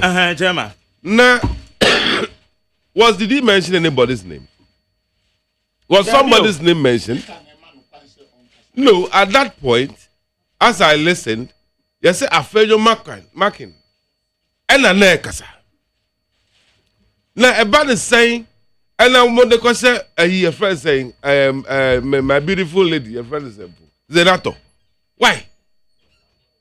And then now end this for Modekoshe Zenato. Do you want to embarrass Zenato or your former founder or who are you? What are you? What are you trying to do? The phenomenon was on the floor. Somebody says daughter of murderer, and then you quickly conclude say yeah nana your friend say as a NATO. I don't get it. And then NDC want to do propaganda with it. How? What are you implying? What are you suggesting? At the end, I'm person mo catch Ghana for monka na yentie. Monka na yentie. Propaganda na adults dodo. Mon person mo catch Zenata. Monka send direct. Don't use us. There were several women in the house. There were several ladies in the house. Daughters in the house. Nobody mentioned Zenato.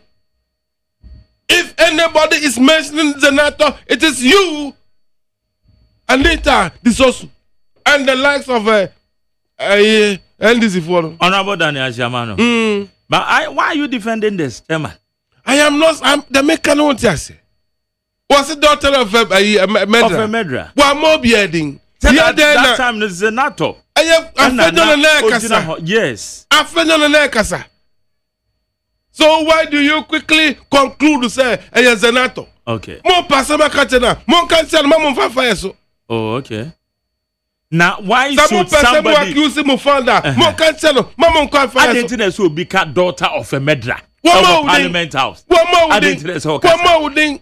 Now then, I call you two who say, and then I'm who are born who time best swap by you. Was the middle means so because I'm not cool. The more coding. Yeah, unim. Yeah. There are a lot of things happening now. That's why I'm making why a mistake. Because Henra, on also Jinan and them apologize. And I make catch will say. Sir, or Marco Faber to you, so said, there can't anything to go by. And I make catch say, if me more would ding, Miss Abua, the who your friend, the best one near me. Now, I do also a cocoa, so this is the means why. Me more would ding. I like a conquer and the whole affair. Take out a crowd. Or no only take crowd or no more. You're more bearding. Anyway. Almost say, almost just to see as a NATO near more referendum. No more apologize. Why don't you allow it to rest? But you want to be known and be seen and be heard about it. Now, a friend said, me about also a friend example. Oh, hello, question. What is that? Hello, question. Madam Anita is also a question of crass. Now, or Jenna home. They say no purpose to almost have a platform. Yo. But I won't have my wine or bread. Mo party, mo kai, one no more bread, you know. Monka on the mobile bread, you know. And I saw non cars were proposed on no say when you ninja or no or baby, but on your ambassadorial position and your bad. The look to baby said Germany nominee. Was one pay. The customer, dear, well, members are a direct was the one pay. Oh, see, when you know, I crown up a biaji. Why? I want to be advocate. One, my cousin's uncle Pefo. Say, it's a Mabuna Babaji Ghana have. Many me person or no cry young fan of baby to say US ambassador to Ghana. That's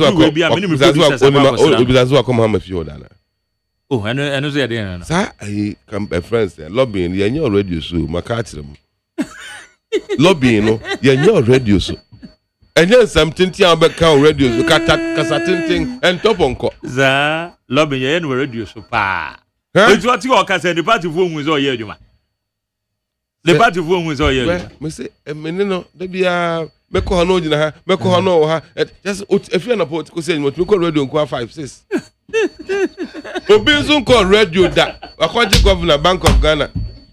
Obin called radio that, according to President GRA boss. Obin called radio. But I can just toss you. No, and now, Duma, Joycelyn Duma, according to who campaign? Who call the platform? Who call round? Who platform? Who call radio? What's the other? I walk Muhammad Sama last time. Okay, Chapri. Chapri, what in the Kamu? Everybody. Chapri, I know what the two you today. And I separate. What in the Kamu? Jamama, what is there? No, be come you. I'm There you go. Chairman, but I independent day you couldn't wear. You couldn't as with you. I don't, I'm gonna say. Or this separate.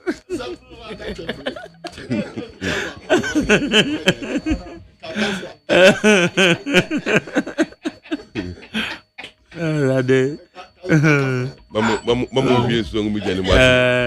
Mamu hwie so ngumi jani mo. Onka bone. Mamu hwie so ngumi jani. Me no meti am pen hot. Open hot. Mamu hwie no mame. Okay.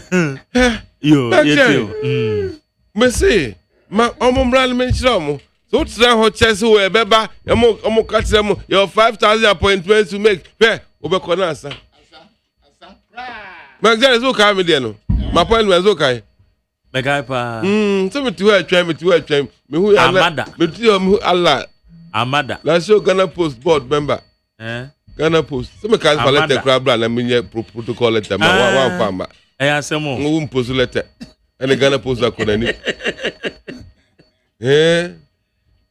Pastor, but more than I could take it nano.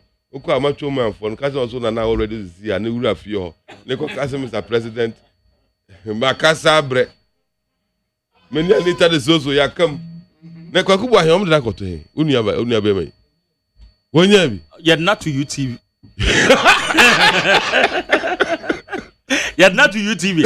I do am say oh no bet you say me no see so. I tell this one. I Jotina. Yet not to UTV. Hey! Kwaku, ya chiwadi o. Na ya mean so ya mean. Ono eso otimi ko okọ we PMMC o so okoye board member o so no ko chi go no. Enti bisusu say so man ko board. Ya mfa no ho da. Ya mean. Obi otimi intercept gold. Messi ya mfa no ho da. Gold ya obi wia. Ono ane kan yo so obi wia de agba. Edi go no mu wia na wefa. Me bisa ho asem ba. Omle kogu hefa. Bank of Ghana vote. We are sure. Yeah, I can confirm me many win. But let you be there and as you bind there. Yes, na ya bind there no be wia. According to let you bind there and one and le wia. And you hu. And you na mo give to worry. And the yen hu. And then the Mahama said, "Ale Mahama why or declare we wanted." Abba. The concert munya you.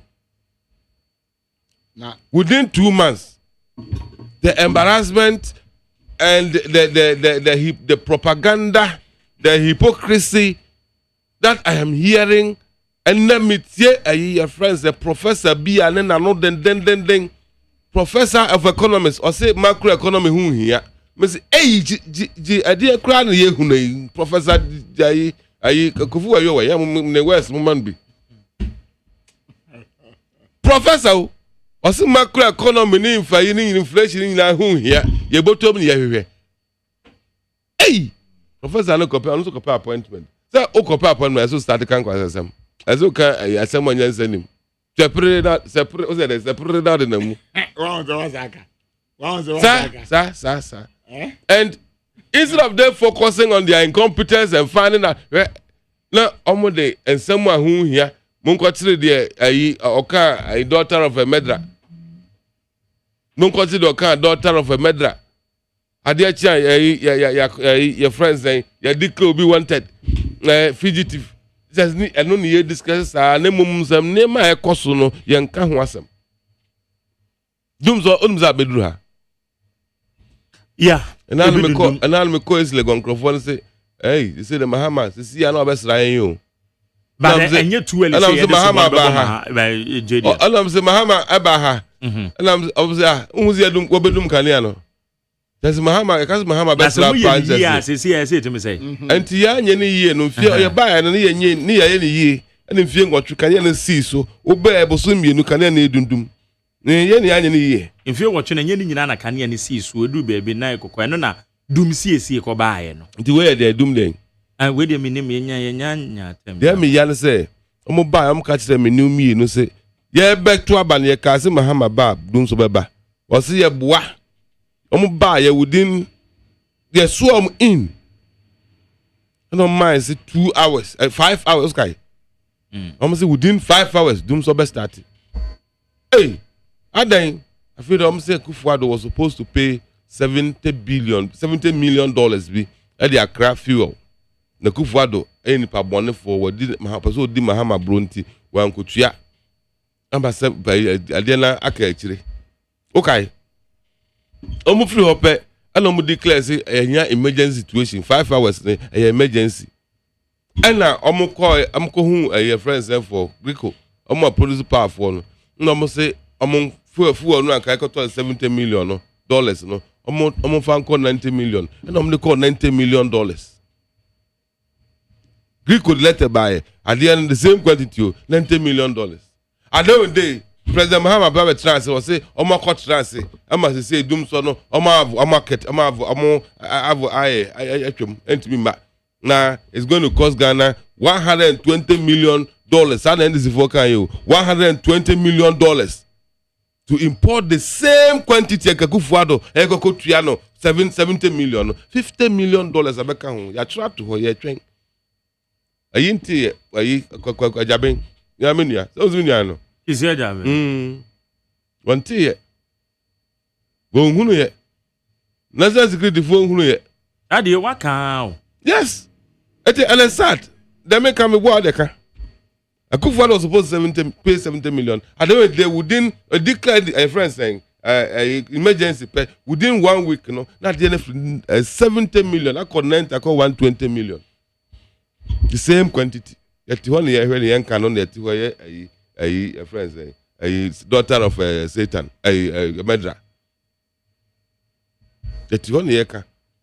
And instead of us to focus there, yet 1 year follow maybe $50 million. Wouldn't the $50 million bet me? Now no complaining about agenda 111. I don't quite know.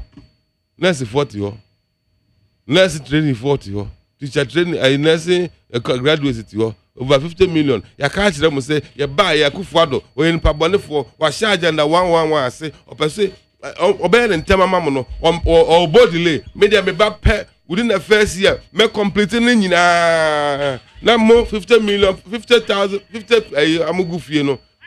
Yeah, the money now nurse for your family na juma, doctor for the cleaners near feeling honey na who be do here say Sikano does no do na who nyan find and complete. Now what my minister say, now me tie na me raho. Minister and confer report to me. Meanwhile, then when the past government was going, they gave you the handing over note which contains. Let me cry and say or say Bako class incomplete here. Meanwhile, the culture pictures here, but at least I could afford the economic commission 3 at least for that year. And I knew say now almost every other week Bako will be ready because my almost 40 of the projects now completed, almost ready. Now machines now bano. But say the same company no. Omo nipa omo de abano omo ko install wo your friends say facility we mu a omo an anim ye wo say fa ko install some machines that hu ye to omo we are no mo call the next one omo we are no mo call the next one and by now I believe most of them are done unless of course you catch some so many adwuma ye no be gina was back class ye nwe the for pictures in be chira was ye wie me ensa cook for the commission say ye wie cry new operational now what commission one who president one no operation amount. Who should make it operational? Me. And I'm Jerry. At the end of the year, machines gum, BBI room, the Akazo the nurse 4 year wapamum, ka wapamum, Ebeko Juma. Why you would now say any operational? One end. I go for it. And I want to be Najaye. Naja lamentation, Jade then a bubu no Ujano. I saw more bubu. And then no, I wear a day, catch them. Sanya bubu a ye dey ya ma wadwuma ya se dey awie fa krofo kogum no mo nya adwuma na ayi friend say so amo be ko no ko nya adwuma nya no ana obi ya nya ntimi ko no o se enye operation enti akodi parliament esu Mr. President, do you remember the job of a president? If you have forgotten, go to Akufuado. You don't lament, you don't complain. You act. Now, I'm going to the economic forum. Economic forum, I'm going National Economic Dialogue. No, dialogue, I'm going to dialogue about what? About Yesikasem. Yesikasem why then? To multi position na mu ye de nyina no. Ni nyansa na mu ni idea bia. Obasa boni bi anymore. Boni ndim. What power? Manjari me no me ani ya Kumasi, ya come through you turn bus. You turn driver e betra bus more so driver e make passengers o ma se me kwan be fa so do Kumasi. Ah. Na de no. Yama the bus do so na num ka una aben passengers are tranka mu driver to the anchor or se mu enye forum mu enye ayi dialogue ni ehwe e kwan be fa so go Kumasi. What do you mean? What do you mean? Allah for back on the bluff. What are you saying?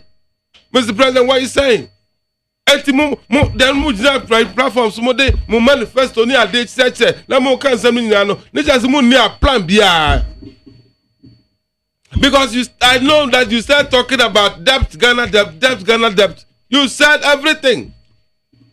You told us everything, Mr. President. So, when you were coming, you didn't have any idea how to solve the problem. That you need to call a taxi driver, call the truck driver, call the driver mate, call call a radio phone central for to come and tell you how to fix it. Hey, Ghana. Yeah, woo. Yeah, pra. Hey, mwango. And can we cough by dialogue? No, me first and me ya pretty the problem about 2 years. These are our strategies, these are our plans, this is how we're going to fix it. More being who saying now because just here makes know how to fix it. Now I can't say a friend say no near national identification. No. Yeah. They also workers need to have table so no. Nip. National entrepreneurship. Ne pia workers for country. I know yan kwadwe ho ada ne tuam ka ne edian. To where you amadi. Am go trafie. Hey. Concert party be who be I tell you Mark. Let's get ready. Me see be who concert papa. And always they will try to cover it with some propaganda. They will raise issues. He said a daughter of a bedray near Kahwasem. Meanwhile, the real thing no near year near Friso. That they did not have any idea what they wanted to come and do. What come say your manifesto near co discuss it. I mean, yes, man show the life of man behind man who that kind of dialogue they were doing. Man who the kind of dialogue no more.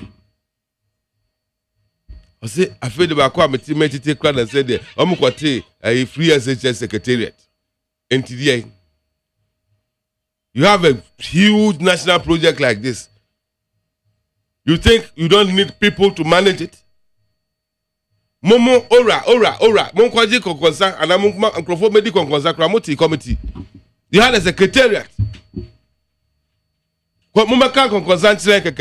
You had a secretariat. Multi committee with a secretariat. Now a whole free SHS. You said we should not. As a man run it is a normal project. No. Then you don't know what you're talking about. Then you don't understand it. You don't mean it. At least for that year at all. Agenda 111 said I knew said Mahusin Siasa was the coordinator. Mahusin he had a secretariat, I believe. If you want a good if you want a good program, if you want a program or project to succeed, you don't leave it just like that. Mo 24 hours no cry multi secretariat. And I'm member 24 hour economy na yen baby to saton so mo say oh. And na somebody mo jai Mahama Kojina Parliament. I know what is what 24 hours. Oh, I think you made me. Sir, 24 hours. Economy. Oh. The only year sign what will be no. Oh, by what you can be. Miss Uncle for matric here. That's only matric. Okay. Matric or matric here. Oh, matric will be a. And yet, I told you, I'm a commentator, and the Mahama Munya, the crime, woman, the crime, only 2 months bound to me. ewia beba efia nopa ye mpanifo ne kan omo dwen ho ansa na omo kasa asem no my brother omo dwen ho pa ansa na omo kasa asem no wo da dwen ho biom wo de omo bedu ye $14 and e cost enam 16 o kan o some ayi omba ye nche ade ne kwa na eko umi na ho ni the daughter ye nka ayi daughter of medra ho asem dollar na eko no dollar no ot gbe ho no atinkensen no oko obasa is stabilize kakra me see omba na 14 cost 16 the stabilizer entra ho ne ewe omba na 14 cost 16 stabilizer the entra ho ne ewe ona bozo omba na afẹ́ no monam am ko efa dialogue am ko ewe dialogue am ko ewe fa eno mo ko cash dialogue committee speaker of parliament am so ko blow cash bi pa e friend say royal say e ho dem po Serene no mo ko blow cash pa honum ese cash ene ne ma ka ho anajo this is for o ma ko say ho Omako semu. Kufi ba chicken grofo geze hu amani wo honum. Oh, ano so. Omozo ba. Information feedback in free ground so. Adamomo abem sana na moye. Ede amoye no mukai. Mokoye no mukai. We bia. Unmo no mukai. Unmo go. Wala fu bia ni hu. Oh. Me na for hopa. Yeah, from this the past weekend what happened there? Oh, it's economic activities be boost. Allah, thank you. Economic no. A boost to brutal. A boost to bebre. No mako blow cash no maba. Oh, one budget no. There be o. And also Sancrophone we no almost austerity share. Omo bua o. Okay. Omo onim. There are certain things be about to say this for can be way bow. Let me tell you. Start looking at what they are doing. You're 200 to her, no more. You're 200 to her, no more. And we are going to monitor and bring it out one by one. Now it drew middle of their term now. Then we'll start nyewe na mukai, nyewe na muyewe. Me say now and I say no one declare a friend say give to Warren wanted no. President Nemo, the state of the nations are also one directives. Yeah, and I give to Warren I think me ababedru Ghana etwem abe fire pot. I could run fie. And municipal na catch Mr. President. Nipa na declare wanted. On I try my better fear on the crony head to you must. So this one mama. You see? So I'm a directive. But that was a propaganda one. Eh? Sa ora ne sa ankrofo ya chichu omo sky train e de bambo bobo so. Ni nyina no eh e friend propaganda tool. To put in the minds of people that could for the workers, friends, the appointees in the book.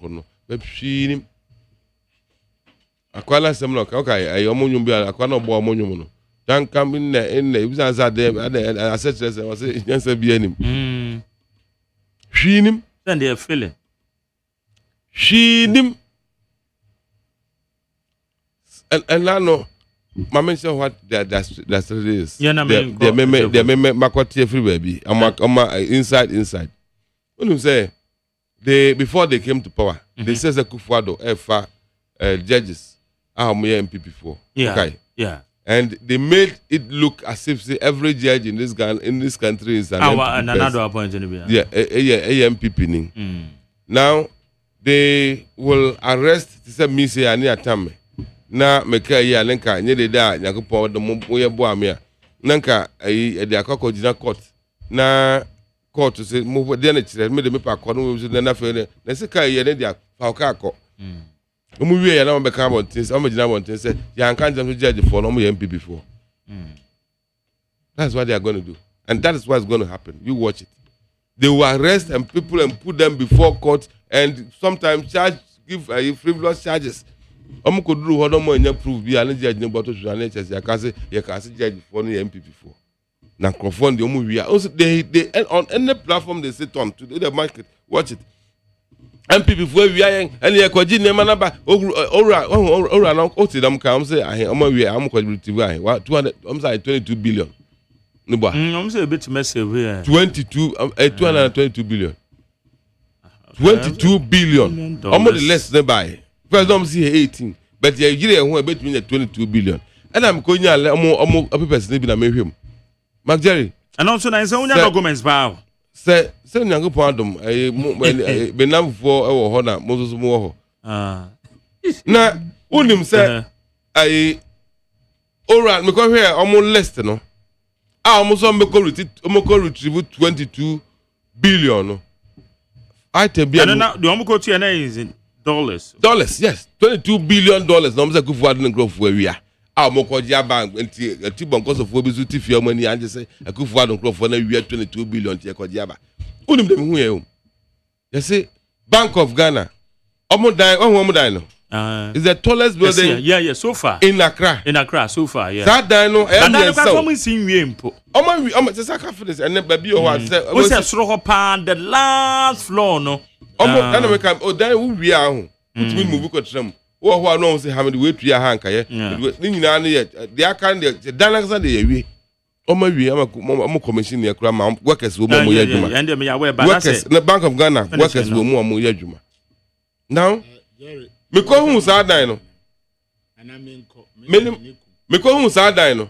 Because who's our dino? Oh, Abuma. Obviously, but I'm not doing cinema corner, my final comment. Because it's our dino, almost $222 million.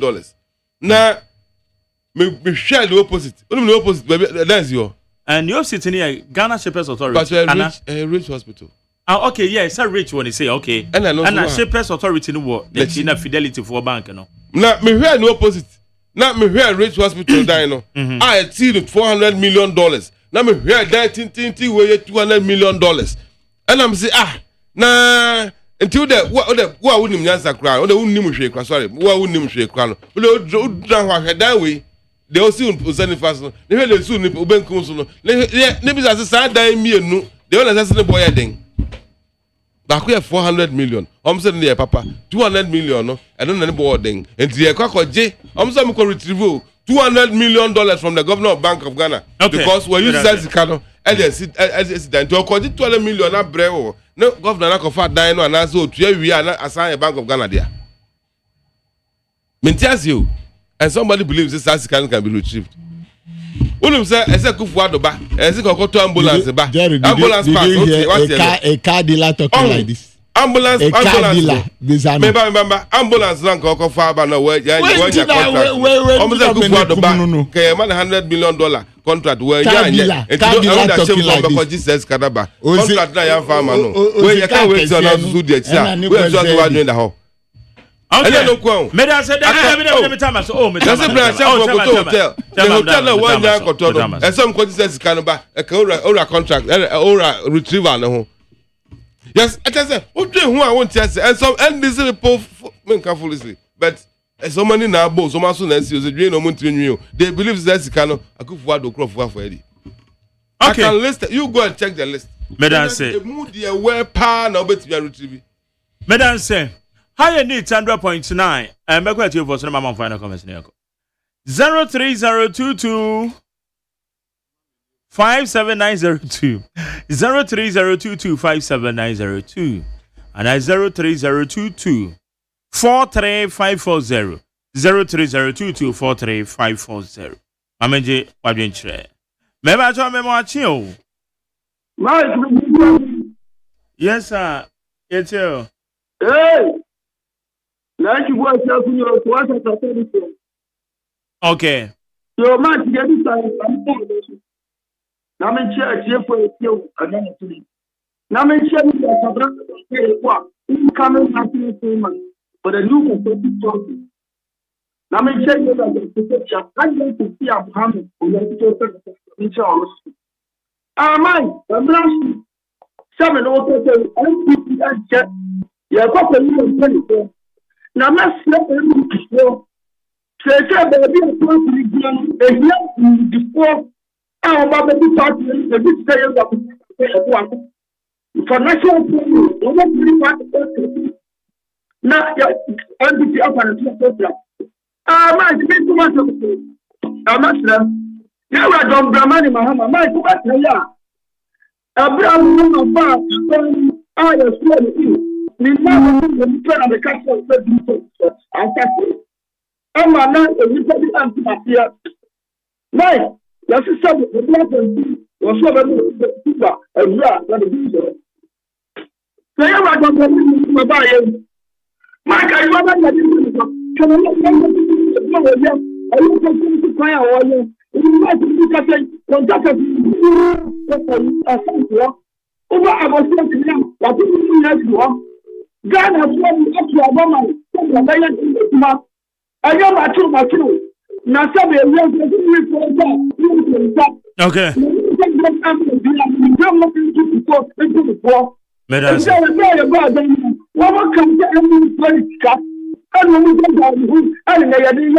Medance, Mammy Fancy number 4 from Meba me watch it. Yeah, you too.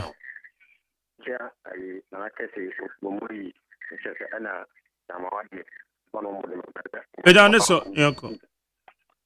You for how I function on in Tamawadi. I'm one. You did say, Ghana for near BBC, but you did say, you know, paying Tamawadi and born on the cake to my Ghana for. Say, or my MPP, first one, no, and this focus safety. You want to buy in a Ghana for even here. Unless you, or my friend MPP for saying Tomoko, Namuko, Chel Margin. You want to know more than any say, what the cat you almost empty before you need to be said, you need to say, I said that for Coromino. Ya bisi kana ya senya mabibi obi a woso nyin ndie ko kire wadena wo sisani My phone for the answer. Maybe so much. Le Johnson Magari. Yes, I too. We need a cafe of phobia and Casapi Cantamanto. Yes, sir. Dedica, my member about Solamisa, Sama Mario. Name Pacunya charge the security after for General Secretary Papa. I'm in Chappy Market and a Safia Mohammed, incoming Umar organized MPP. Magari. The boss or as a better a brother. What do so crowd? How? Obama, honorable brother. Ashama. Honorable Dan Ashama. Somebody may have been my. I miss on my penny, no, the money, Mamma said. Papa, we who position a do a white yellow. The son of baby money said, when your baby money started, we have been given for myself. Obeko US ambassador. Very good, all kind of it. You, Mammy, come out them so. You may presently catch a gun of food in our say. Tip through, Yen a Christopher, you are on my way. Sebi Magari, ye papa. Ade, and American star. All say, Nanado, yeah, now you say, oh, see, Catidama, and Christopher, or mine, Ama and Pasoa, Abaso, Amayan. And Christopher, solid, dear, this was up to be a movie. And now, Omukasaya, and no, my penny, Mamma, buy, what did I be? Oh, see, hardboard, Ama, and Cremofor. Hard village. A hard village, very good. Hard village, also, my mini problem. Now, we saw hard village, no, also, no. Many animal cremo, former Haja, a fit. Send down also, we are. And follow and and fast will be a masupi. But cutting the Indian Capaboy, as the young Christopher, as a corrective here, and the other don't cassette here. And the moment on Tebacasa. Also, say if you have to send it here. My brother, they are working on soon near the demo, and now some of them are simple. Cathedral, their approach, you know, Bishop said the approach was wrong. Because at the end, one more catcher, Shazia, or Rakan for that, at the end of Cafao, and at the end, they see ye. I might get you. Oh, say, a Christopher, and Oyeno. And so the solid will be pretty. What I say, it's a pass on which we have about our money to come with this year, and the hard village, you know, I have what you can do this year. Then I have I have not 40 and I say, Ghana 40. Okay, may I say, you're going anyway. Maybe I told my chair. Yeah, okay. It's you. Mitia Anabo Ashama. Hajozo. Na Omarawa Dienso. Ninjinimu, Mitiano. Mitia, you think I away. Why? I pay. Honorable, I pay. What in the county benefit, or benefit. You, on the quotiente, what? Aha, Medas, Manachano pay. You're paying. Omarawa, dear, can't do so welcome.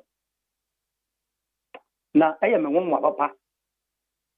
And the food fear them, a deny. No, can do so much of the Takamahama. And young woman, and there was here, or 2 workers, name I think says, and it was over American fee a yak, Taka de Corona.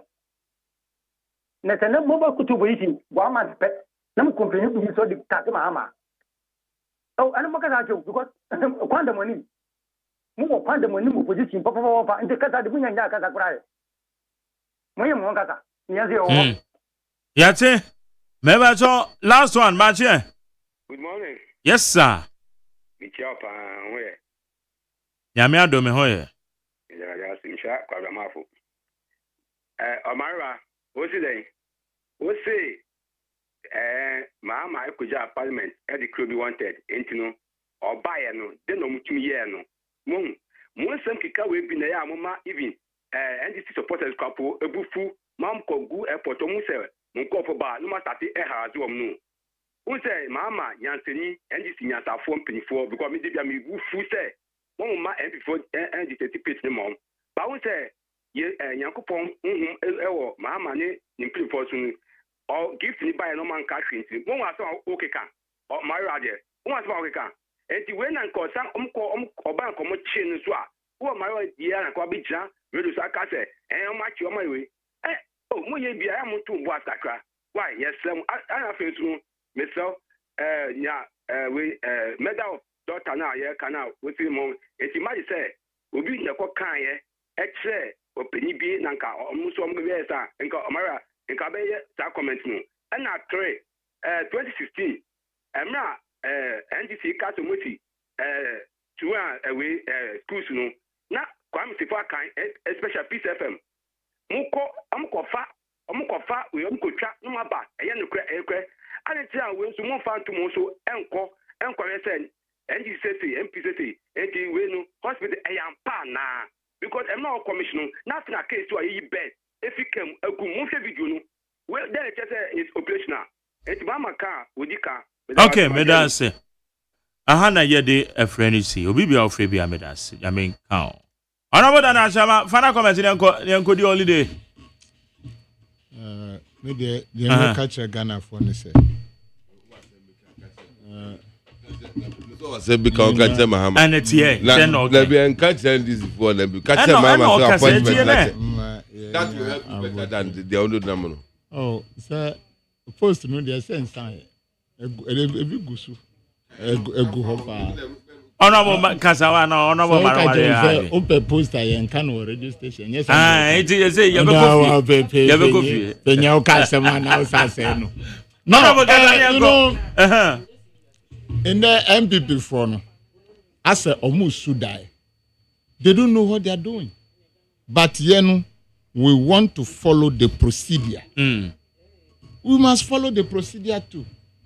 Okay. Abrofo aye friend no excess capacity ni say ya ja Honorable metam ni so na sinipon yanko ntinu ewo ho ye beye na say wo si o ye enye mo hwia na $58 million ewo cathedral there oh mo nyina kra nkai se ye nchi mo eche se mo susu wa dibi Honorable Marawale bitio metama so kasa ne yanko yes say o expectations was through current administration man patcho drop on kakra na in some kan no I should tell you straight to say Oma fail me I knew some fail from the one when they were in the position but their air courses here there maybe who say failure no a be gargantuan all right a be propaganda nko we say 24-hour economy on preach here pa no buy the first years workers now more on the koyomodi. It tells you straight say 24 hours if 113. I'm saying 133 and I say. 1 3 I'm saying 1 24 hours. 3111 last name 13 I said where you Juma aqua 113 I'm say one job with 3 shifts. Well, agenda 133 no I told Zoom because Cotsna Parliament went to me and Bosso. I'm secretariat. But secretariat no say papa no the buy no or the buy here news the bebo no the man no yentin nka biem until they aton Zoom. All right. Agenda 133 aton Zoom.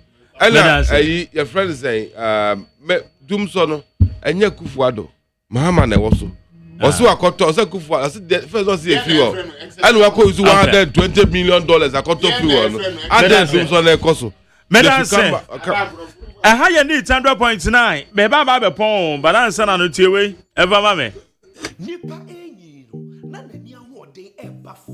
Empo emebunu bi ebre ewo anim. Nanso eni yade biara wo no. Mekanfo Optovision Eye Clinic ediamao. Optovision Eye Clinic provides diagnosis and world-class affordable treatment for all eye diseases, including glaucoma, cataract, any yadia would whoopee. Dear Stronko Krani say, Optovision Eye Clinic, what quality designer space, a hood webe fatal, send me a penny biara. It is a when ya, and answer when you want the other form, and answer who person who are dear year. Unim baby as over. Optovision Eye Clinic. Call us on 0553 27